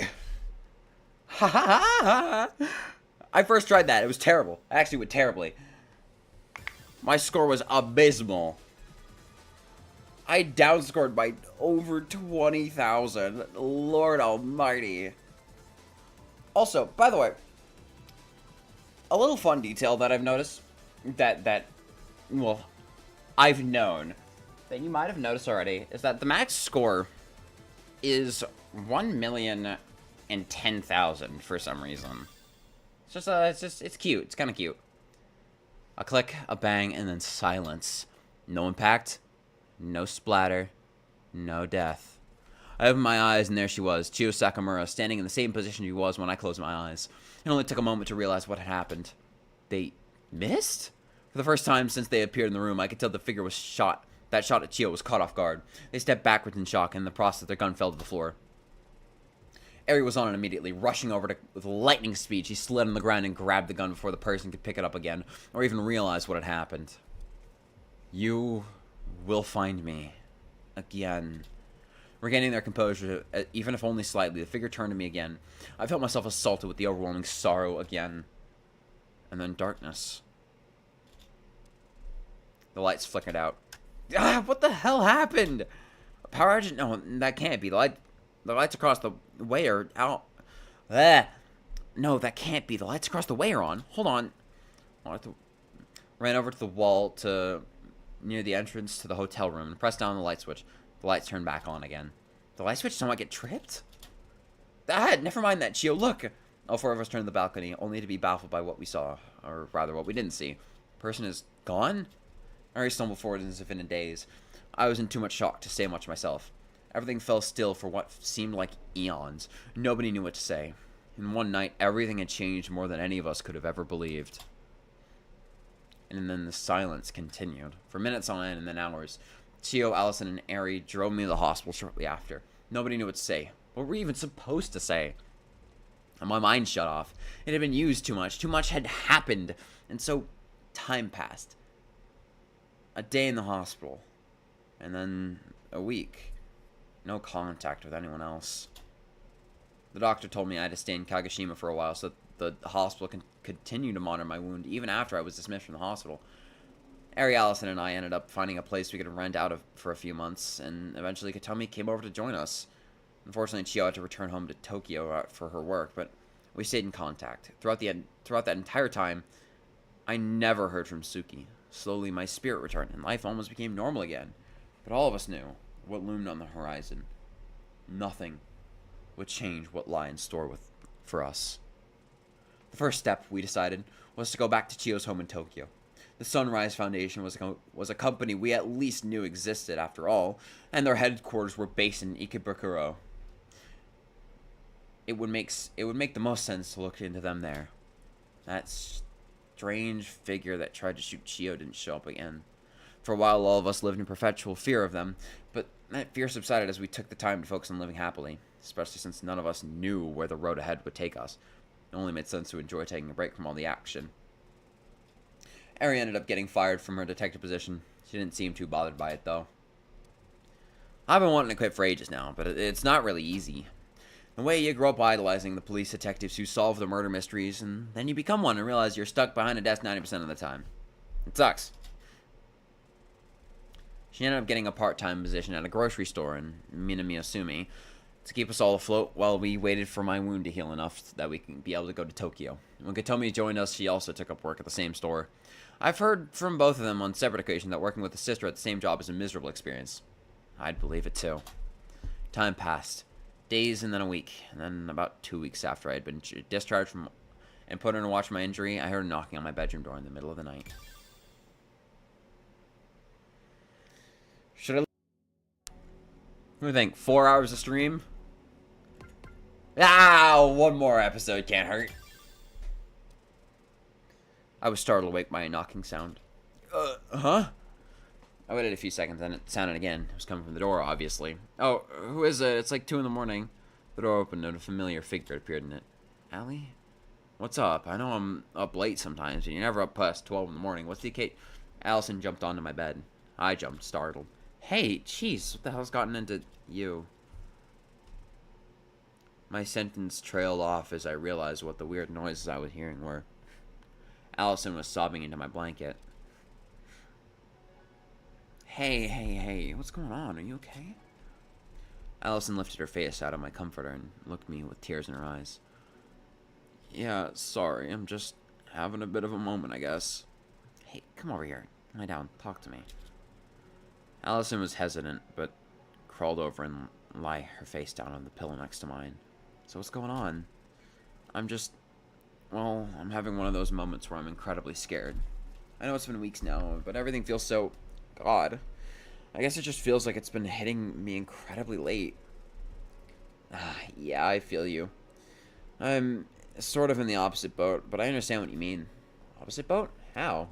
Well, during that first week of being hospitalized, I had this constant feeling of doubting myself. Everything hurt so much, and I was crying so much of the time that I had this belief of, like, why am I choosing to put myself down a path that results in this, you know? But I don't regret it. I chose already, and my decision hasn't changed. Oh, my... I want to see this through. I need to see this through. With you.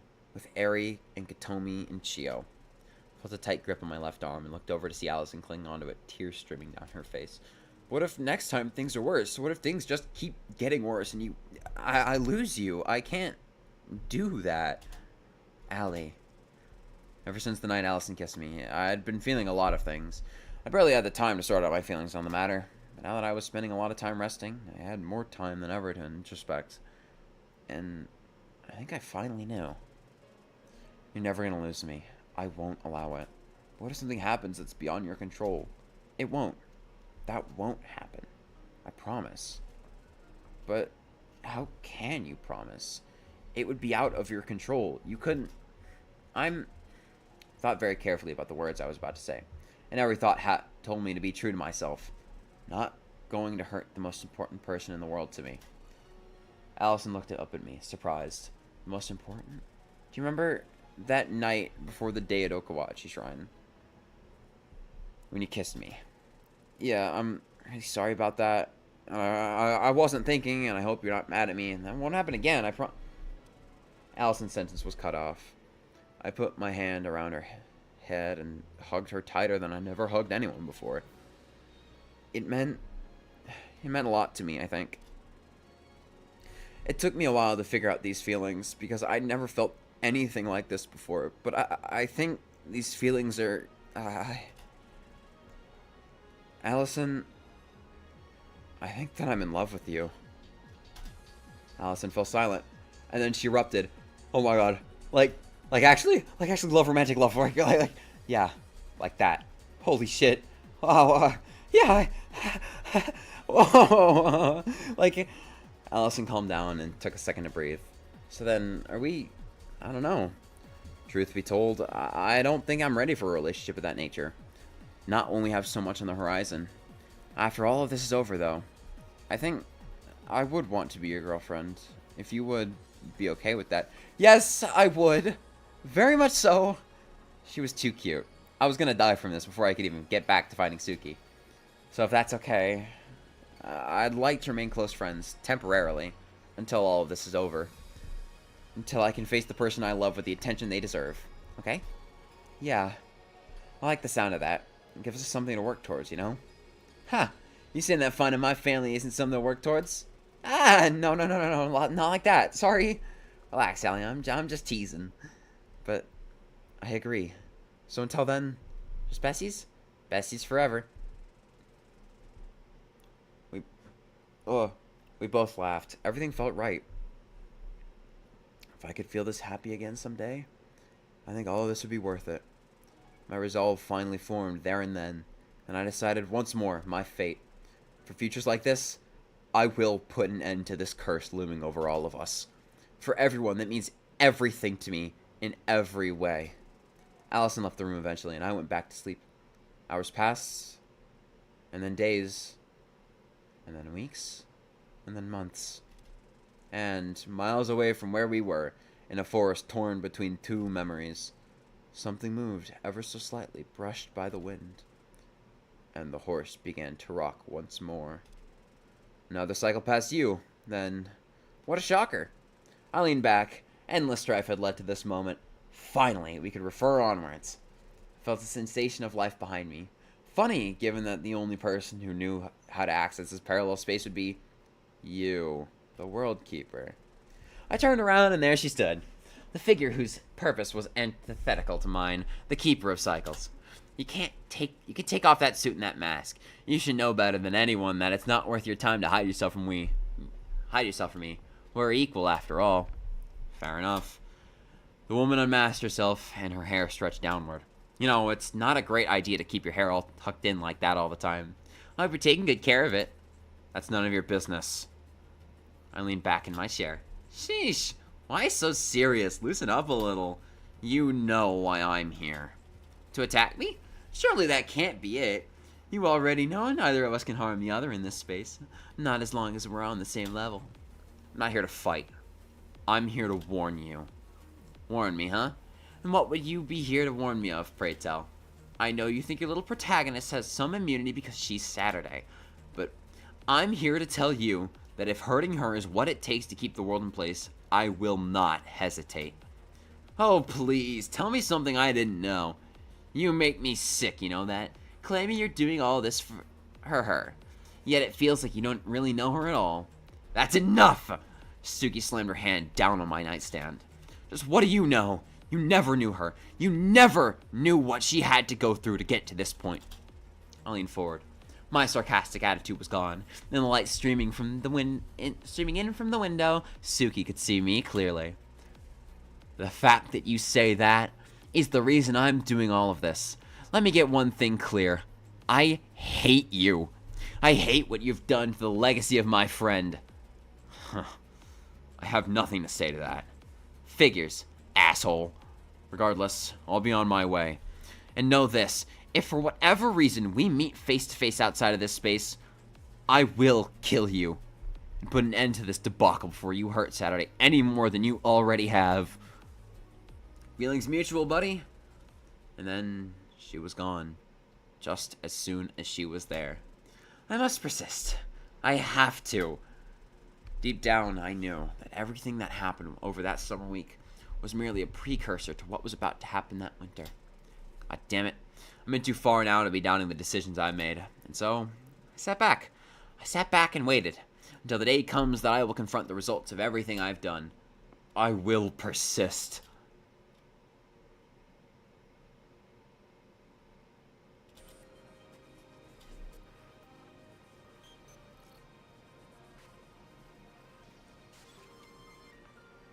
End.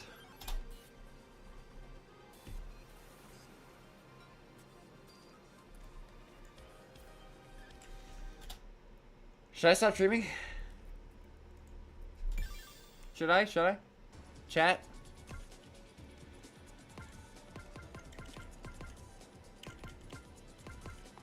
Yeah, I got, aiming in chapter 3. Profile, yeah. Haven't unlocked any of these guys. I don't even know who some of these are, I think. I think this one's the shopkeeper. That's only because of, you.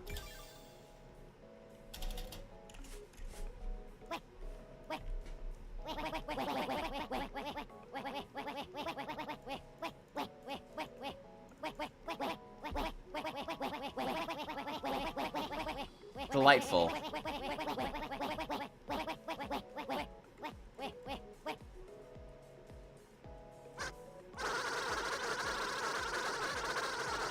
Why are you doing that? Pet power multi.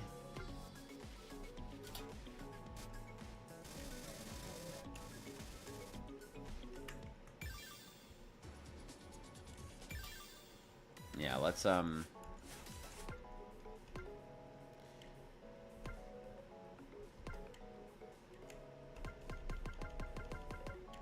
Hi, Chio. Should I complete chapter 4? I feel like chapter 4 is like the big one.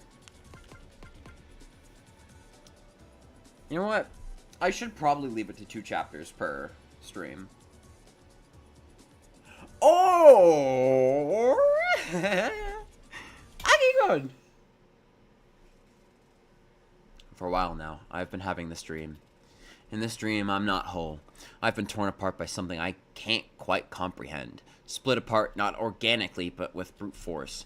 I, as I exist, am doomed to the fate of being an observer, unable to interact with what I'm watching. A girl in a lighthouse overlooking a clay doll representation of humanity. While those I observe can move between spaces, I am signed to this space.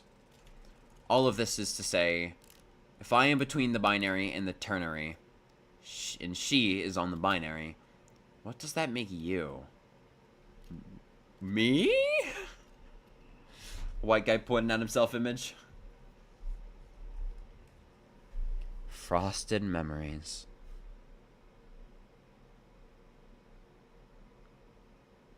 Now, I think this one was split up a little.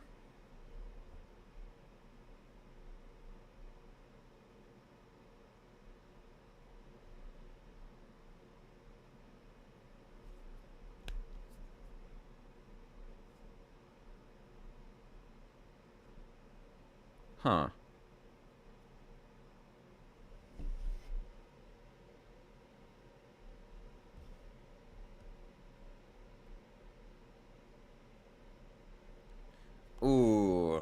My wife's writing something right now. Well, my wife wrote something earlier. It looks pretty damn good. I want to read that later. I'm so excited. I looked up from my phone as Allison walked into the room, slumped over. She walked over and face planted on the bed I was sitting on. I looked at her inquisitively. What's got you all tuckered out? Leaned over and poked her hair. Sit up, Allie. I can't make out a word of what you're saying. Allison sat up. Packing. The same thing we've been doing all day. Well, speak for yourself. I finished up pretty early, actually. Yeah, because you didn't have anything to pack. All your stuff is still back at home on the island. Hey, don't fault me for being lightweight to travel. I don't need much to get by.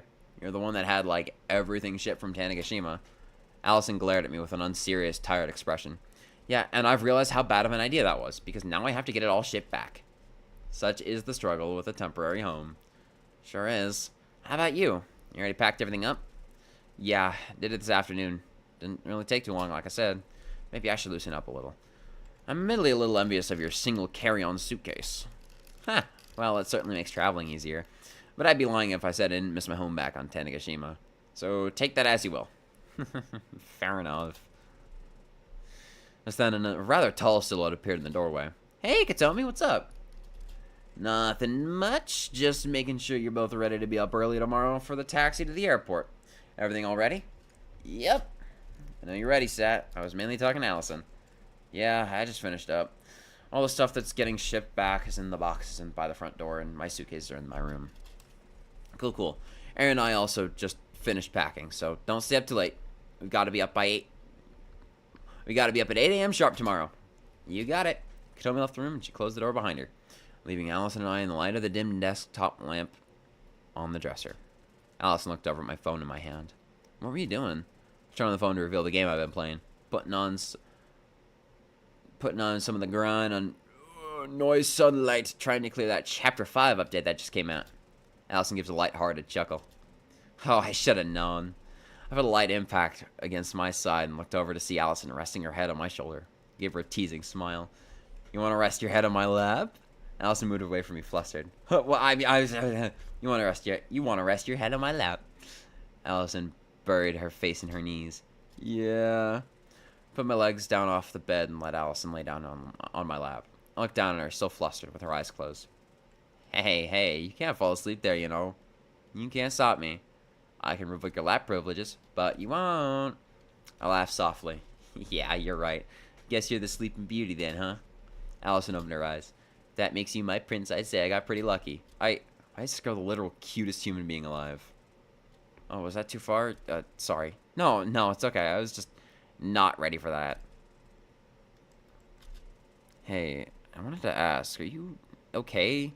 You seem kind of out of it all day. I guess you do know me too well for that to go unnoticed, huh? I guess it's not so much that I'm out of it, more so that it really feels like this time, as short as it was, is coming to an end. It's been 3 months since the stuff that happened at the shrine, and I guess I just got too used to things actually having calmed down. Because once we step foot in Tokyo, we're back in the case, and anything could happen, and I'm scared. But more selfishly, I'm going to miss these few months. Even if they weren't easy, it really felt like this was a major change in my life for the better, you know? Sorry, I shouldn't dump all of this on you. Oh, Allie, it's okay. I understand completely. To be honest, I'm kind of in the same boat. My life already took such a monumental turn early in the year, and it really feels like we're about to take another one, doesn't it? But I think you and I both know that this is something that we gotta do. It's not like either of us to go through all of that and just walk away. Yeah, I agree with you, but it's so scary, you know? Yeah, of course. But we're not facing this alone anymore. Neither of us are. Alright, so after this chapter, actually, either I end stream or I just go eat food and I go make food and I come back. I don't know. Huh. You're right as always. It's always going to be scary, but we'll press on anyways, right? Always. That's just how we roll. Yeah. We went silent for a while before I inevitably had to get Allison off my lap so I could move into bed. Yeah, I'm not doing this because I want to be... Yeah, I'm not doing this because I want to be a hero. Looking back, it feels so foolish that I was worried about that. I It's been so long since all of this began. And it doesn't even feel like this is connected to Suki anymore. But I still need to see this through anyway. And if there's something awful waiting for me at the end of this, I'll face it head first, together with those I love. It was about a 2-hour drive from the Minamiyasumi to the Kagoshima airport. Luckily, the weather wasn't particularly bad, so most of the drive was scenic. Eri and Katomi had taken a different cab, which left just Allison and the one I was in. About halfway through the drive, I got a text from Eri. So, I got everyone their own burner phone for while we're in Tokyo. Why? We're diving headfirst back into the situation that injured Saturday, and we know now that there's at the very least some kind of organization with actual power involved in all of this. I want at the very least for us to have some kind of protective measure here. I agree with Eri. Whatever group is involved in all of this, without a doubt, knows we've been poking around. The more we can do to keep ourselves untraceable, the better. Wait, but wouldn't they be able to track this conversation if that's the case? Why would we talk about this in a group chat, lol? Wait, yeah, Saturday's the point. They can technically track this conversation, yes, but they wouldn't actually be able to get the numbers of the phones from this alone. Ah, okay, I get you. I've given Katomi hers, and I'll give you two yours once we arrive at the airport. So then you know in advance to save explaining it in a crowded space. I almost said control there. That makes sense. Thanks, Eri. Ali's is, Ali Tanegashima. And Eri's is Arinichi. Katomi's, Arisuke Nichi's. I know what the K means. Katomi, I guess. I don't know what the rest of it is. Yeah, it's no problem.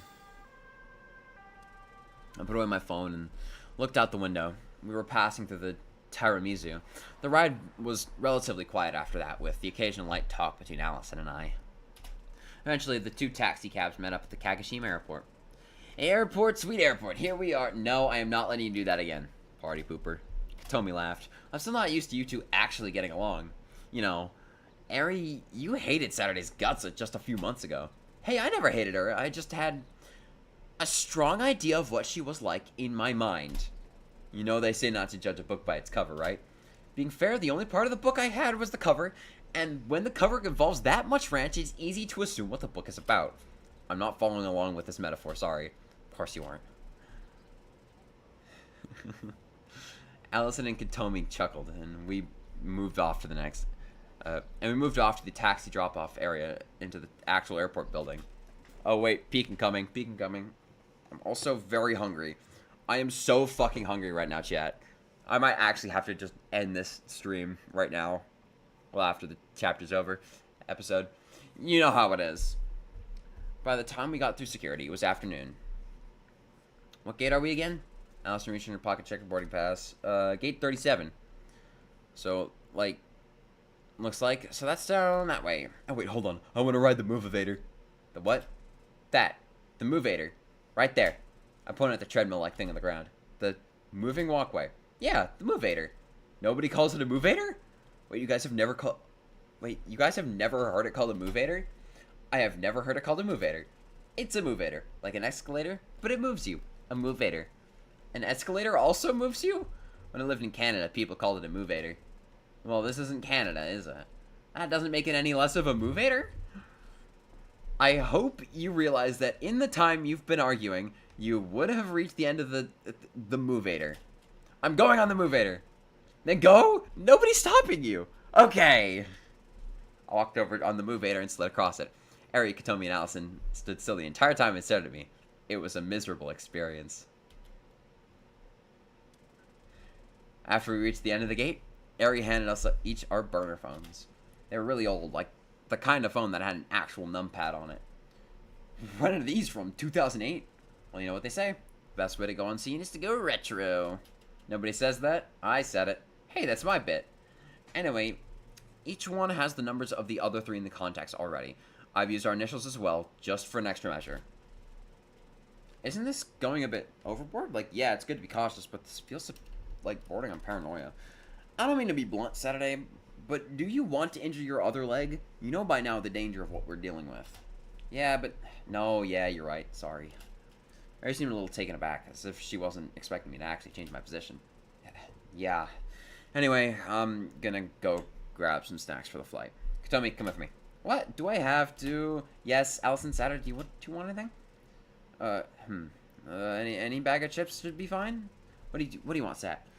If you can find one, a flaming hot Mountain View. I've kind of become hooked on those. That shit's bad for you. What isn't in this economy? I'll look anyway. Oh, my neck. Holy fuck, dude. Ari walked off with Katomi slouching behind, clearly not amused. I guess we should take a seat? It didn't look like it was going to be a very packed flight, so there were plenty of open seats for us to sit in while we waited to board. We took a seat and waited for Ari and Katomi to come back.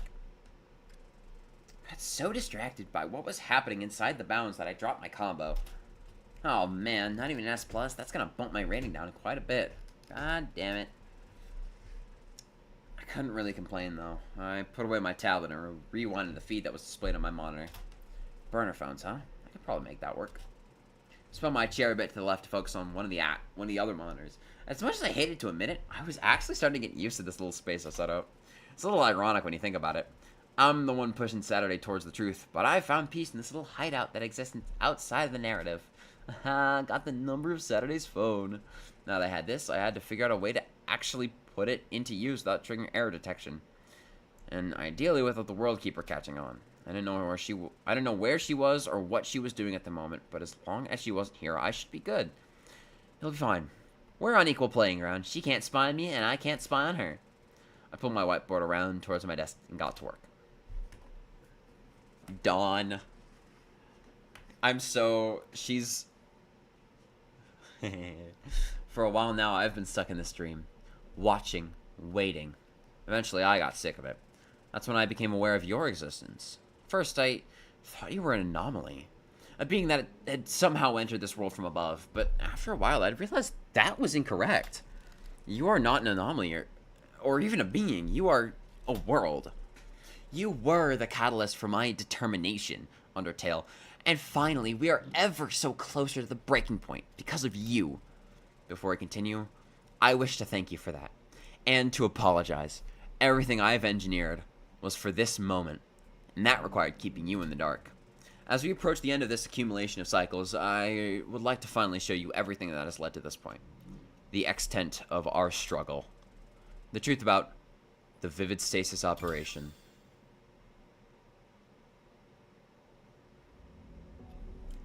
Frosted Memories. This one... Really? Huh. Well...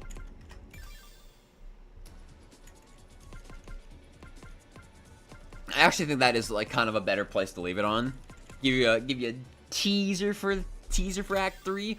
Let me play a rhythm game just I thought they to make more and to be part of a cycle. It's so good.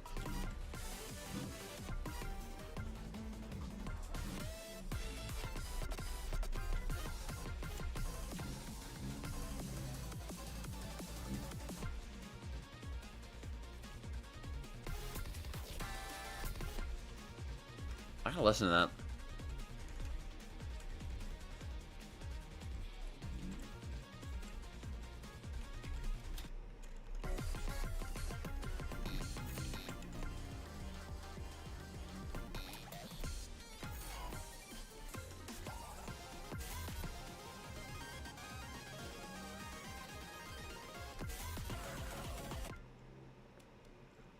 Find in between space. I wonder what that is. Smiles warmly.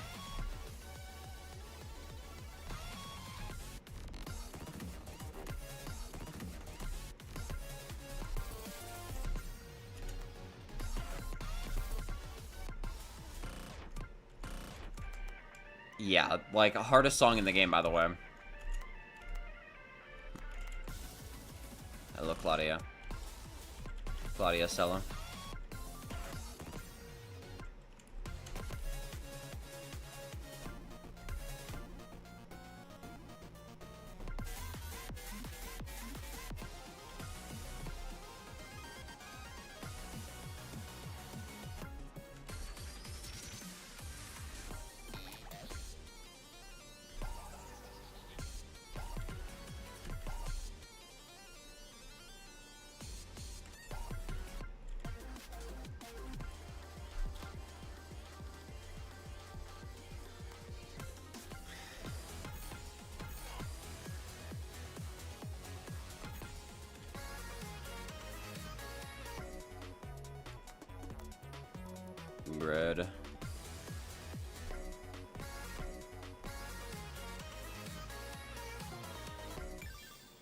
You know what? So actually, I'm gonna make sure I'm not hovering over fucking finale or encore or some shit. Yeah. I guess that's that. Thank you all for watching, and I don't know when I'm gonna stream this next. Probably next Saturday. I'm gonna make, I mean, yeah, obviously I streamed it today on a Saturday. Hence the joke. Say it, yeah. You get the idea. I'm gonna go. Thank you everyone for coming along. Well, thanks to the people who came along at the start and then left.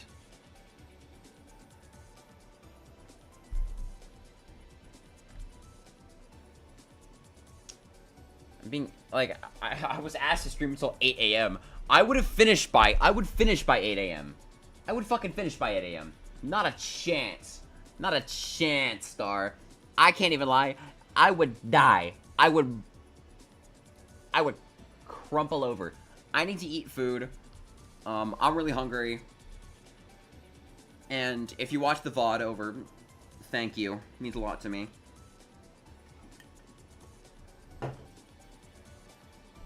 I'll change this to... I'll change the... Oh, shit. Alright, well, bye everyone. See ya!